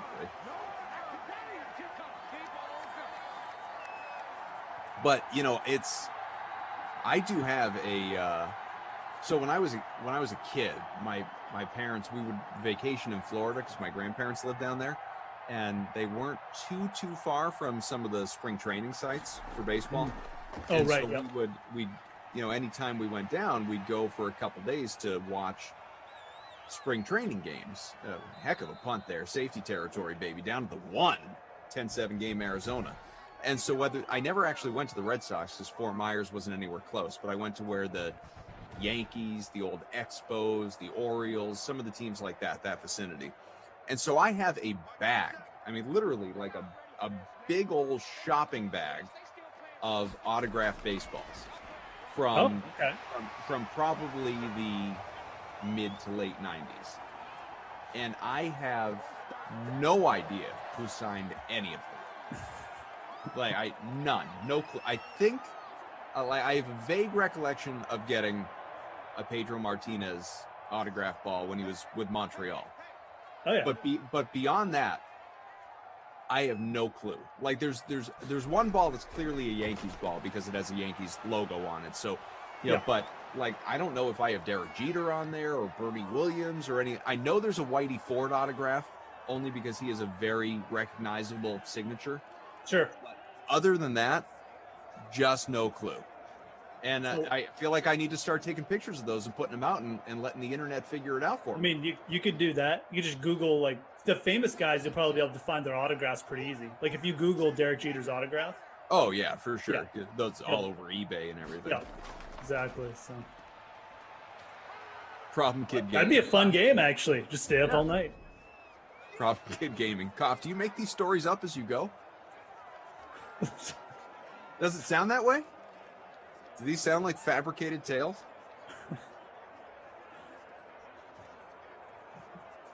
Lisa says, Bag Lady Kaufman. CJ says the Koozie autograph's worth 140 retail, man. Oh, I wouldn't sell it.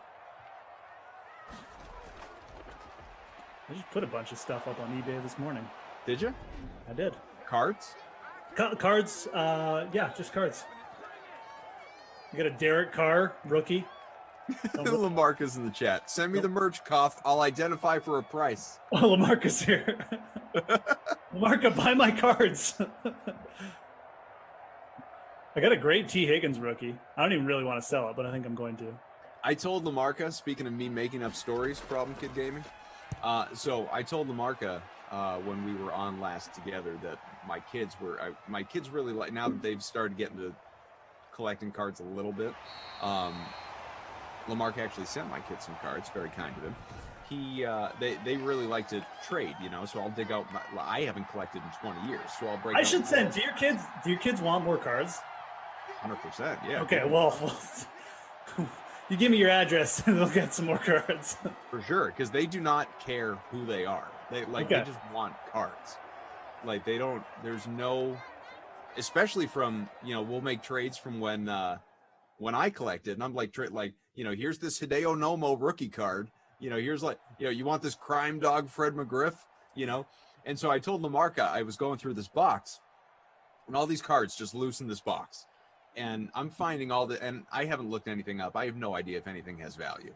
But I found like multiple Derek Jeter rookies and, not fancy inserts, super unique cards, just, regular like Topps or Donruss or Flair or whatever you would have got, Score, whatever at the time, Yep. But I'm sure some of them have, when I say value, I mean like $50, not hundreds of dollars. But Lamarca, I told him all about this box. He goes, how much you want for the box? He's like, just give me a price. How much you want for the whole box? I don't even need to know what's in it. What's the price? What do you need for the box? Pretty sure one day we're going to get Lamarca on like a Madden sim, and it's just going to be like, there's just cards like just piled like beside him, there's just piles, and he just like sweeps in, there's like a space, and it was just falling on him during the sim and stuff. I think we're going to hit that point one day. Jared Kilgore sent me some old obviously unopened packs from like, it was like 1990 Upper Deck baseball or 1991. Yeah, like 1991. What was like O-Pee-Chee hockey? What was that brand? Right, something like that. It was. Yeah. That's not. I mean, jeez. Like not terrible at all. No, for sure. But it's just funny watching my kids go through this. Like they're opening up, like these broken sticks of gum are falling out in their hands. Oh yeah. Just a little chalk, basically. Don't that gum is 30 years old. Do not put that in your mouth. Yeah, I've watched some classic like vintage packs being open, and sometimes the gum will stick to the first card.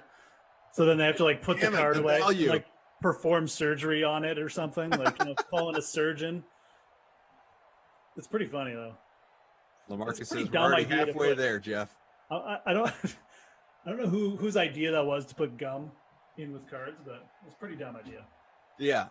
Well, and what I was saying to my wife too is, again, halftime 10-7. We'll look at some of the stats from some of our key players because stats are going to be up to date momentarily, and then we'll dig in on our lineups, obviously. But I was saying to my wife, it really makes you think, I mean, about a lot of things, quite frankly, but in this respect, about what we just came out of, right? The pandemic, and just how, like, talk about something so incredibly unsanitary as including including completely open sticks of gum, like not wrapped in anything. Yeah. Within a pack of trading cards. And you would buy these cards for, when we were kids, a quarter, 50 cents, $1, whatever. And you didn't even hesitate to just pick that gum up and stick it right in your mouth. Oh yeah, man. No hesitation. So disgusting and unsanitary looking back. But no qualms whatsoever. Go ahead, eat that gum that you basically just found on the street and put in your mouth.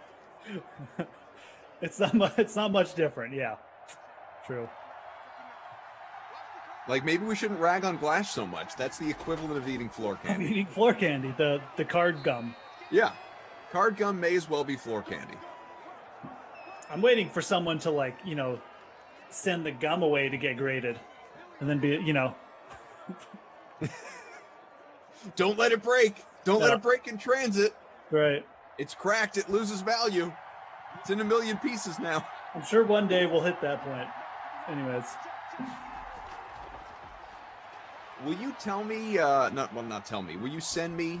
I'll certainly send you my address so I can nab some cards off you. But I want you to send me your eBay page. I want to look at what you're selling to the people.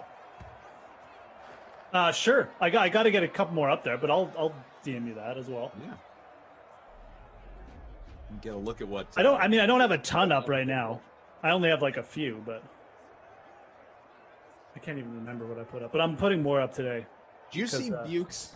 Our friend Bukes, everybody, Steve Buchanan, that Fernando Tatis card that he's trying to sell for like $20,000. Not an exaggeration. Oh no, yeah, no.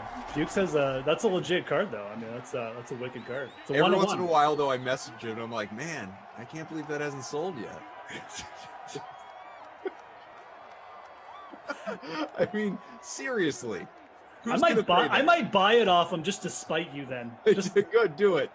We'll see who's spiting who at that point. In all seriousness, I mean, that card, and I told him this, I think eventually one day that card will be worth six figures. It's a one-on-one. No, Drew says it's probably worth more than 20K. I think at one point it definitely will be. Screw college, I'll buy it. It does, yeah. I mean, investing in it and predicting its price is two different things. You got to put your money where your mouth is. It's right. A lot of money, but if Tatis continues on his trajectory, for sure. Look, he's already been paid like it. Yep. Yeah. Exactly. I know Buchanan was sweating the shoulder injury. Yeah, he was earlier in the year. Well, it's like having at this point, I'm guessing, right? I mean, you, Jules, LaMarca, Bukes, obviously, like you guys are all into it, whether it's Top Shot, physical trading cards. You guys are much more into the game than I am. But I mean, it's like having stock in a guy. I mean, totally. That's exactly what it is. It's the same concept. I bought a great example is you know who Jared Kelenic is, right? No, I don't think I do. The Mariners outfielder. Top okay. Prospect. Yeah. Sure. Yeah. So. Not really, but yeah, I'll go. Yeah. Okay. He's a top prospect. He's on the Mariners. Most people who know baseball will know who he is. Or just or fans of baseball or into baseball. So I bought a bunch of his rookie cards. I have a good read on the young guys at this point in my life. No, I mean he's not like a national spotlight guy yet. Although again, he's definitely a top prospect. Anyways, I bought some of his rookie cards before the season started.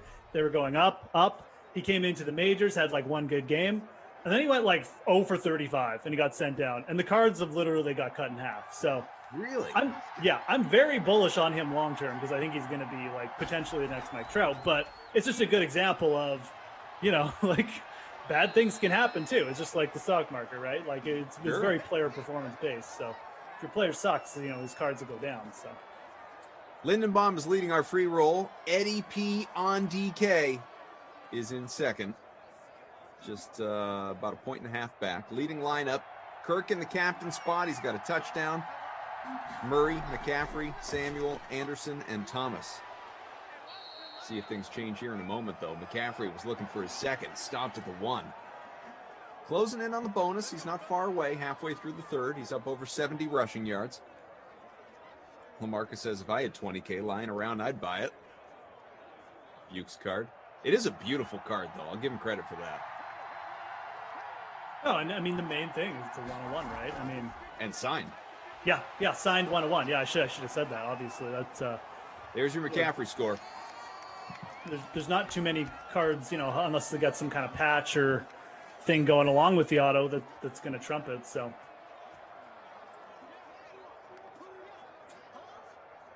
I just got a nice Joe Burrow card back from grading as well. How long did it take? 10 of 10. Well, this one I put in for the Express, so it took about 3 months. If I hadn't paid for the Express, it would have taken about double that, if not triple. But what is the rate to have cards graded now? Obviously in the height of this thing, and I'm sure, like you said, there's an Express, there's a standard. I'm sure it depends how many cards. Maybe there's a bulk rate, all that good stuff. But how do they price that?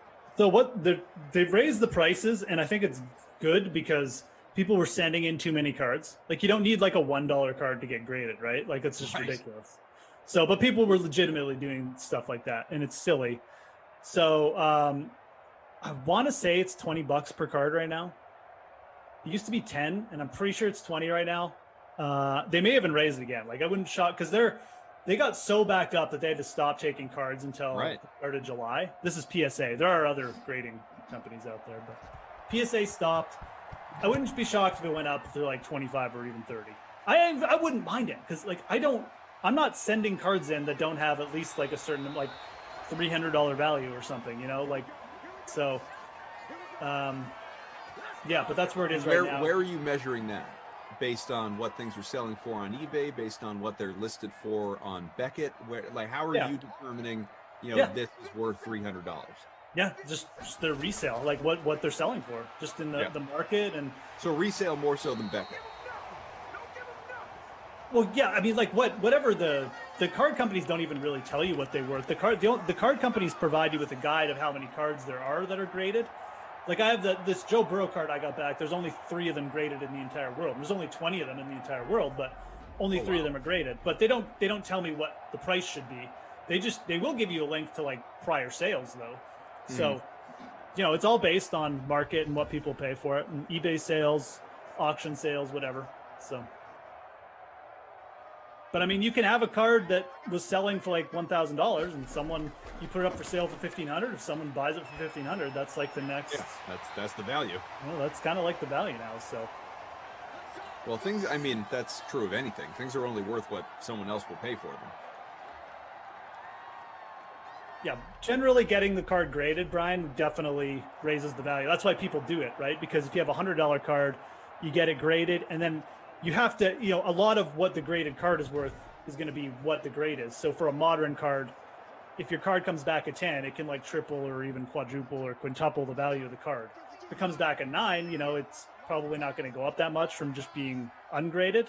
Might go up like, a little bit, but not a ton. So, but how do you determine? I know how the companies do it, but how do you, as a civilian, how do you look at a card and determine like, boy, I think this could be a 10. This is worth me, having this graded.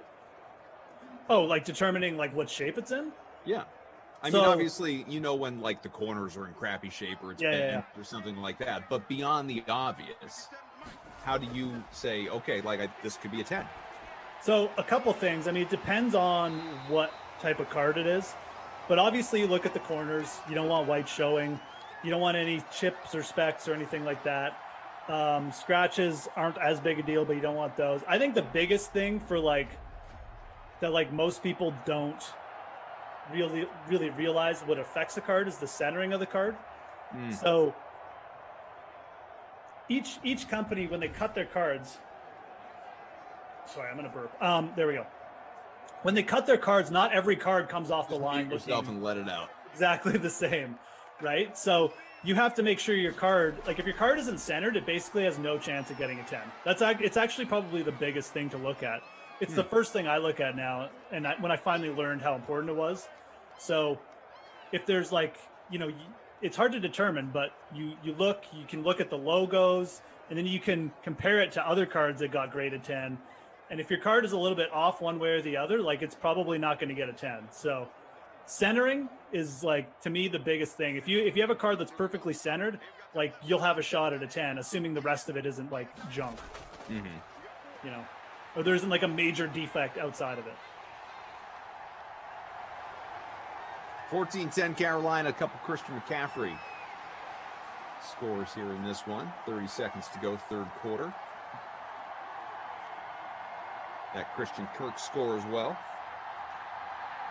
Pug Dog has jumped in front. 69.99 points. Nice.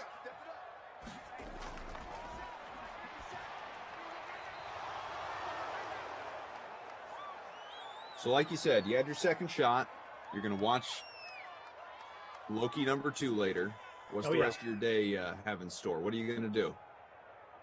Not much. Just chill out with the Moosettes. They got a dance recital tomorrow. Nice. So they practicing all around the house? No, not really. They started soccer this week. They really like it, actually. They're more sporty than they are, I think, like artsy at this point. So sure. Love the soccer. How old now? 4.5. Yeah, turning 5 soon. You're just getting into that window. Yeah, there's been a lot of soccer around here. Although we just finished up with regular, the spring seasons, and then not a little break till fall at this point. But good strong finish last night. I'm just glad it kicked off. They delayed the start by a month, and I was thinking about asking for a refund, and then they finally got it going. But yeah, man, very happy with that. Yeah. Burn the energy. That's all we need. Just burn the energy. At that age, man, that's what it's all about. Get out there and run. Yeah. Run until you are tired, and don't come home until you are. Very, very happy with how that's turned out. It's just a damn cough, man. Hey, Cough Moose, Sim fam. Been way too long. How's everyone? Well, now that you're here, we're great. It's funny that you've been gone because it's just a damn cough, man. I've been dealing with quite the damn cough, man. I got to tell you, it has been awful of late. We are through 3, quarter to go, 14-13. Carolina's in front.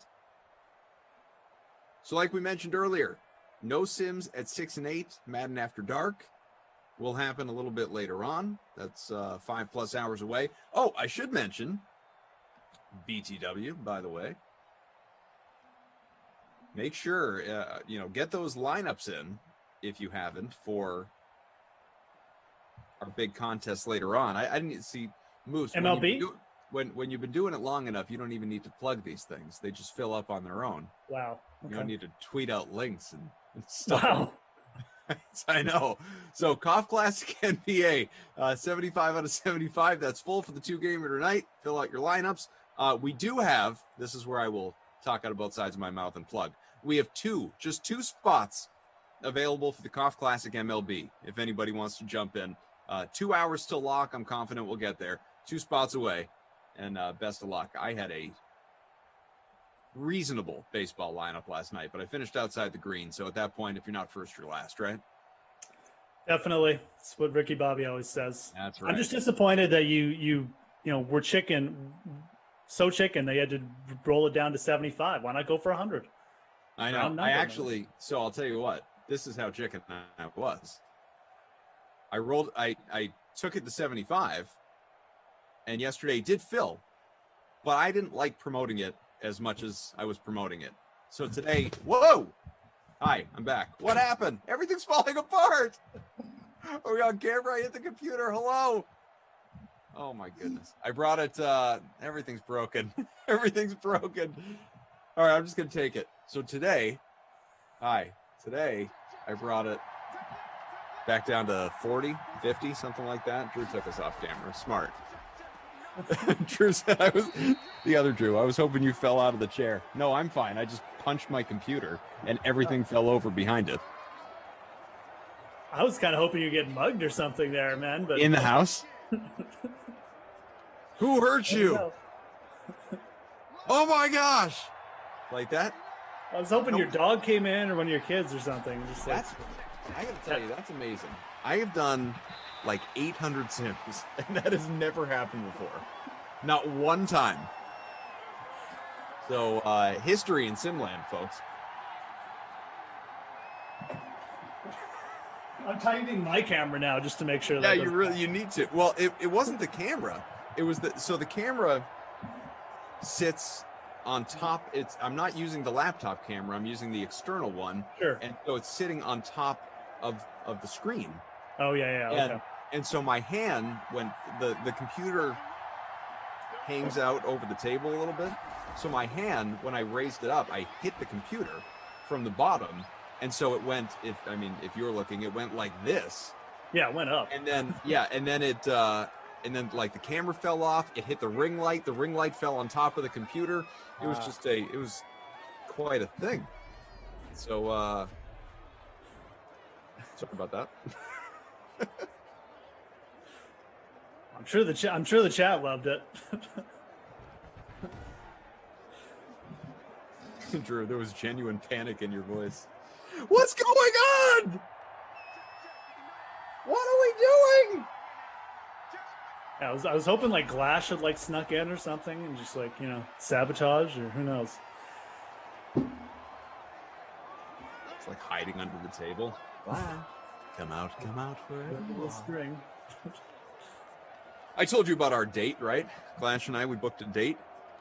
Oh wow. Yep. What are you guys gonna do? We're going to see Fast 9 on Friday. Fast 9. Oh my god! I haven't been to a movie theater in like 2 years, and I'm going with Brendan Glasheen. What has your life come to? Look at what the pandemic has forced us to. It's unbelievable. Wow, we should do like a video segment on that. Get a camera crew to follow you guys around. I told the Sim fam I'm going to try and make him eat floor candy. Oh yeah, there'll be lots of floor candy eating.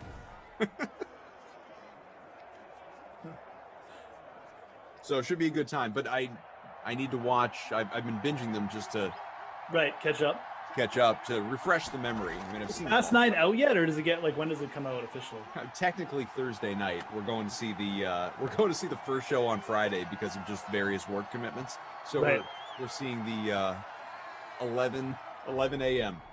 showing of Fast 9. I love it. Oh man. Bruce's Glash will have you do a live reaction on TikTok.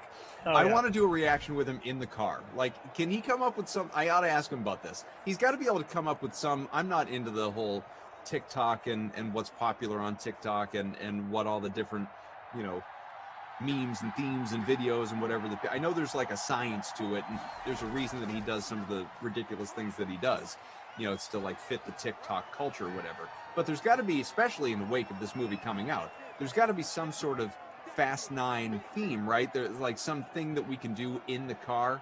And when I say we, really I mean him, that he can do in the car related to going to see this movie. Like pretend you're driving all fast and you're just in a parking lot, not moving. Rev up the Lambo. That's right, yeah. Well, Marcus says you guys will be like the dudes from the Muppets who sit in the balcony. 100%. That was great. Bert and Ops just drive away from one another afterwards and play the sad music. That's true. Yeah, we could do the Fast 7 ending.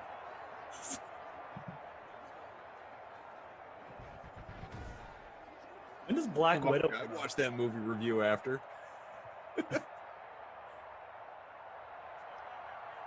Do you know when Black Widow comes out, Coffin? I looked it up recently, so I'll look it up again. I feel like that movie was supposed to come out like 2 years soon. ago. It's really soon. July 9th. Okay.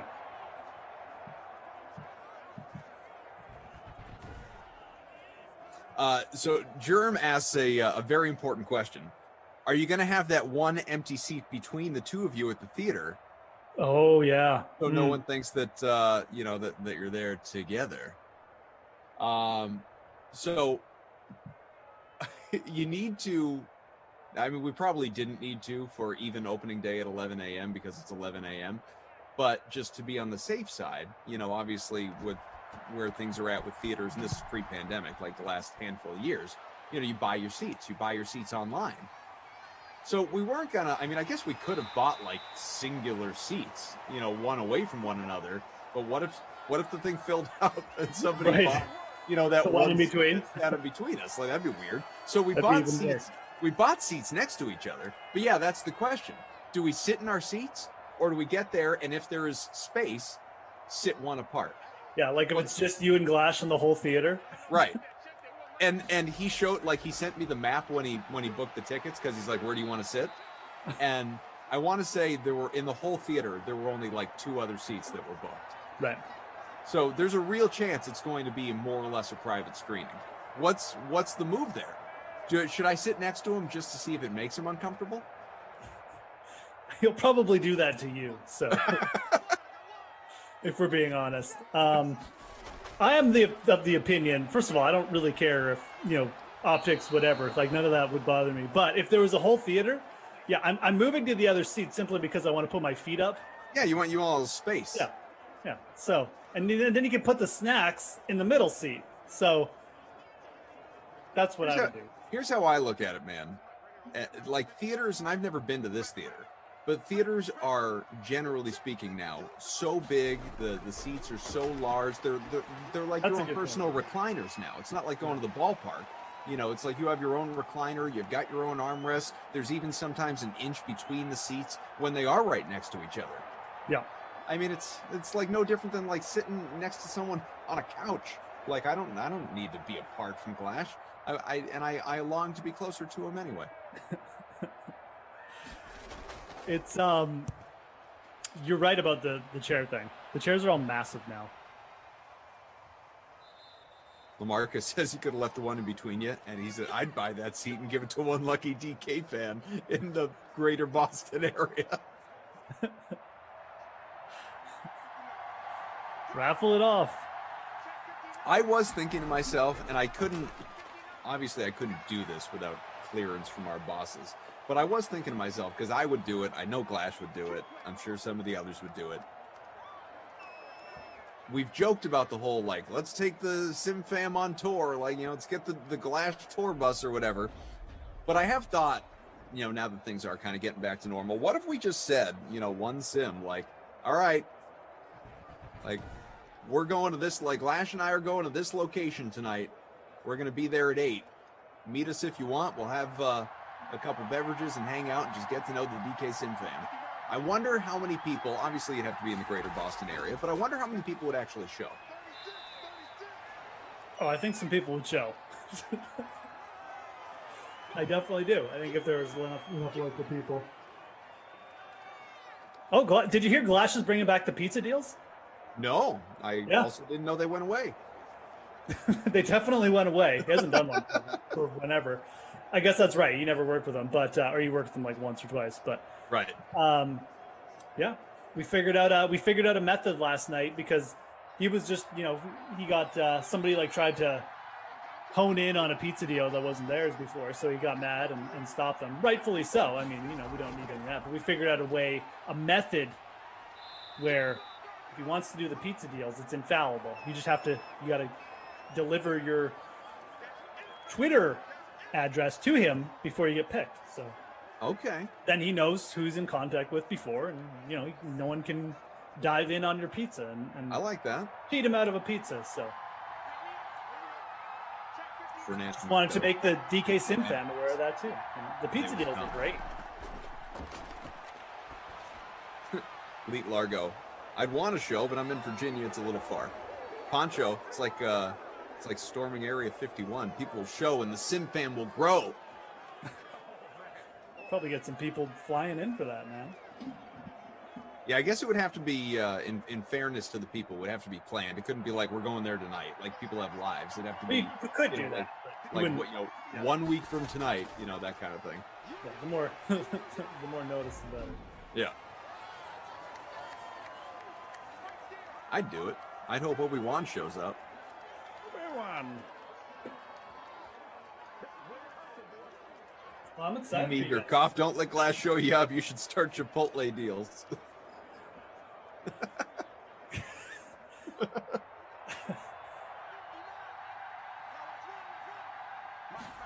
I'll be dead honest. I might actually just go see Fast 9 in the movie theater just to see it, just to go to the movie theater. So that's why I asked you when Black Widow was coming out, because I'll definitely see that in the movie theater.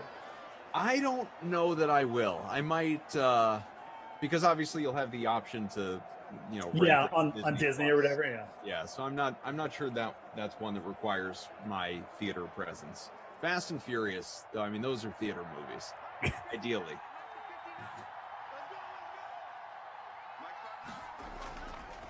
Just pure cinema for Fast and the Furious, Hey, it's no wonder that he's been so active in the chat. I was like, what the heck is he doing? Well, Matt LaMarca just hopped in the Zoom. The slate is coming up next, baby. Oh, yeah. Get you ready for a little bit of baseball later on. How are you, LaMarca? Unmute yourself. Say hello. Can he even hear us? Am I allowed to do that? Yeah, I don't want to of be course you breaking can. protocols. Oh, yeah, I do it all the time, man. Producers. Hey, guys. How are you, pal? How you been? Good, you? Just hanging out, breaking your chops on Twitter, or on the chat. So No, it's you fun. haven't been coming after me on Twitter. Greg Ehrenberg, as we remember I did see that. The old Tinder Lake back in Simland time before he went full time elsewhere. He's been all over me on Twitter today. I don't even know what we're fighting about, to be perfectly honest with you. What's Ehrenberg? Hey, Ehrenberg's a pretty nice guy. So what stupid thing did you do to make him mad? Nothing. He wasn't even involved in the conversation. He just starts, talking all about this Kemba Walker trade. And I picking up see. tweets that I've sent in the last 2 years. As Greg if fancies himself opinions as a- and takes and results can't change. He would come in hot today. Hey, don't mess with Greg. I Apparently. like the nonsense, man. I The know. guy has been lifting. He is shredded. Nope, Is he? none of that's true. No, he's not big, obviously, but the guy's defined. Kaufman. He's cut. Oh yeah. You gone to the beach with him? Oh, I've seen the photo evidence. Wow. All right. Well, that's not true. I've been around Ehrenberg in person, but it was like 3-4 years ago. So, I mean, he's had plenty of time to lift a weight or two since then. Recently, I've really only seen him like pecs up, Yeah, I'm a little upset. I don't know if we're working together this weekend, but I would certainly be interested in talking to you about some of this Celtic stuff. Yeah, love to. Absolutely. Look, we Let me can check hang the out. old schedule. Yeah, we can just set up a time to Zoom if you want and just catch Nah, up. No, don't care that much. I don't want to talk to you unless it's in front of other people. Unless you get paid. I don't want to talk to you unless I'm being compensated for You it. can just say it, Lamarck. I say it all the time too. Don't worry. That's funny. I ghost cough like once a week on the chat my text. So Let's not pretend I text you that often. no, because I keep ghosting you, so you finally stopped. I've taken the hint.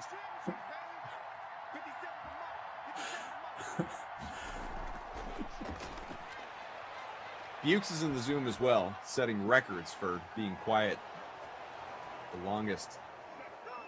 Bukes literally can't stand you and your shenanigans. I don't think he can't stand me. He definitely can't stand my shenanigans. You're right about that. That's dead on. Tell you what, though, if I was wearing a suit and on the MLB Network set, he'd be smiling like crazy at me. I have a show I'm prepping, so excuse me. Bukes is the pro between the two of us. All right, let's get to I get in there, I make a couple jokes. That's it. Yeah, you really make your presence count. All right, the early bird special. The hey Moose, how's the U.S. Open going? Free roll. We talked a little bit about that off the top. Not since. That's okay. Pug Dog, barring stat adjustments, is going to win this thing. Who is your Krusty Koff Award winner? Your player of the game, Moose? I mean, I guess it's Christian McCaffrey. We paid like zero attention to this game. 114 rush yards, 37 receiving yards, 2 rushing touchdowns. It's a big game. Yep, he was very solid. About 50 points in the captain spot, as a matter of fact. Teddy Bridgewater. Obviously. Teddy Bridgewater, DFL, not my kid award. 177 pass yards, 7 points for Teddy. That's terrible. Terrible. Yeah, and not so honorable mention as well, by the way, to DJ Moore with the bagel. DJ Moore. Yeah, I could have picked either of them. Yeah, no, either one would have been perfectly acceptable. Moore was actually owned just a little bit more, not quite as expensive, but they were both bad, is the bottom line. So, not great. Here's the deal. You have, this is great. You got the slate coming your way. Baseball talk, Bukes, LaMarca, you've heard from both. You'll see them both. I hate to break it to you early, folks, but LaMarca still has not cut his hair. 7 o'clock Eastern time, you will have the American Ultimate Disc League action coming your way. Boston against DC, folks. So that's a couple hours away. You will not have Sims tonight at 6 and 8 because of course, the AUDL. But Madden After Dark, I'll be with Tom Ace, Tom Carroll, Eagles and Broncos. That is 10 o'clock Eastern time tonight. Moose is going to relax the rest of the day, watch a little U.S. Open, watch a little Loki episode 2, recover from his vaccine, and, just revel in all things girls soccer. And then he will be back with you on Sunday for the 2 and the 4. So that's when you will hear from Moose next. Again, you got me later on tonight. Thanks to the Drew Stack. Thanks to Bert, Bobo, and Ops. Bukes, LaMarca, the floor is yours. Thank you so much, Coffin. That was actually a rather short outro from you, which is something we're usually not used to. But, what would be a Friday night with a little Bukes and LaMarca action if we're set here on the Slate MLB edition to get you ready for tonight's 15-game MLB slate that we're going to go over for the next about hour or so. So if you have any questions, make sure to get those in the YouTube chat. We'll talk all about the slate and everything that goes with it. Hey, real quick, LaMarca, I actually caught a little bit of that Ultimate Disc League last week. That thing's actually kind of dope. I don't know if you saw it at all. It's a great game. It's pretty wild, actually. I was surprised. I was pleasantly surprised, I think is what I should say. So let's talk about this 15-game slate. I have some qualms. I have some bets that I want to get to, and, of course, your opinion on this as well. But let's just jump right into some of the pitching matchups for tonight. You see the over-unders all up on the screen right now. No weather concerns really tonight, except potentially in potentially in Pittsburgh. That might be some concern at some point later this evening. So just kind of keep an eye on that one if you're looking to potentially target any of the bats or pitchers in that game. I would probably say nothing really overly jumps out at me in that game. So there is that, but let's talk about this slate. And you look at the pitching options for tonight. Remember, all 30 teams are in play tonight, so there is that. But I opened up this slate early this morning, and I was like, like for every team playing, there's not a lot of great options on this one. You have Carlos Rodon going against the Houston Astros. Wouldn't classify that as a good matchup, really, because that's a team that just doesn't strike out. Bad. Some would even say it's a bad Some would even say it's a bad one. Trevor Bauer, who I think we can really say a lot of questions surrounding him ever since the whole substance thing has come up. I don't think it's a coincidence that his last 2 starts have been less than stellar ever since, the whole substance, grip on the ball thing has come up. And then you got Corbin Burns going up against the Rockies, which is a fine matchup by all means. But, I personally don't go out of my way to target 10K plus pitchers, even if it is Corbin Burns going up against the Rockies. So let's start with those 3 guys. You got Rodon, you got Bauer, you got Burns. Do any of these guys pique your interest at all on a Friday night before we're about to start living it up for the weekend? No, they really don't. And that I typically like to pay up for the safety at pitcher, but I don't think any of these guys is that safe is the problem. Right. Rodon has been excellent this year. He's got a sub-2 ERA, but Houston is tied for first in WRC plus against left-handed pitchers. As a result, Rodon's Vegas data is pretty uninspiring. He's barely favored, and he has an opponent implied team total of 4 runs. So that's clearly not worth his price tag, in my opinion. Then you can scratch off a 10K pitcher in course. You said, even a guy as talented as Corbin Burns, I just have no interest in rostering him there. His opponent implied team total is 4.5 runs, so even worse Vegas data than Rodon. And Bauer, it really takes a leap of faith to play him. I mean, we remember the kind of pitcher that he was pre-last year. And if you look at some of his baseball savant numbers, he ranks in the 100th percentile for fastball spin rate. Wow. He ranks in the 96th percentile for curveball spin rate. So the guy spins his pitches. Yep. And we know how he does it to the extent that he does it. He's basically admitted it. So I can't really, you look at a guy like Garrett Cole. Yes, he limited the Blue Jays to 2 earned runs over 8 innings in his last start. He had 4 strikeouts. 4. I think it's definitely fair to have some concerns about Trevor Bauer. So you look at Trevor Bauer's numbers, and I'm just going to bring it back to that start against the Giants, which was 5 starts ago, when I think it's kind of safe to say that stuff about, the grips and all that really started to kind of come into light, and that the MLB was going to start doing something about this. And if there's anybody they're going to focus on, it is this man right here, because he has been the face of, being the outspopen one. He's been the just man not fair, to be honest. Right. It's totally not. I totally side with the pitchers on this one, because like Tyler Glasnow said, you can't just change everything in the middle of the year and expect that things are going to be hunky-dory. Like, you can't just tell somebody, hey, this is what you've been doing for years and years. I need you to stop immediately and do this. Not only that, Bauer tried to address this issue years ago. Yeah. And basically said, this is what I could be doing if I started using the spider tack or whatever they're using to grip the ball. And MLB just kind of said, right. So Trevor Bauer used it because, why not?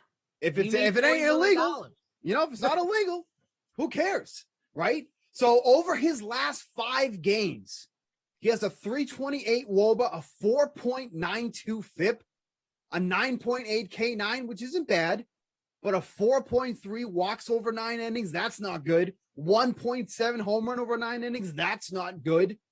So he's still getting the strikeouts, which I think is going to happen because these guys, at the end of the day, they're still talented. They still have nasty stuff, but they're not going to get the grips. They're not going to get the breaks. And this is also, and real quick, and I don't want to go way off course here, but I looked at the numbers as of yesterday. Did you know that overs in baseball are up 6% over the last week?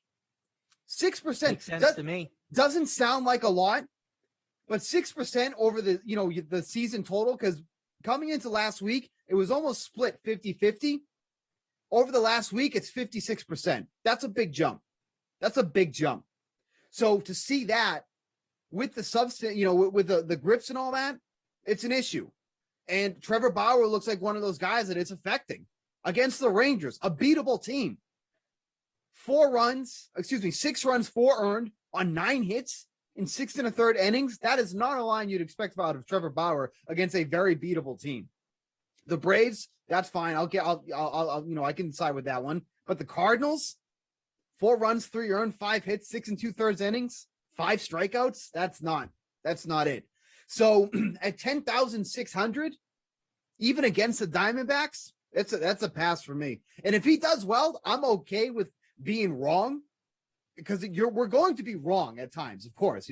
Hard to believe, but I am more than willing to be wrong on a 10K pitcher tonight, probably than most slates. 100%. I mean, it's crazy to me. Like, for a 30 team, in action slate. Yeah. I think the guy that I'm most excited to roster at pitcher is Alex Cobb. Oh my Lord. I almost let a family friendly, not family friendly word slip. I caught myself, but that it almost came out. So my apologies. But go ahead, sell me on Cobb because I am still not on Cobb. So he's made 9 starts this year, 43 innings. His K per 9 is all the way up to 10.8. Yeah, it's good. For a guy that was at like 6.5 for the better part of the last half decade, that's a pretty massive spike in strikeout rate. Yep. His ERA, not good, 4.98, but 2.54 FIP, 2.67 xFIP.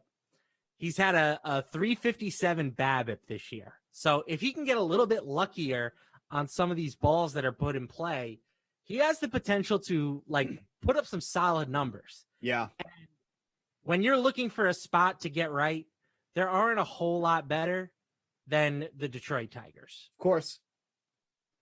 You look at their numbers against right-handed batters. They're not like abysmal, but they're 18th in WRC plus, and they're first in strikeout rate.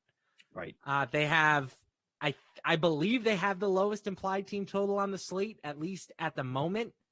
No, but they're close to it. So I think I feel the best about Cobb, as crazy as that sounds, because he's somebody that I stacked against with gusto in years past. Right, of course, yeah, because, like you mentioned, this is somebody who was not a big strikeout pitcher. This was a guy who was way under averaging a batter in an inning, and now he's been kind of the opposite. Now he is averaging over that mark. So to get him against a team that has the highest K rate in the league against righties, which is the Tigers at 27%, 8,800, that's not a bad price. I'm also in that same range. I'm on Jose Barrios going against the Rangers for exactly what we just talked about with Trevor Bauer. This is not a team that should intimidate you. This is not a team that you are worried about.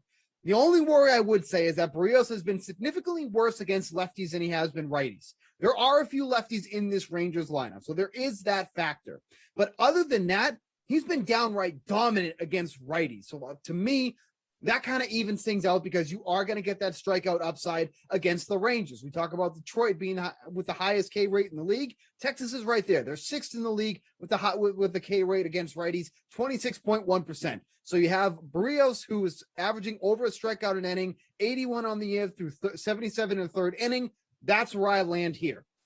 I think that 8K range is pretty much the spot I want to be when it comes to starting pitching. We just already kind of touched upon it. I do not want to be in that 10K range. And that even includes Corbin Burns, who, quite frankly, likely will strike out at least 7 or 8 batters in this game. But I don't want to go out of my way to hope he's going to get at least 30 fantasy points against this Rockies team in Coors Field. Can he do it? Absolutely. He has some of the most ridiculous numbers the first time through the order in all of Major League Baseball. But after that, it kind of levels off, and it levels off to a point where it's like, okay, you're kind of splitting hairs here because nobody is as dominant the first time through than Corbin Burns, maybe Jacob deGrom. Other than that, I don't know what I'm going to get from him 3 through 6. And that's where it gets a little bit dicey because that's where you're kind of, gambling a bit here with him being at Coors Field. So the matchup is great. The strikeout potential is great. He's just too pricey. That's just kind of where I land. Yeah, I'm with you. I mean, maybe you can sprinkle him for GPPs, but right. I agree. I think the 8K range is where I'm living tonight. I love Barrios. I love Cobb. I'm interested in Luis Garcia for the Astros. Yep. Chris Paddock has some appeal to me. Here we go. And maybe even you go with Robbie Ray. I mean, at what point do we just start acknowledging that Robbie Ray is back? You have to do it now. And, you and I talked about this a month and a half ago when we were using him against the Braves. He's there. Here's my only qualm about tonight. The Orioles are low-key a sneaky-ass team against lefties. I know. It's not even sneaky anymore. Well, but here's the amazing part. Would you believe that the Orioles, who are in last place in the AL East, behind by 20 games in the AL East, are 3rd in the league in runs scored against lefties? How is that even possible?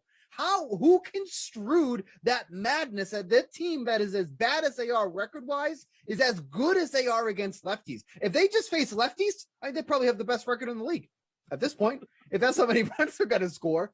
So that is my only worry about Ray. He has been so good, man. He has been so good. For somebody that I used to rag on and promised I would never use again, I have used him numerous times, more times than I'd like to admit.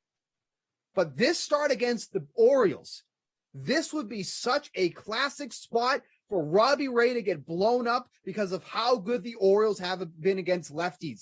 And if you want to talk about sneaky, this is why I think they're sneaky, and I don't understand it. The Orioles team total for tonight is 3.5. So after you go and play the over on that, come back to the show and let's talk about the Orioles here, because quite frankly, I absolutely love them in tournaments tonight. And that is also one of my favorite bets on the board, because I do think that number might have increased because the total on that game has increased from 9 to 10 over the course of the day. So it's flip-flop a couple times. It was at 3.5 this morning. It went to 4.5 later. It was back to 3.5. It was like back to 3.5 at minus 140. So it's been going up and down. Is it at 4.5 now? My guess is it would be at 4. Yeah. I think they're at 4 because the Blue Jays remain pretty sizable favorites. Yeah. They're around minus 175. It looks like even minus 200. Wow. So, yeah, you can still get that number, Steve. Not only that, but even at better odds, now it's at minus 129. So the other thing is, too, is like, so even if they only get a couple off Robbie Ray, that Blue Jays bullpen has not been a shutdown bullpen. You're telling me the Orioles can't score 4 runs tonight? They absolutely should be able to, if the numbers hold up from how well they've done against lefties. So minus 129 now, please. Favorite bet on the board. I'm just going to get the green marker out already to put a check mark next to my little notes here. Reminder, bet Orioles over 3.5. Done. Check. Cash it. We're done. So are you on Ray or are you not? Because I think that's part of the important part, though, because I am not on Ray because I like the Orioles much, much more. But I can understand the appeal here because of how good he's been. He's not walking a lot of guys. He's still giving up home runs, but he's doing 2 things that he doesn't normally do. He's not putting on a lot of base runners, and he's going deep into games. So I will say that I am interested. Again, he's not my favorite pitcher on the slate. He would probably be about 4th or 5th for me if I was ranking pitchers. But we've seen the guy. I mean, he had 35 against the White Sox. Right. You know, you want to talk about a team that rakes against left-handers. There you go. And Robbie Ray annihilated them. So 13 strikeouts. Yeah, I think he clearly has the upside to still succeed in this matchup. And I don't see a ton of pitchers on this slate with, 30, 35 DraftKings points upside. There is one name I wanted to throw at you, and he's at that 9-1 range, is James Caprillion. Obviously he came up later in the season. He's been in the A's rotation since. He's been pretty hit or miss. You can see from the game log here, had a really rough start against the Mariners, but bounced back nicely at Colorado, of all places, 14.5. Not great, but held him just 2 runs on 5 hits, did strike out 6. Then he followed that up with a nice start against the Royals. 6 shutout innings in that one, only 2 hits allowed, 7 Ks in that one. The Yankees offense is definitely starting to come around. Like we've seen Gary Sanchez start to hit the ball a little bit better. Giancarlo Stanton.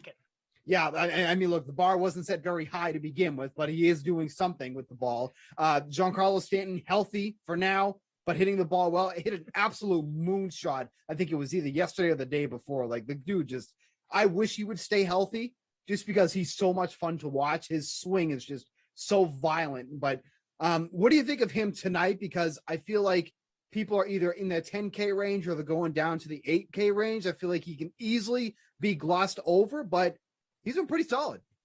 James Caprillion revenge spot came up in the Yankees organization. Oh, right. I think he's a pumpkin.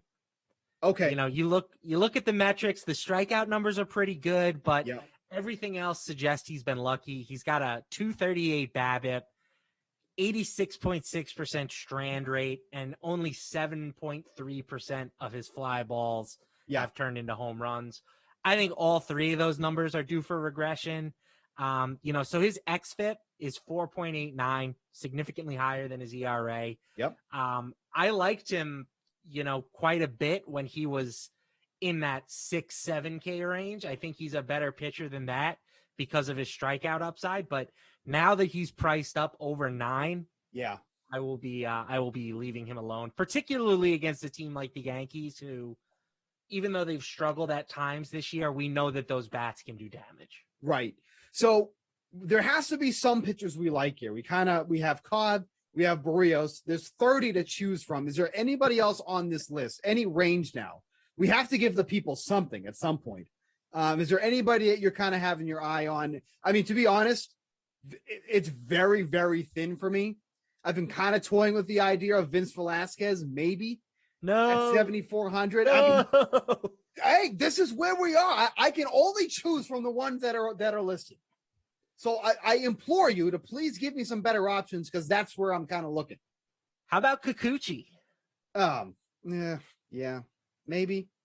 I mean, he's been solid this year. 3.67 ERA, over a strikeout per inning.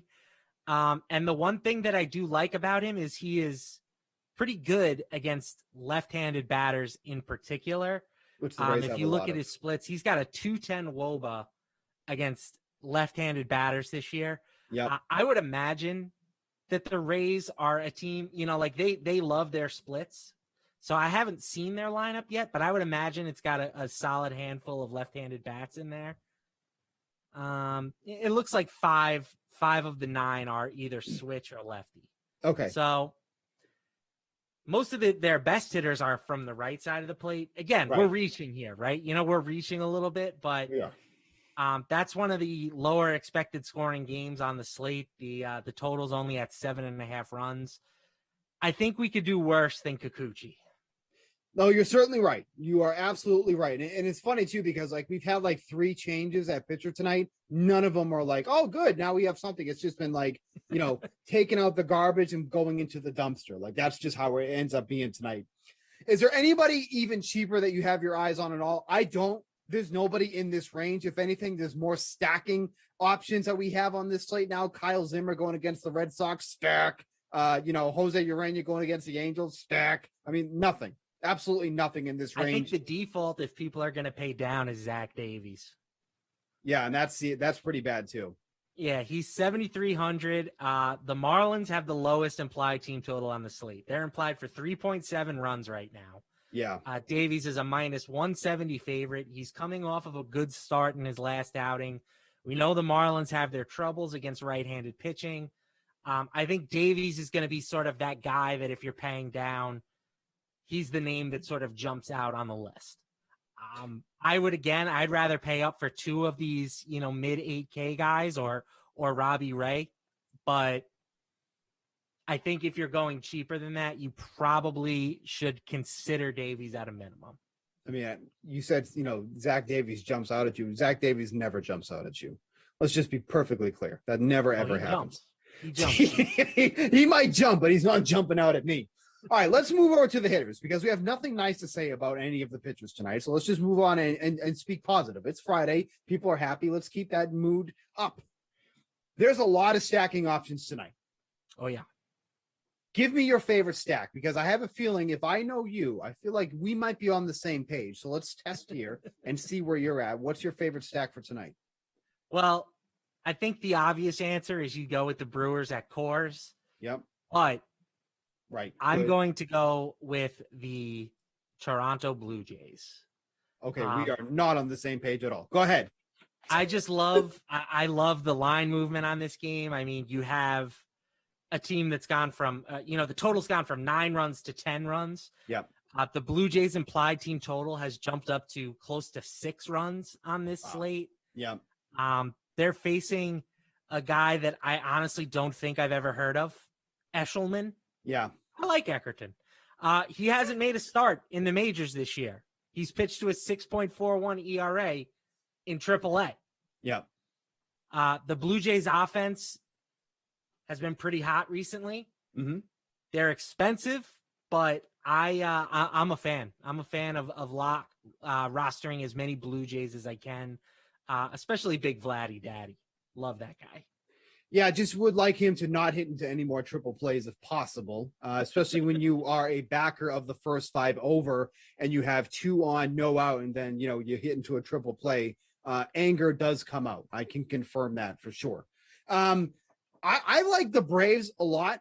I think the Braves are a really good stack here tonight going up against Carlos Martinez, who, if you didn't know, is going through a horrific spell of pitching as of late. Look at the last 3 starts that he's made. Obviously, that one against the Dodgers was unbelievable. Didn't even make it out of an inning. 10 runs allowed on 6 hits. Followed that up against the Indians. 5 runs on 7 hits through 4 innings against them. Decent start against the Cubs. I just think he has no chance against the Braves tonight, who are hitting so much better than they were just a couple of weeks ago. They are one of the best home offenses in the league, averaging just under 5 runs at home this season. So give me someone like Carlos Martinez, who for the most part is usually a gas can on the mound. I absolutely love the Braves tonight as a stack. Don't even have to get cute. Just go 1 through 5 on a 30-game slate. I don't try to, pick and choose some guys here because of ownership purposes. I think as always, it should be very spread around, but the Braves are my favorite. And I like Oakland. I like Oakland a lot too against Jameson Taillon, who it amazes me the line for that game too as well. Let me just jump over to the DraftKings Sportsbook to see if it's changed at all. Okay, yeah. So the Athletics are underdogs in this game against Taillon. Like, on what planet should they be underdogs? And if you're asking why, what's the big thing here? Let's look at what Taillon's been doing on the mound. Like, does he have like a girl he needs to get to every night that doesn't want him to be away for a long time? Doesn't go deep in the game, gets shelled when he's on the mound, and he's absolutely atrocious against lefties. What do the Oakland Athletics have? They have a bunch of lefties in that lineup. So you're telling me the guy who couldn't even get out of a third of an inning against the Phillies at Philly is going to be able to handle the Oakland Athletics tonight? I don't think so. Like, why are you okay? You are a smart guy. Give me one good reason, relatively. Give me one good reason why the Oakland Athletics should be 130 underdogs tonight.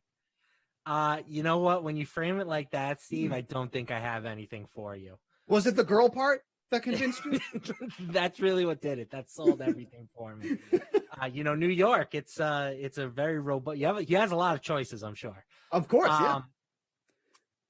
Yeah, the only thing I could think of is that the Yankees offense is expected to do some damage against Caprillion, but yeah, I would think that the A's offense can do just as much damage against Taillon. So I like that call. I actually haven't really had the A's on my radar, but I might get me a little taste on Oakland, plus 130 or better here.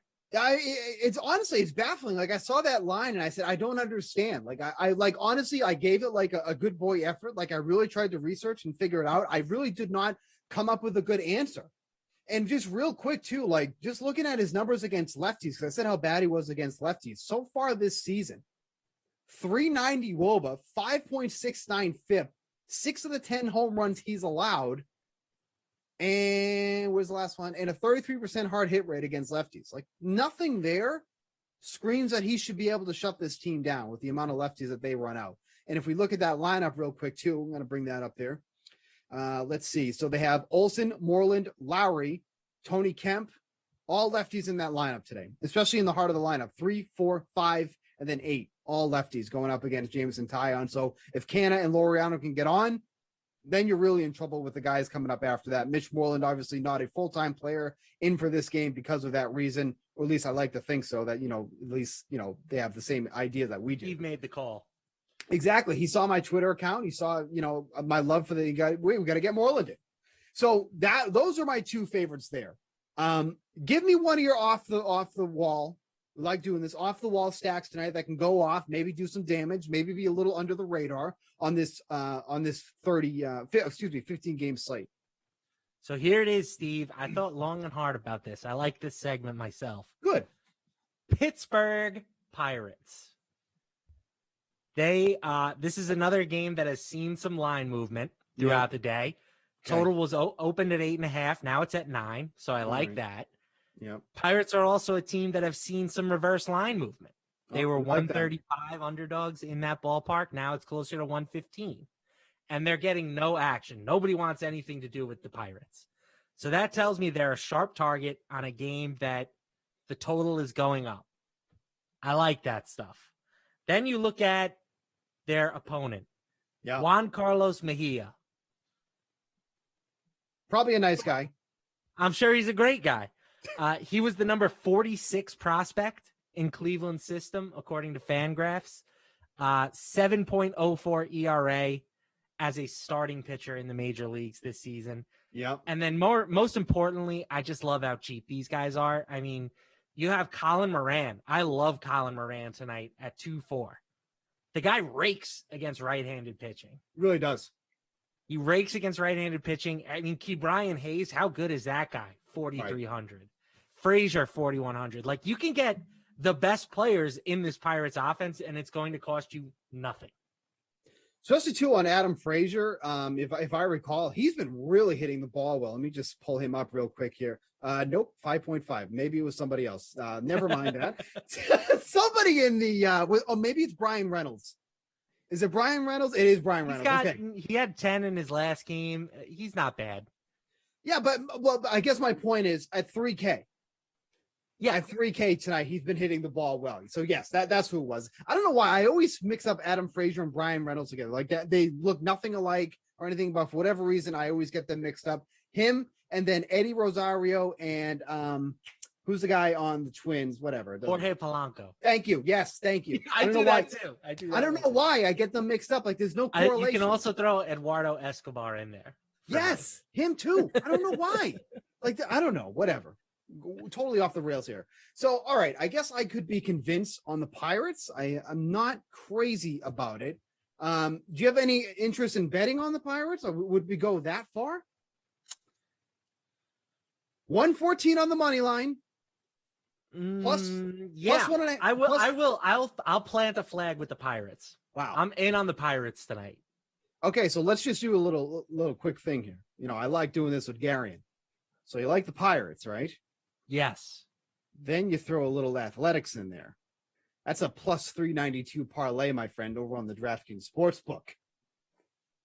That's how you get your weekend started. A little $25 on there, bring back 123. And I haven't even given you my favorite bet of the night. Do you want to do it now? We're already on the Sportsbook. Let's do it. Go ahead. Houston Astros. Okay. I like me the Stros. I think that they can do enough against Rodon. Yeah. Right. They're so good against left-handed pitching.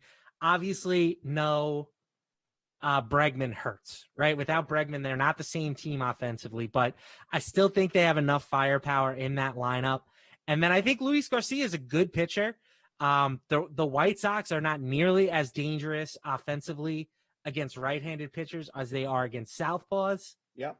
So give me the Astros, as slight underdogs here against the White Sox. Yeah, it's the line on here definitely reflects that this should be a close game. If there was something I probably want to take in this game, and I'm looking on the fly here, this over under on Rodon's strikeout prop 6.5. That is high. That feels high. Like he definitely has the strikeout potential, but this is one of the toughest teams in the league to strike out. Toughest by a lot. Yeah. So you can get the under 6.5 at plus 105. That's a pretty enticing. That's number. An even better. See, Steve, you just on the fly, you came up with a better bet than me. Isn't that That's amazing? Why you get paid the big bucks. Let me tell you about it. I wish I did. But getting plus money on that, like I hate betting unders. Like there's nothing worse than betting unders in baseball. Like unders in some other sports are fine. Unders in baseball, the absolute worst. But under 6.5, I could definitely fly with that one at plus money, no less, because I'm surprised the juice is on the over. Because like you said, not only are they one of the toughest teams to strike out, they're one of the toughest teams to strike out by a lot. So getting plus 105 on the under 6.5, that could definitely be something to look at. Let's go back to the daily fantasy site. Talk about some of the other hitters that I like tonight. I do like the Twins as well as a stacking option as well, going up against Mike Foltynewicz. I mean, you want to talk about somebody who has just changed into a whole different pitcher. Like he was never a big strikeout guy to begin with, usually hovering around like 8.5. He's down to 6.1 K9 on the year through 69 innings, which is not nice. Yeah, that's the opposite of nice. He's the definition of a gas can. He really is. And amongst qualified pitchers, his 2.1 home run over 9 innings is the third highest in the league. There are only 3 pitchers qualified who are allowing an average of over 2 home runs over 9 innings in the league. It's Tariq Skubal, it is Kyle Hendricks, and it's Mike Foltynewicz. So now you have him going up against a Twins team who is quietly a very good road team.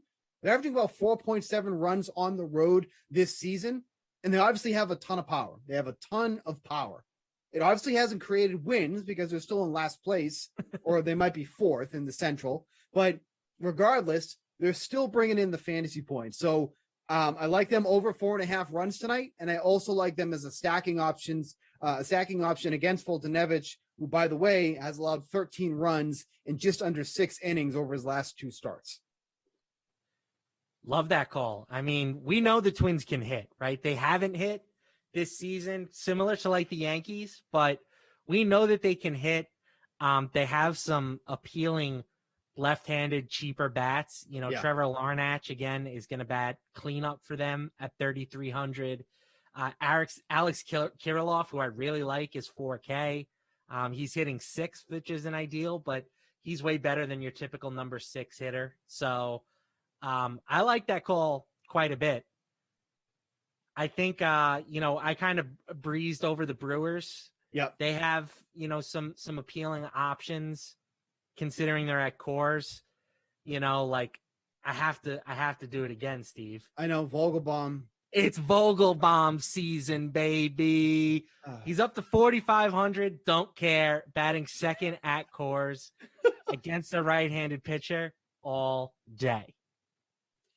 Yeah, I mean, going up against Antonio Senzatella, I mean, who, by the way, pitching better at Coors than he is on the road. It seems to be the common theme for Rockies pitchers this season. I don't know what the reverse is. Maybe had to do something with COVID and it changed everything. But the Rockies pitchers seem to be pitching better at Coors than they are on the road. But you bring up, the lefties. Lefties have tagged him with a 340 WOBA, 3.62 FIP, which actually isn't too bad. But he doesn't strike them out at all. 13% K rate on the season against lefties. I mean, there is just absolutely no striking out lefties when it comes to him. And then the home runs have been there as well. 7 allowed so far on the season. I also say Coors doesn't become Coors until the summer, which is true. Which is definitely. And now we're getting there. It's going to be 90 degrees today. That ball's going to be flying all over the yard. Yeah. Yeah, and again, that's another reason why I wasn't totally, convinced on going with Corbin Burns tonight because of how expensive he is. And then, like you mentioned, Coors Field starting to slowly but surely become Coors Field. The last time I checked, I think the under in Coors Field is still hitting more than the over, but that is certainly going to change very, very soon. So, yeah, I don't mind the Milwaukee call. Little pricey.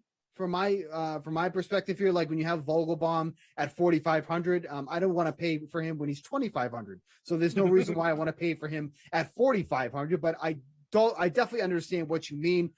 But the only problem is some of these guys feel so overpriced. Like you look at the list, you're going down the list here. We don't have the lineup out as of yet, but like Willie Adames at 4,400. That's a lot. Christian Yelich 6,100. Like he hasn't been anywhere close to that.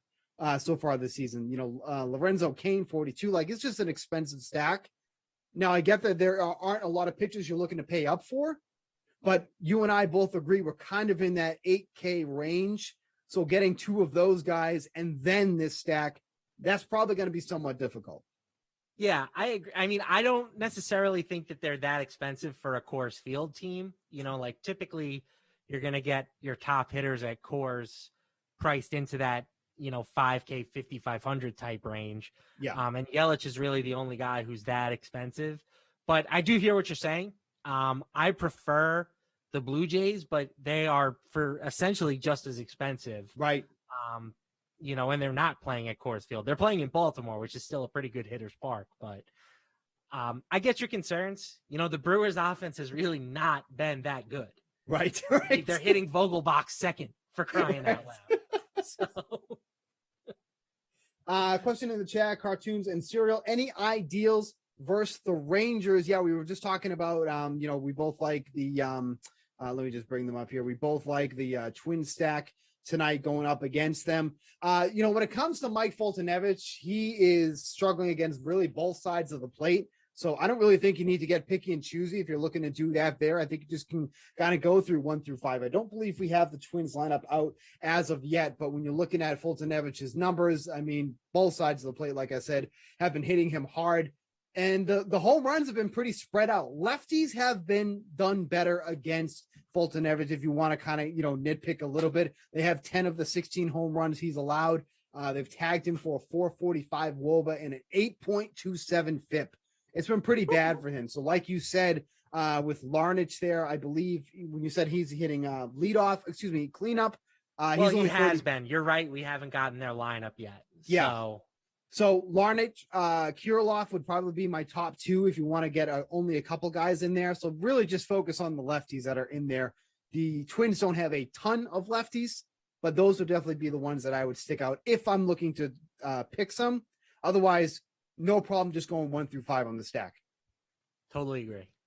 What else? What I wanted to go over to as well was the Red Sox. The Red Sox going up against what was one of the top pitching prospects for the Royals, and Cowher. Is that believe that what that young man's last name is? Cowher, Kowar. He ended up getting scratched, and now Kyle Zimmer is taking the mound now at 4K.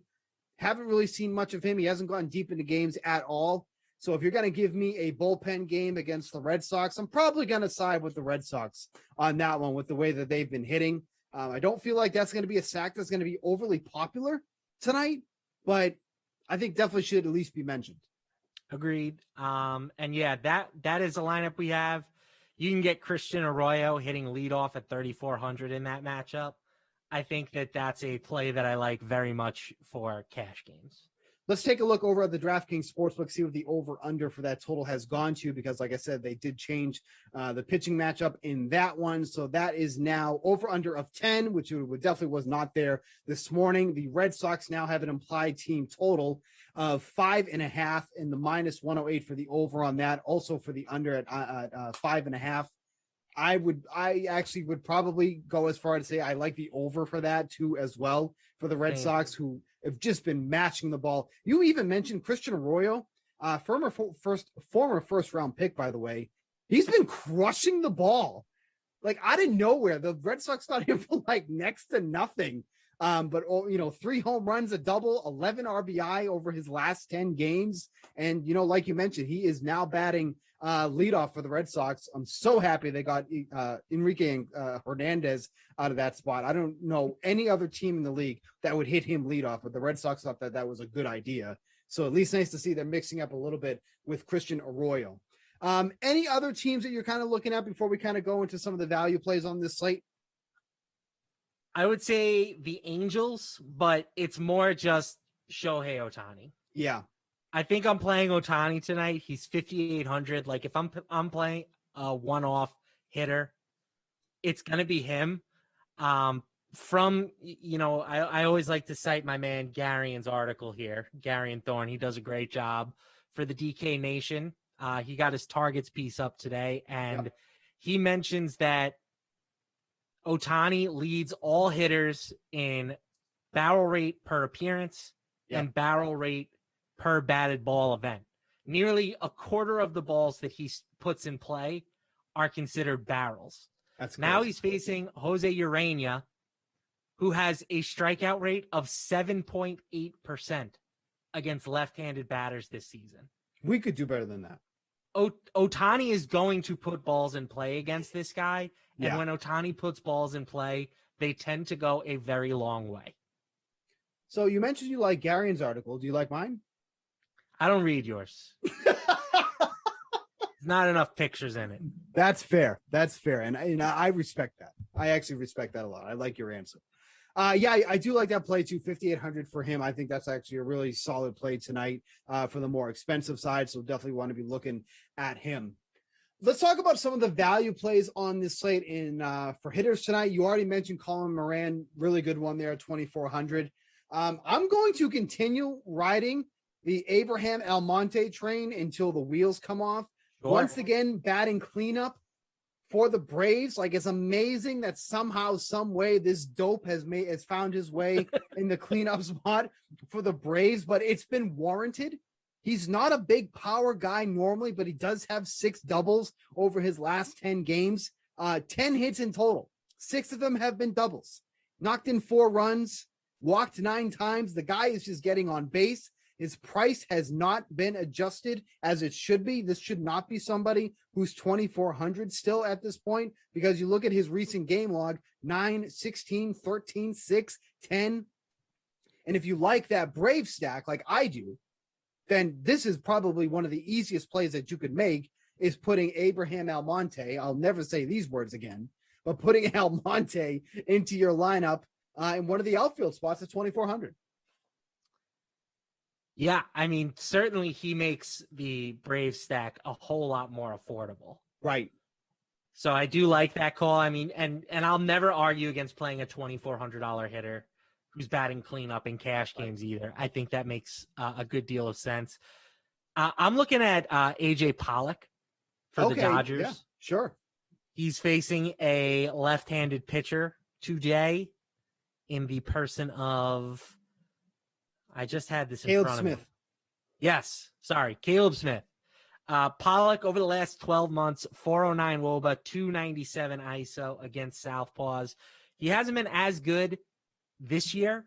His WRC plus is down a little bit against left-handed pitchers, but this is a guy who has a track record for being good in those matchups.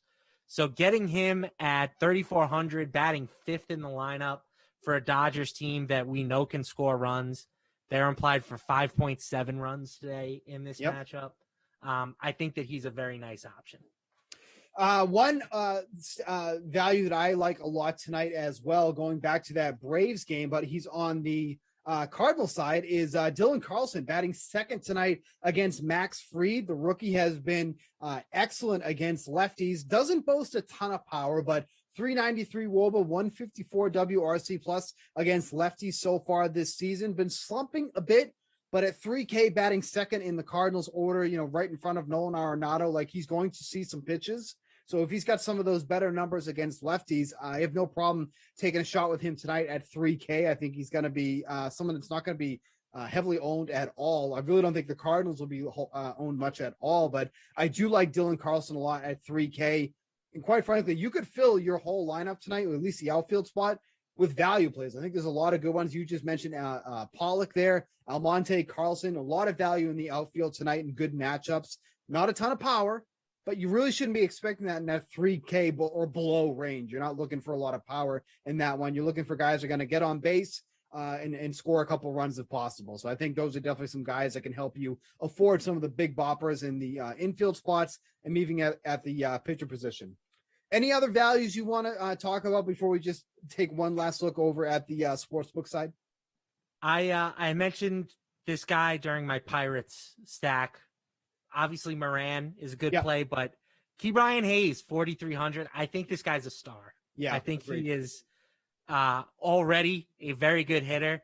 I'm calling a bomb tonight for Ke'Bryan. Oh, let's go. Only has 3 on the year, but that's okay. We jump over to the DraftKings Sportsbook. If you feel like Lamarca is right and that this man is going to hit a home run, you can go over there and get plus 500 odds on him to hit a home run. That's not too shabby. It's not as good as a Vogelbaum call, but I'm feeling frisky with Ke'Bryan tonight. By the way, real quick, while we're talking about bets and everything, I do have an odds boost over on the DraftKings Sportsbook tonight. Hey now. Braves to win and over 8.5 total runs scored against the Cardinals tonight for the game total boosted up to 180. Now, what's nice about this is the game total as is 9.5. So you're getting a run less. How about Stevie Bukes? That's right. Stevie Bukes, baby. Let's go. But Braves to win and over 8.5 runs scored in total in that game, boosted from 155 to plus 180. So you can take advantage of that over on the DraftKings Sportsbook. I know you gave your favorite bet for tonight. Just give me one more that you really like for tonight. I'll give mine, and then we'll wrap. One more. You're killing me. There's so many. There's every team is playing tonight, you bastard. Come on. Why don't you go first? I like the Oakland team total in this one. I mentioned that earlier, but I think that the Oakland team total going over 4.5, you can get even money on that right now, which I think is really quite remarkable the way that Tyon has been pitching. So even money on the Oakland team total is just a steal in my eyes. So I am 100% taking advantage of that. All right. I'm putting on my Homer hat. I'm always wearing it. You know what it is. Yep, I know what it is. New York Metropolitans. Give me the guy, Joey Cheese, over 4.5 strikeouts tonight. Really? He has been pitching so much better of late. Yep. And the Nationals tend to strike out a decent bit against left-handed pitchers. They have the 12th highest strikeout rate. But Lucchesi, he was apparently tipping his pitches. James McCann alerted him to it. He's been much better. 1 earned run or less in each of his last 4 starts. I like Joey Cheese over 4.5 strikeouts plus 135. Giddy up. Man, if that's not a homer pick, I don't know what is. That is going to wrap it up on this edition of the slate. Want to thank my guy, Matt LaMarca, as always, for coming on and giving you everything you need to know for the Friday slate of baseball. We'll be back with this show on Tuesday. I'll be joined, as always, by Gary and Thorne. Looking forward to that one. Later tonight here on the Dream Stream. Up next, we have Pat Mayo previewing the AFC West. And then coming up right before, after that, will be the American Disc League at 7. So make sure you stay tuned for that. I mentioned at the top of the show, was pleasantly surprised by the American Ultimate Disc League. So if you want to take a peek at that, definitely do that at 7. But before that, you'll hear Pat Mayo talking about the AFC West. For everybody out back, all our producers, thanks for all the help and hard work. For Matt LaMarca, I'm Steve Buchanan. Good luck with your lineups. Good luck with your bets. I will see you on Tuesday. Welcome to the Pat Mayo Experience presented by DraftKings 2021 Fantasy Football Rankings for the AFC West. We've already been through the NFC West. We've been through the AFC East and the NFC East. Plus, we've broken down the Julio Jones trade and its impact on both Tennessee and Atlanta for the upcoming season. You want to find any of those shows? You can subscribe to Mayo Media Network or just hit the description. They're all down there, 1 click away if you want to go back and watch all of those shows. You want to listen to them? You can find them on the Pat Mayo Experience audio podcast, where if you're watching this early enough, if you leave a review telling me why you should be in the Scott Fish Bowl this year, I got some spots to give away. So actually, if you go to my Twitter, at the PME, you can find the entire giveaway contest up there for the seats I have available. But if you rate and review 5 stars and explain why you should be in the Scott Fish Bowl on Apple Podcasts, and leave your Twitter handle or some way for me to identify you, and you have a very compelling case, you might gain a free spot in to the Scott Fish Bowl, if that's something that you're into. Some big announcements with fantasy football coming your way very, very soon. But until then, I got Jake Seeley from theathletic.com. And I'm going to throw this out to you first of anyone. I want you to smash the like button for the episode. And in the comment section, Jake, I want you to tell me where Javonte Williams will finish. Running back blank for the season. I will say he will finish as RB 16. That's pretty good.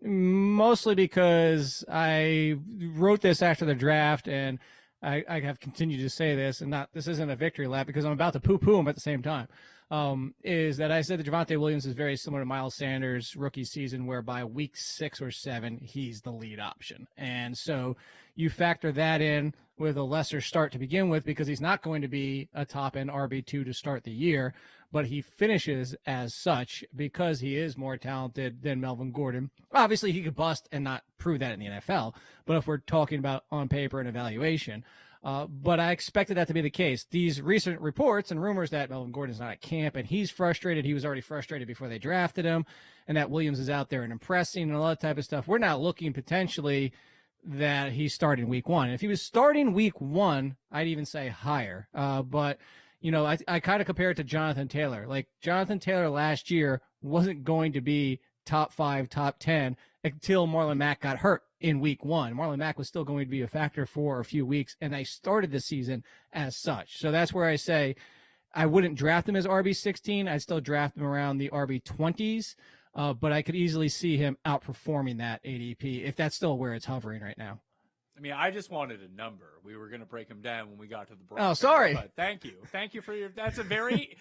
Put it this way, in the comment section, you just got to leave a number. You don't need an in-depth breakdown like Jake provided. But thank you for that. Well, you said that's pretty good, so I wanted to add context. I'm sorry. I didn't realize. I mean, we're going to get there. We're going through player by player on each of these teams. RB16. We'll talk about it later. Perfect. Kansas City Chiefs, first up in the division. They are, shockingly enough, the Super Bowl favorites. Over under 12.5 wins, minus 1,000 to make the playoffs at DraftKings Sportsbook, which means you would have to bet $1,000 to win 100 on the Chiefs making the playoffs. 335 minus to win the division, plus 250 to win the AFC, 5-1 to win the Super Bowl. Let's start with Mahomes. He is being drafted as the number 1 overall quarterback, but his ADP just keeps rising and rising. Now, I don't know where this is coming from. Is it coming from a lot of casual people doing drafts? Because that's generally where you see quarterbacks go higher in 1 quarterback leagues. Obviously in Superflex and in 2 quarterback leagues, you can throw that out the window. But I'm just seeing the average ADP right now is, where are you at, Patrick Mahomes? 13th overall, Jake. At the turn in round 1 is where Patrick Mahomes is going on average. It's just too high. It's way too high. And it's not just way too high because of the quarterback discussion we can have every single year. I just did a draft last night for the football diehards, Bob Harris and them over there last night, where he went, I think, kind of more, it's industry league, so you got to depress the values at quarterback because of how we draft. But he's still, I want to believe he made it into the second round. If not, he was one of the first picks in the third round. And then you look at the biggest issue is why I bring that draft up is because in the 6th round, that's when Josh Allen came off the board. That's when Dak Prescott and Lamar Jackson came off the board. Actually, one of them was in the 7th round because I took Dak in the 7th. When you have that, these guys who are on his heels on a points per game basis, yes, Patrick Mahomes is the guy who can break everything, but he's still, even if he does, it's not going to be such an enormous difference of 4 to 5 rounds with what you also have to sacrifice at running back, wide receiver, or even tight end, because that's about the spot where Travis Kelce goes as well. So what you're giving up, I mean, yes, Patrick Mahomes could lap the field, but he would have to lap the field to be that value. So way too expensive for me. And that's what I'm seeing right now. I'm just looking at my baseline season-long projections. I have Patrick Mahomes as the highest scoring player. I mean, there's a reason he's QB1. It's just the value attached to it at 408 points. Lamar Jackson actually comes in at number 2 in my projections at 395 points. There is essentially a 4 to 5 round difference between drafting these guys in your league, and there is a 12-point difference between them in overall fantasy scoring for the year. It doesn't really add up for where I want to be taking my quarterbacks. No, it doesn't. And you could even look at last year and say, well, what if Lamar Jackson does exactly what he did last year? Well, then that's still worth the 4-round difference in discount that you're getting. And probably not even that. It's probably only worth a 2.5 round difference if you're talking about that, because I would think most everyone would agree that Lamar Jackson's floor is last year. And so the upside is there. But again, it's not just Lamar Jackson, and that you just bring that up because he's second in your projections. It's Josh Allen, Kyler Murray, and Dak Prescott too. All of these quarterbacks, it's a tier. You and I, we talk about this all the time as tiers. All 5 of them are in the same group, at least in my opinion. I think all 5 of them are capable of finishing as QB1 or QB5. But guess what? The difference, as you just mentioned, might not even be a point per game per week. I even look down to as far as Russell Wilson. I have Russell Wilson projected for 35 fewer fantasy points over 17 games than Patrick Mahomes. That's 2 points per game, which is pretty substantial. But what you need to do is weight the opportunity cost of where these guys are going. So if you take Mahomes with the first pick of round 2 and give up a running back, and then you take Russell Wilson in round 8 or 9 or wherever the hell he's going in your draft, let's just say that is the difference between running backs of that time really what you want to be doing. Is that going to be 2 points per game? Like that's right now the difference between who's the running back going directly at the turn. I want to make sure I get the proper name right. The first round turn? It is either Cam Akers or Austin Eckler at the moment as we record this. I would expect Cam Akers to go higher than that. But let's just say it's Austin Eckler in even a half-point PPR league. That is the difference between Austin Eckler and David Johnson. David Johnson? Oh, look at that. I'm good. And I would imagine that, yeah. And just based on everything that we know, if everyone stays healthy, all things being equal, that Eckler is going to score more than 2 points per game more than David Johnson will. 100%. You just go say David Johnson and Patrick Mahomes, or let's take the low. Who's the lowest? Oh, you just said Russell. Would you rather have David Johnson and Patrick Mahomes or Russell Wilson and Austin Eckler? Nobody in their right mind is going to say, oh, yeah, give me Patrick Mahomes with David Johnson, because you're also including the picks that you're making in between there as well. And this even kind of folds into the conversation you and I have every single year, is we kind of sit on different sides of the Travis Kelce. Not as much as people might think. For me, is, like I said, I can see doing it. I'm just not the person that has ever done it. But the difference is even if you're on my side more than your side of Travis Kelce is like, I just can't pull that trigger. The difference is you're getting about 3 or 4 points per game with Travis Kelce over the leg up. So that's why he's in that conversation of being that first rounder. And you can make the case of it because this is such an enormous leg up on anybody else at the tight end position that makes it warranted. This is not that kind of a gap. What are we looking at for running backs in the Chiefs' backfield? Obviously, Clyde Edwards-Helaire is now going into season number 2. Not quite going in the first round anymore. In fact, he's going at the 3-4 turn in fantasy drafts. Based on his production from last year, and let's say he gets a little bit better, mind you, this is a perfect running back to be, or perfect offense to be a running back in. He just didn't get to utilize all those skills, and he just wasn't as good and didn't fit quite as much as we thought that he was going to a year ago. That does seem like the perfect place to buy a running back who has dropped 3 rounds worth of value in one season, despite the fact that he is still their starter. 100%. And we'll be honest about it. You and I talked about it. I know a lot of people did. It was other podcasts as well. You had other guests probably said the same thing. It's Clyde Edwards-Helaire, when he started reaching the middle of the first round, it was just getting insane. It was just getting out of control because Damian Williams opted out. It's like, oh my God, it's the Chiefs offense. Who the hell cares? Well, it still goes back to, let's talk about before Damian Williams, and we expected Edwards-Helaire to be the guy, but we all expected Edwards-Helaire to be the guy on 14 to 16 to 17 touches per week. And that's the Austin Eckler appeal. That's to go back in the days outside of, I think, maybe 2 seasons where Jamal Charles sat for a lot of his career, is these guys can do more than most because of their offense and their talent and how they fit, but it's still that capped number of touches. So you put that into context and you say, all right, that's worth an early second-round pick. Well, 2 things here is before they brought in Le'Veon Bell, Edwards-Helaire was actually providing top 15 running back value. The Le'Veon Bell situation changed everything. Obviously, we have Darrell Williams, who probably still plays a part this year, but now you're not paying that price. And honestly, going into this year, I'd be okay paying top 15-ish value for Edwards-Helaire because that's a reasonable price. That should be the outcome expected. And now you have a ceiling to get even better return on value. So I'd take him in the 3rd. I could even see him pushing up to the top end of the 3rd around this 2-3 turn.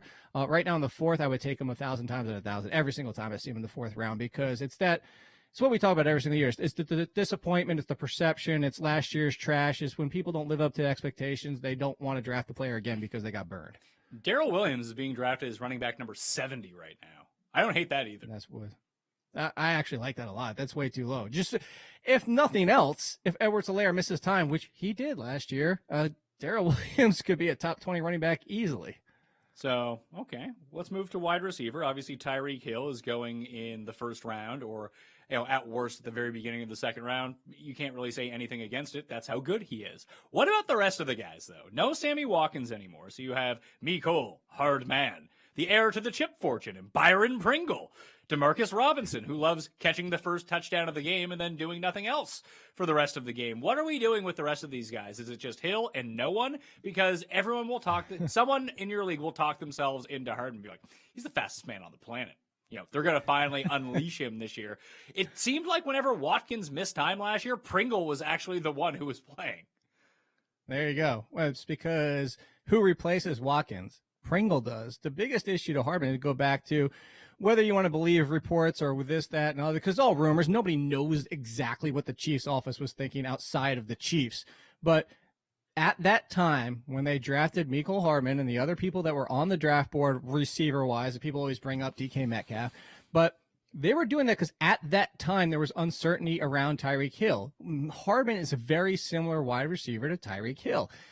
If Hill misses time, I could see value for Hardman. But if you're talking about what this offense needs and how do you replicate what they've been doing, you're looking for the Watkins replacement, and Pringle is a very similar wide receiver to Watkins. And I think that Hardman's excitement, because they see no Sammy Watkins, is still getting a little overblown because they think of the excitement of what Hill brings on a per catch basis.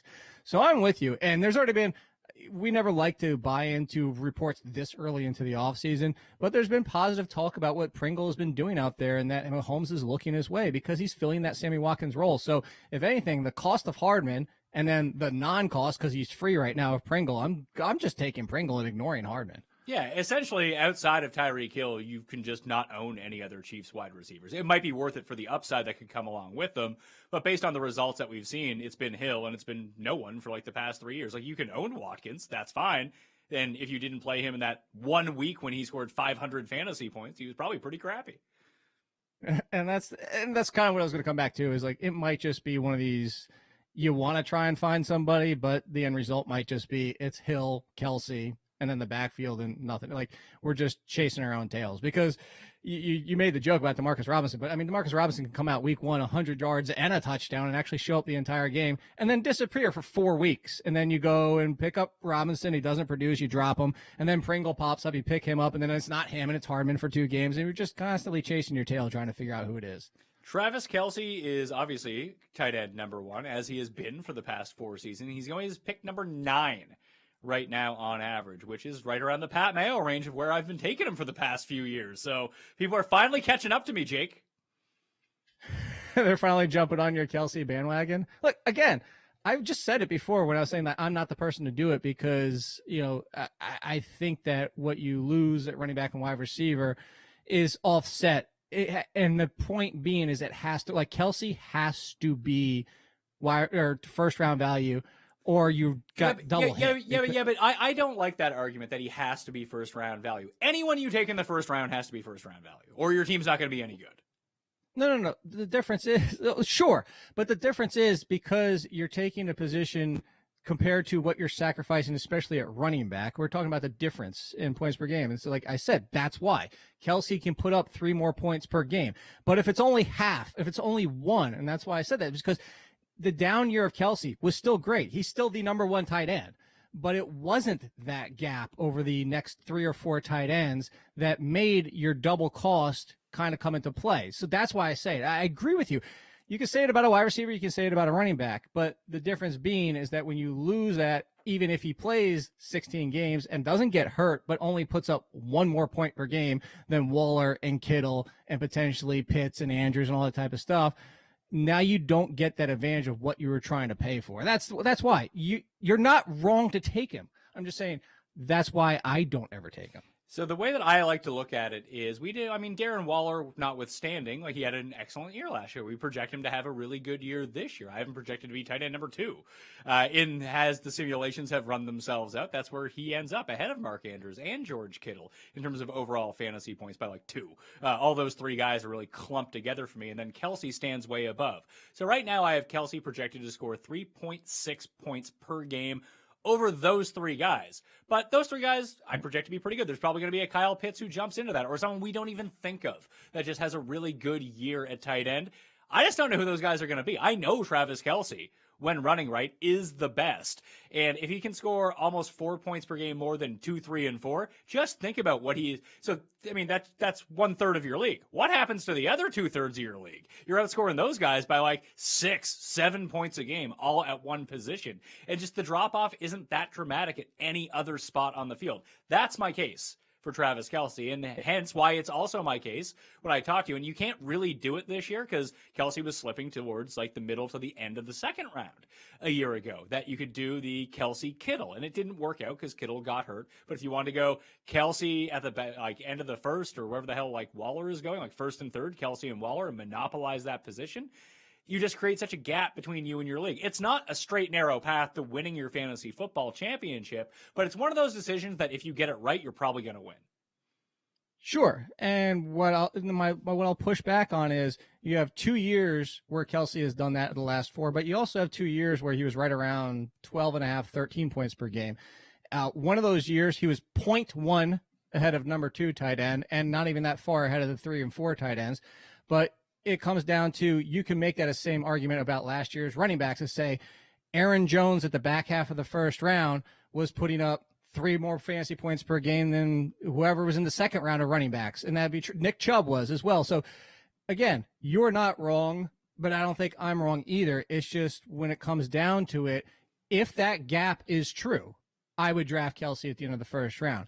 I'm just worried that if it's the other 2 years where the gap is 0.1, or he was actually second place in points per game the 1 year, that's the concern you have, is now you spent 0 difference on a tight end position with what you sacrifice at running back. So that's all it is. If you want to say, I guarantee you Kelsey's going to outscore everybody else at the tight end position by 3 points per game, even 2.5 points per game, I'm with you. Take him at the end of the first round. Again, I don't think it's just everyone, because I think that the replacement level at running back, you can find a running back. You don't always find the running back, but guys pop up throughout the year. It's just at tight end, although it is only one allocated spot on your roster, everyone has to play one. And it's not like you're just going to randomly pick up a guy who challenges Travis Kelce as the number 1 tight end off the waiver wire, where you can patch weeks together with running backs that way. And especially at receiver, you can find guys. That's fair. Like I said, we do this every single year, and I'm not saying you're wrong to do it. It's just why I don't.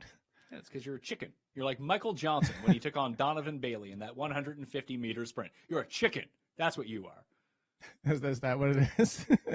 Yeah, I mean, I'll take all my championships. Okay. I mean, hey, I'll be the Donovan Bailey. I'll be the one who sets the world record. I'm playing for first here. And I mean, that's also the difference between how my fantasy strategy goes versus other people's, where, I mean, I am smart enough to know that I am not going to win my fantasy league every single year. What I try to do is put myself in the optimal position that if I get this year right, that I am going to win.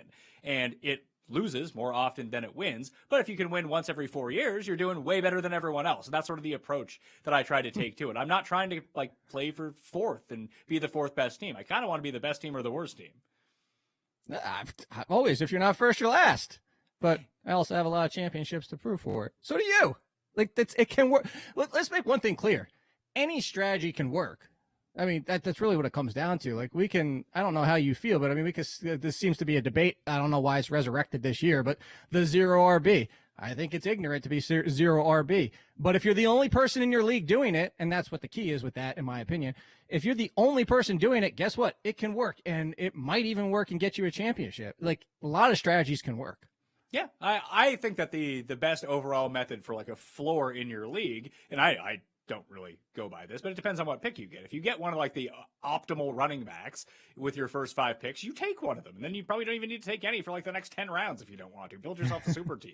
But if someone of value drops to you and they happen to be a running back, I'm not opposed to taking them.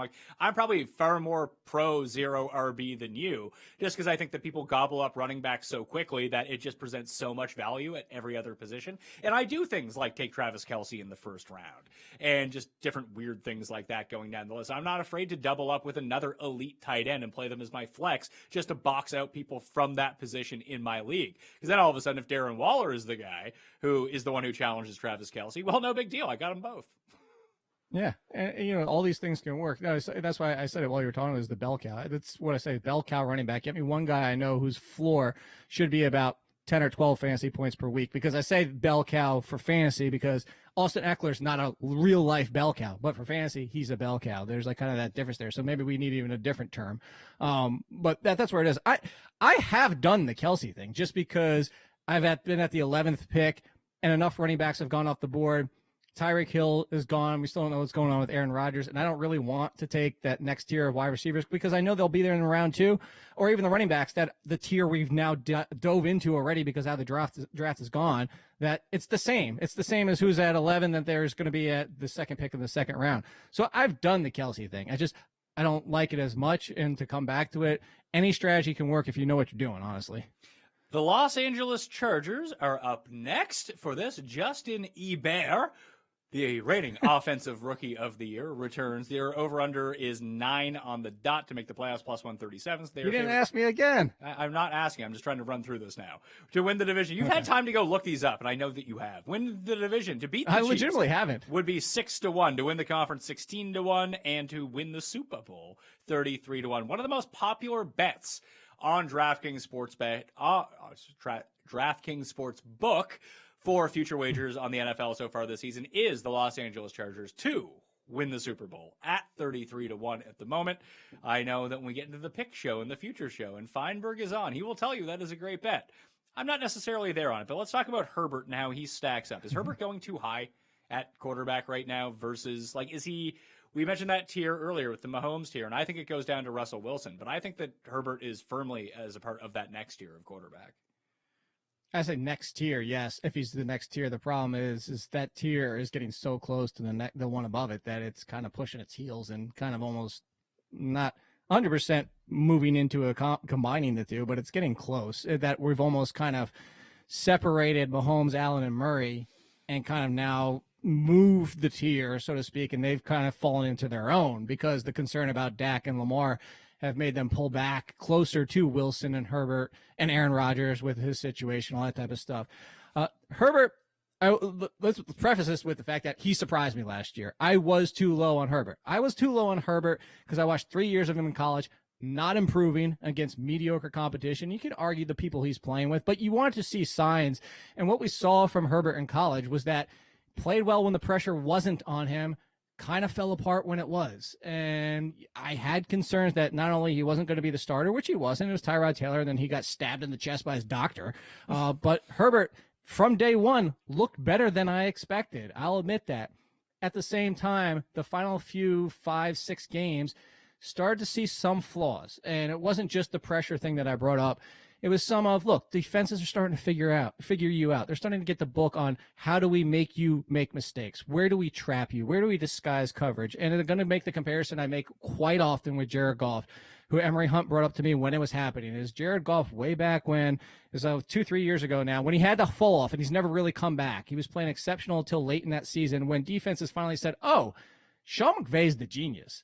Let's disguise our coverage and not switch our formation, switch our coverage, switch, whether or not we're blitzing, hide, mask, whatever. They did all that. They waited for the headset to click off where Jared Goff now had to make that decision on his own.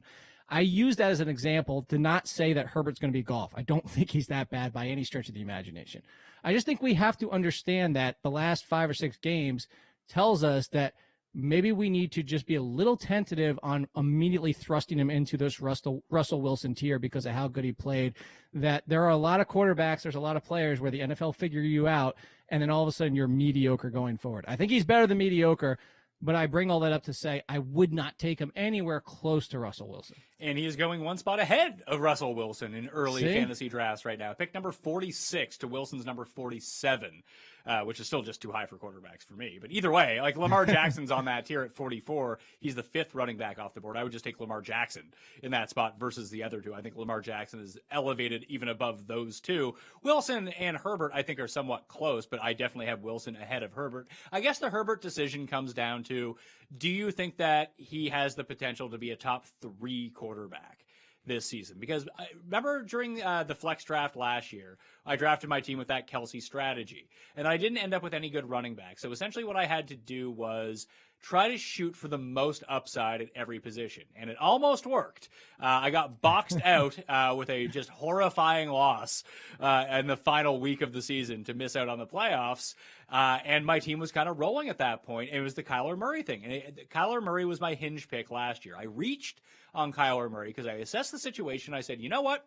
If things break right for Kyler Murray this year, he is going to be the number 1 fantasy running back. He needs to essentially just do the Lamar Jackson of the year before, but throw for a few more touchdowns and start to run on that consistent basis. And he was doing that until he got hurt.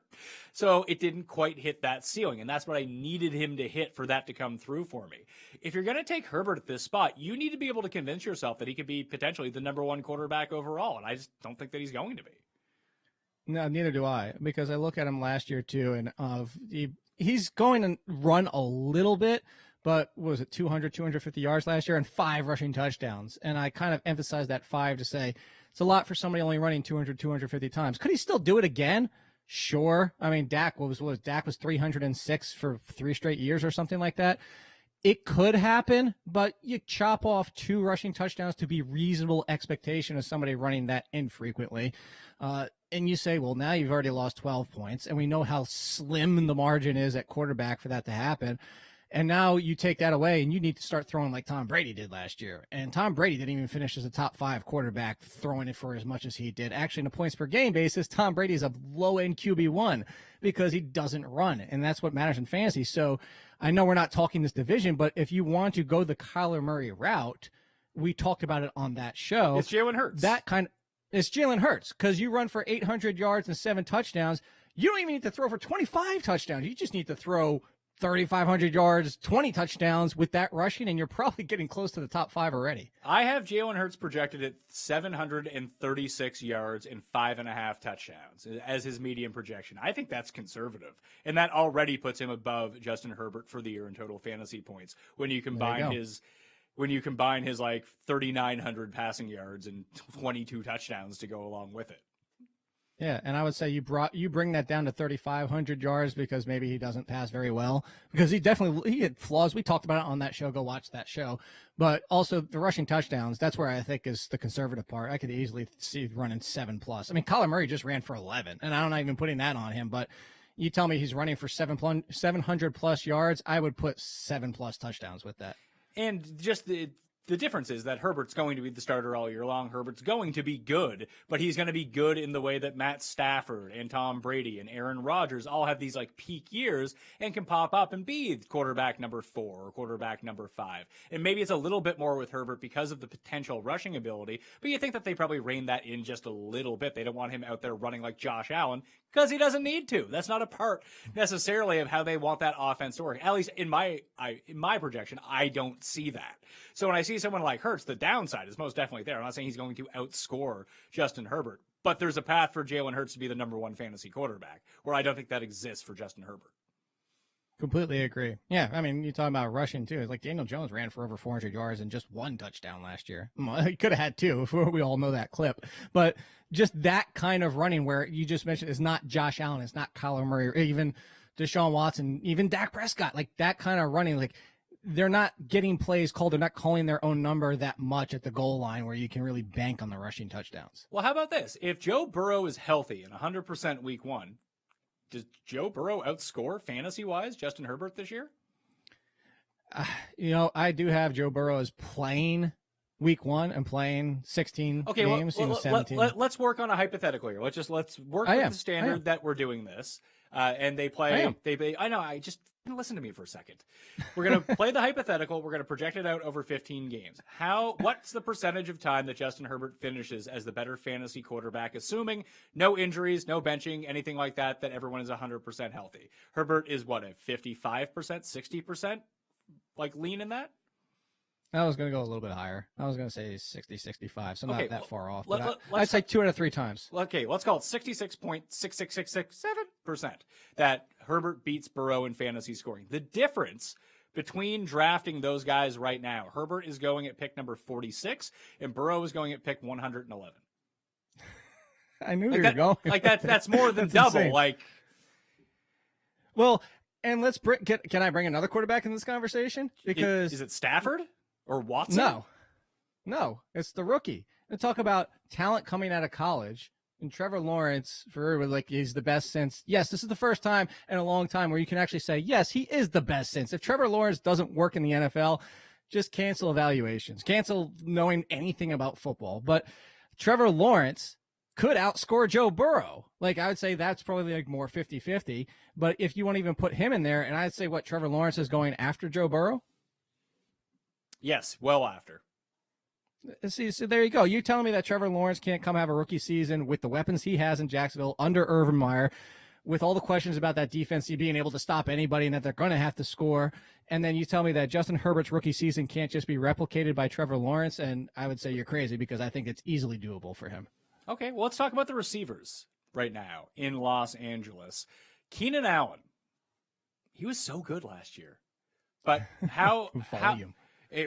But is that volume going to be gone, especially with no Hunter Henry around?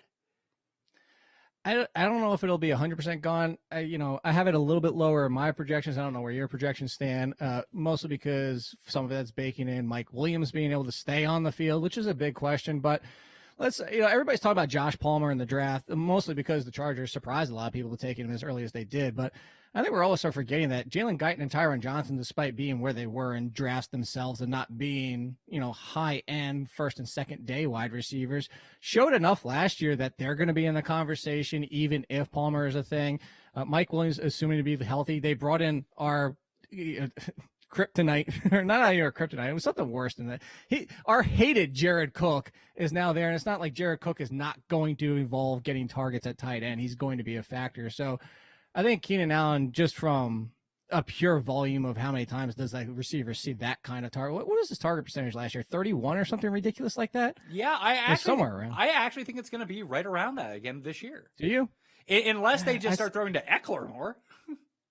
Well, I think that's part of it. And then you get a healthy Eckler for the entire season. I was going to pull up my projections to see what my target percentage was for Keenan Allen. Do you have yours? Because I'm curious where we landed. Yeah, I have mine right in front of me. I have him at a conservative market share of 24%. And with that 24% market share of the targets on the Chargers, that would make him wide receiver number 12 in half-point PPR. And what is the total targets equal out for you for that? 142.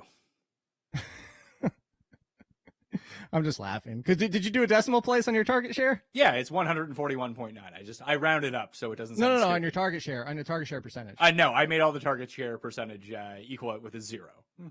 Oh, okay. Because I was going to say I have 24.3 just ahead of you, which gives me a targets of 145. So I'm just ahead of you. So it sounds like our projections are pretty similar based on the inputs that we have in, but I think that's relatively conservative, to tell you the truth, because we know. I think it's reasonable. I do think it's reasonable, but I do think that we're missing, like when you just look at the bell curve of where the potential outcomes are going for this, his top end 28, 29, 30, 31, 32% is much higher than a lot of even of the top end receivers based on this offense. Sure. I definitely don't disagree with you there. And this thing is Mike Williams doesn't stay healthy. Palmer's a rookie, doesn't connect early. Jalen Guyton, Tyron Johnson were just kind of things because of the opportunity. There's a lot of opportunities here. I think the biggest one you mentioned, though, is the one that I come back to, and I was looking at my target percentage for him, and I have Austin Eckler at 15.3, second on the team in target percentage. So I think that's the biggest factor here is Austin Eckler coming into play. Well, Keenan Allen's being drafted pick number 32. That's wide receiver 10. I think that's fair, but I think that he's closer to, now that A.J. Brown has Julio on the other side, even DK Metcalf, his ceiling might not be as high as those guys, but I think when we look at the end of the year, his normal range of outcomes is right along with those guys who are going 10 to 12 picks earlier than he is. So I think he's somewhat of a value. Would you draft any other of the Chargers receivers or just leave them be? Mostly because isn't Mike Williams borderline free right now? They're all free. All of them are free. But do you want them either way? You're sitting in the last round, Mike Williams is on the board. You're like, oh, give me Mike Williams. I would take Mike Williams because his only issue is just stay healthy. Part of it's his own fault. He just throws himself into the air. It's like, oh, screw it. I'm going to come down to earth and land on whatever body part I break this week. If he just got smarter about his health in his own right, maybe you let one of those passes go and you live another day and it goes out of bounds. And I'm not saying lead to an interception, but you get my point here. I would take Mike Williams because it's still talent. And if he could stay healthy, which is a big ask, but if he could stay healthy, he clearly would be the number 2 on this team.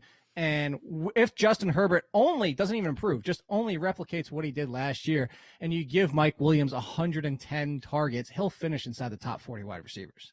Okay, let's talk about Austin Eckler because I don't know how people feel about Eckler. I feel like those in the fantasy community, much higher than Eckler than people in real life. Because I'm seeing him go as running back number 10 off the board right now. Let's frame this discussion in the guise of half-point PPR, so he doesn't get all of the value that you think that he's going to get. I don't want Austin Eckler touching the ball 25 times a game. I just don't. I don't even need him to be the goal line back. I just need him to get a few goal line touches here and there. But with the way that he projects out, if he stays healthy, with the amount of catches that he is going to bring in, even in half-point PPR, you can make a very compelling case that he and Alvin Kamara is 1A, Eckler is 1B in the terms of that type of receiver, well behind Christian McCaffrey. But I think that Eckler is closer to Kamara than Kamara is to McCaffrey. I would definitely agree with what you said. I'm looking at how my projections spit out, which I feel like are conservative on Austin Eckler, and he's right there in the tier with Jonathan Taylor, Ezekiel Elliott, Nick Chubb, and then it's kind of a small drop off to the next, actually a 10-point drop off to the next section of running backs. He's actually sandwiched right in the middle. The Kamara to Eckler that I have right now is 21 points. This is half point PPR, 21 points. So it's significant for mine, but I think that's almost, in my opinion, and this is why I always, when I do my projections, I go through myself and adjust some things. So you could say I'm stupid when I change some things, or I'm smart when I change some things. I feel like it's a little high for Kamara factoring in, even if it is Jameis Winston. So my point being is completely agree with you. I think Austin Eckler is one of the best values in the second round. That feels like a floor for him at RB9. Just because if he's healthy for the entire season, how many receptions do I have him for? 81, probably going to get closer to 90 plus. The only other person alongside Christian McCaffrey that's going to catch 90 passes. And I have him for more receiving touchdowns than I have him for rushing touchdowns. I don't. I have him at 9 rushing touchdowns, and I think that's a bit much. So I'm going to decrease the number of that down to 6. And if I do that, even in a half-point PPR, that brings him down to Aaron Jones, Saquon Barkley, and Zeke level in terms of overall fantasy points. Yeah, if I gave him 9 rushing touchdowns, that would put him right on Kamara's heels. Actually, it would 2 points behind Kamara. Yeah. So I just think in terms of value, like if you're sitting at the 1-2 turn, which is essentially where he's going. And I don't know. It seems like there's going to be a lot of steam behind Cam Akers, and he's going to rise. Or maybe people just prefer Chubb or Jonathan Taylor. But if you could go picks 12 and 13 and get Eckler and Cam Akers, and that's your 1-2, you are probably going to win your league. I could, easily. Hey, you could do Eckler, Kelsey, and win your league. You could. I think Kelsey will be gone before that, though. Yeah, I can see that in a lot of leagues. But yeah, Eckler at the turn. And here's, you know what the best part about Eckler? He loves fantasy. He's one of the ones that doesn't hate us. Sure. I mean, I don't really care how he feels. As long as he's playing football and is on the field, then I'm good with him. No, I'm just saying it's a bonus. Maybe you tweet about how much you love him on Sunday evening after he goes off for a huge game and he retweets you. So, well, you never know. Live 2 different lives, my friend. I'm talking about the fans. I don't ever tweet at players. You know that. Here's the question. You have Eckler in front of Joe Mixon, right? Oh, yeah, for sure. Not even close. Okay. Well, no, because Joe Mixon's getting a lot of steam lately because he's never coming off the field. And I think that I'd still take Eckler every single time. In full point PPR, I have a 72-point difference between them. It's a lot less than that in half point. I was going to say, I don't know if it's quite as big, but I know it's a decent gap. I think that people forget that Joe Mixon, as much as he's a great running back, and he has been on the field a lot, there's been a lot of seasons where he's played really good and still only finished like RB10. I can make this next part pretty easy for you. Who's the backup? Is it going to be Josh Kelly? I would put money on Josh Kelly, but I would also put money on the fact that it might not be a clear option the entire year. That's fair. Smelly Kelly's no good. Justin Jackson's okay. Like, it could be anyone. Well, they drafted Roundtree, too. True. I mean, one of these guys, I don't think is going to be like the primary ball handler between the tackles, but one of these guys is going to get, it might be a rotation of them that get like 8 carries per game, maybe a catch. So I think there could be value wrapped up in one of them. The issue becomes that if Eckler goes down, I don't think one of them just becomes the guy. It just becomes a 3-man rotation. Well, not even just a 3-man rotation, but don't forget about Gabe, Won't You Be My Neighbors, stealing rushing touchdowns. You got to like that one. Come on, Pat. It's all right. I thought his name was Nabbers, which is it Neighbors? Nabbers? I'm pretty sure it's Neighbors. It just has 1 B. I know, but I could be wrong. But then you can't make the joke, which you hate you hate all my nicknames anyway. That one's listen. If his name is Neighbors, then that one is not horrible. That's one of your better ones. Not horrible. That's a win. That's a huge win for you. Tight end, you mentioned that awful Jared Cook is now with the Chargers, and our favorite fantasy player from the XFL, Parham, he got his dreams crushed by Jared Cook. Hence why Jared Cook is the worst. We were all excited to draft Parham. Do you think Parham's still better than Jared Cook and is used more? No. I think it's just going to be a mess because you know what this tells me about Parham is not just that they signed Jared Cook. They also drafted Trey McKitty. Like, you don't bring in a free agent and draft a potential future tight end if you really think that Parham's the answer. So, yes, he was fun in the XFL. Yes, he's a monster. And we wanted and we had excitement and hope that, he could be the surprise tight end. But this team's actions tell me that Parham's not the answer. Parham strikes me. Do you remember that Mark Richter year from like 2001 where he had like 9 touchdowns on 24 catches or something? I could see Parham having a season like that. You could have said Robert Tonyan from last year. Yeah, but Tonyan was a bit more of a fixture than Richter was. Richter came from like the CFL, signed with the Chiefs, and just started catching touchdowns. It's like that people didn't think he was a real player who was on the field and just left him open in the end zone. Who's the one that's saying that like the tight end position, is there anything more than the tight end touchdown where it's just the guy standing in the end zone just waiting for the ball? He's like not even moving, he's just waiting for the touchdown, and that's all he does. That's a Parham. That's that kind of guy. Yeah, but he's so athletic. He's so huge. Just you think that if he could get all the coordination on the same page, that he actually would be really good. No, but there was a reason he was in the XFL, and that this team, obviously, we can have fun and want more and hope that players surprise us, but we also have to be realistic at the same time. And again, my biggest thing is I'm going to go back to, and nothing the Chargers have done have told me that Parham is the guy. So here's a fun team to figure out for fantasy.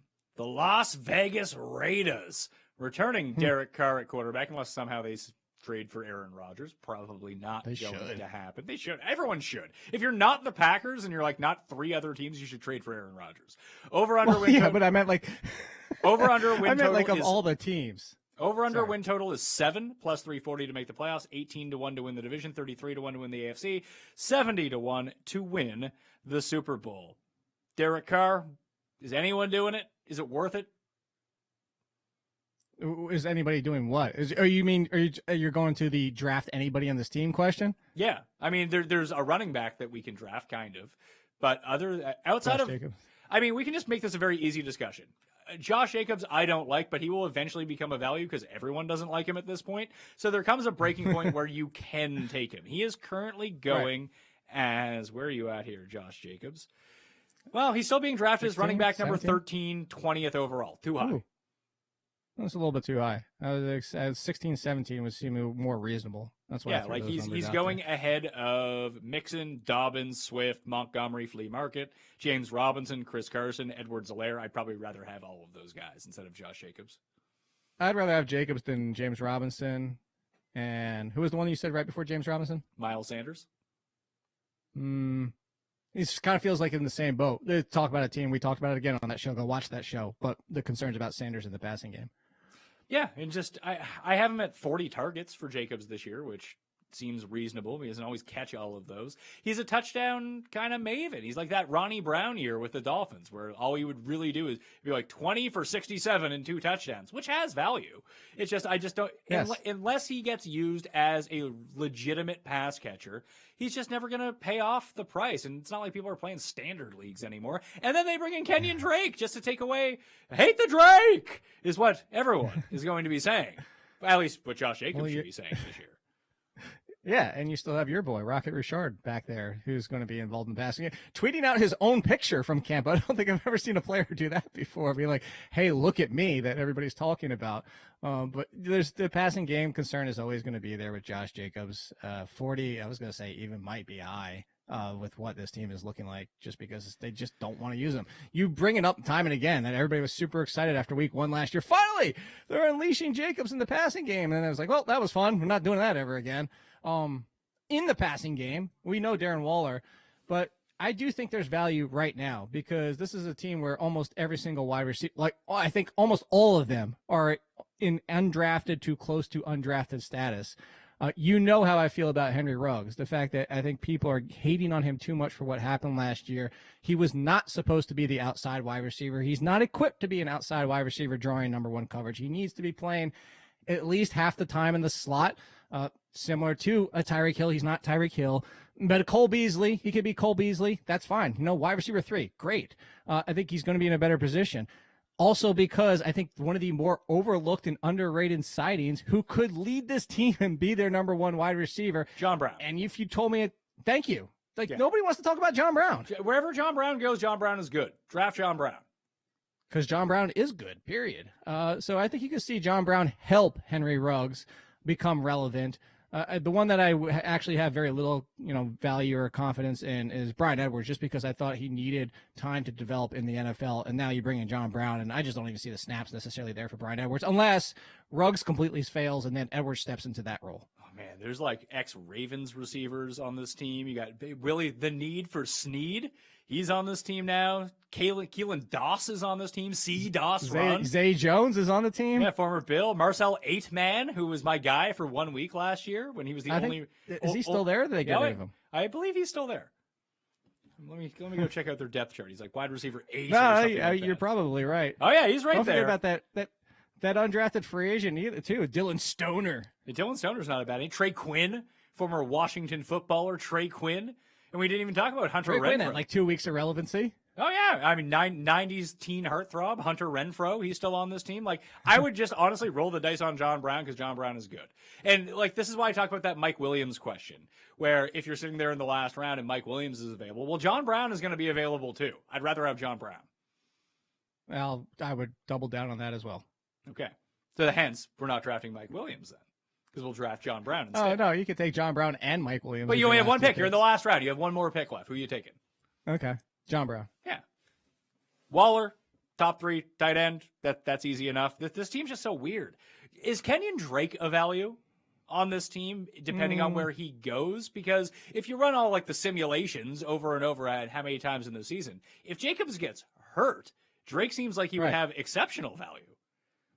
That's what I was going to say is it's an injury, but so you kind of go into the Latavius Murray is you really can't start Latavius Murray in any given week. I would not be looking to start Kenyon Drake in any given week. What I'd be looking to do is just to hold on to him because I feel like right now I have, with both of them healthy, I have Josh Jacobs projected to be running back number 22 in half-point PPR. I think that if you got rid of Josh Jacobs from the equation on a points per game basis, Drake would be like a borderline top 10 running back those weeks. I put him a little bit lower, but I'm with you. And that's what I was going to get to. That's why I brought up Latavius Murray, is because like Drake, you're not drafting him to start any given week. But it's the upside is the fact that how many running backs out there? There's only a handful, like 5 maybe, that you list to say, wow, if the lead person gets hurt, we have a potential at least fringe RB1 on our hands, because you could say Drake, you could say Murray, obviously, and then you throw in like Tony Pollard and a few others, but there's not really more than 5 or 6 guys are out there. There's a lot of situations. You just brought up the Chargers. Granted, they're at the other end of the spectrum altogether, but there's a lot of backfields that kind of hover even in the middle, where it's going to be 2 guys replacing one versus one guy just stepping into that role. Yeah, so essentially it's draft Darren Waller for sure, draft Josh Jacobs later on if you can get him. So you're probably not going to draft him. Then take a flyer on John Brown. If Kenyon Drake slips towards like the 12th round, 11th round, something like that, take him then. And it's funny because I don't hate the Raiders. I actually think they're like an all right team. It's just they're not a good fantasy team. That's the problem. Yeah, they're not. They have a lot of similarities to the Detroit Lions, honestly. I mean, they're sort of like the minor league version of, like, if Derek Carr was really good, you could see them being like how we kind of look at the Chiefs offense. Like, hey, here are the 3 guys you need to own. And then everyone else is kind of like, probably not. And this team there's one guy you want to own and everyone else is like, Probably not. Yeah, that's safe. That's a good comparison as well. Yeah. Last team. And this one's in flux because it's the Denver Broncos. Do we think that Aaron Rodgers is going there? I guess is the number one question because their win total is 8.5 right now.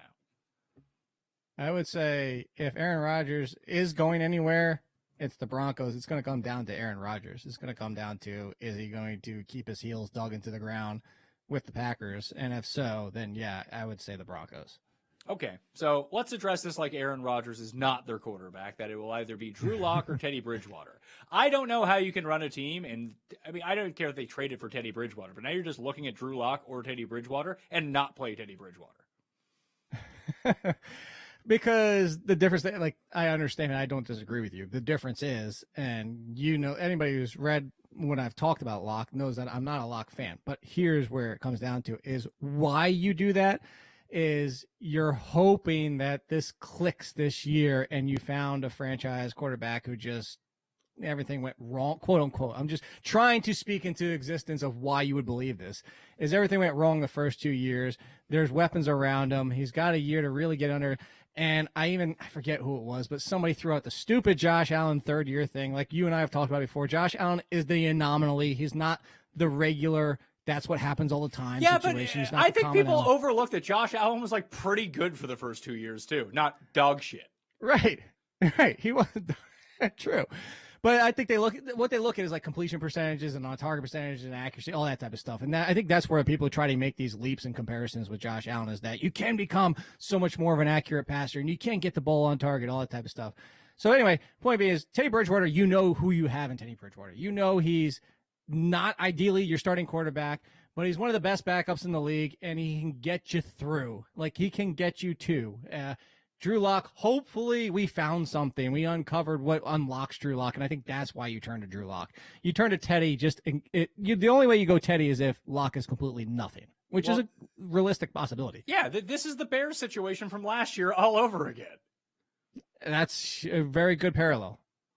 Like, just start Teddy Bridgewater. And they have a good defense. They have a great core of players on the offensive side of the ball. Just go with your best option and try to win games. Like, I don't see why that's so hard. Yeah, because people don't. You can kind of like compare it to your thing with fantasy. They don't want to be the fifth best. They want to go for number one. Yeah, who's got the higher ceiling? But they're just diluting themselves with the sunk cost fallacy at this point. Like, you have a guy who's no good, so stop playing him. Easy peasy. You made your team a lot better. Arguably, yes. Wide receivers on this team. Cortland Sutton is returning. He is being drafted at wide receiver number 32 at the moment. Doug Judy is going as wide receiver number 44, 106th overall. Outside of that, you got Tim Patrick going undrafted, but at number 84 at wide receiver. Which one of these guys has the most value, and do they all kind of have value based on how this team is constructed? Yeah, I'd say Sutton and Judy both have tied the most value because of where they're going. Sutton, yeah, it's coming off a major injury, but we know Sutton has top 20 ability, period. He's extremely talented as a wide receiver. Remember all the excitement everybody had for Sutton last year. Yes, it's an injury. Yes, we don't know how he looks yet.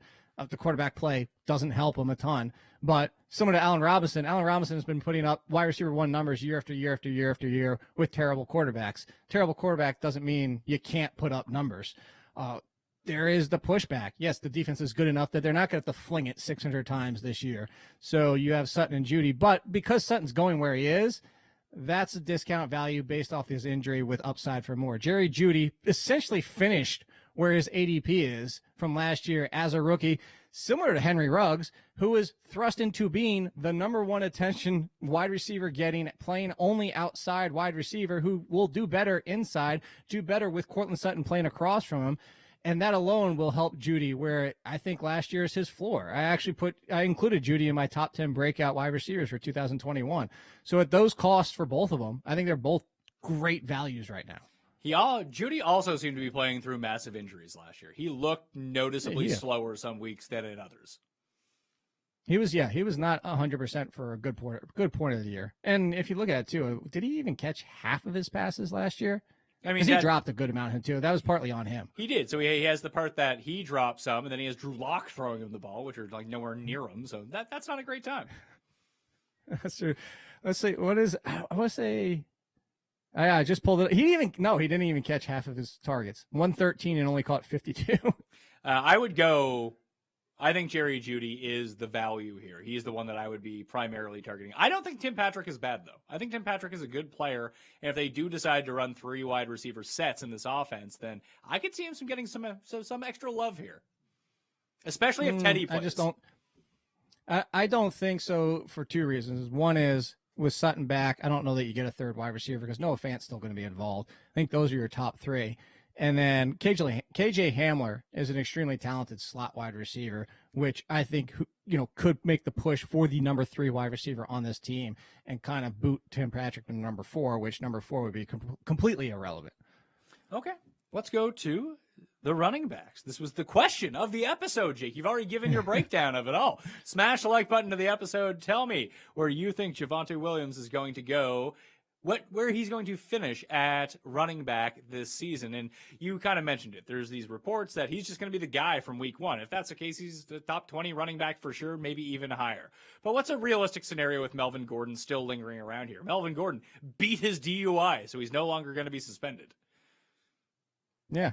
And Melvin Gordon also had one of his best on a per touch basis seasons last year. For everybody that used to say Melvin Gordon never gets over 4 yards per carry, because I think he did it 1 year in his career before last year.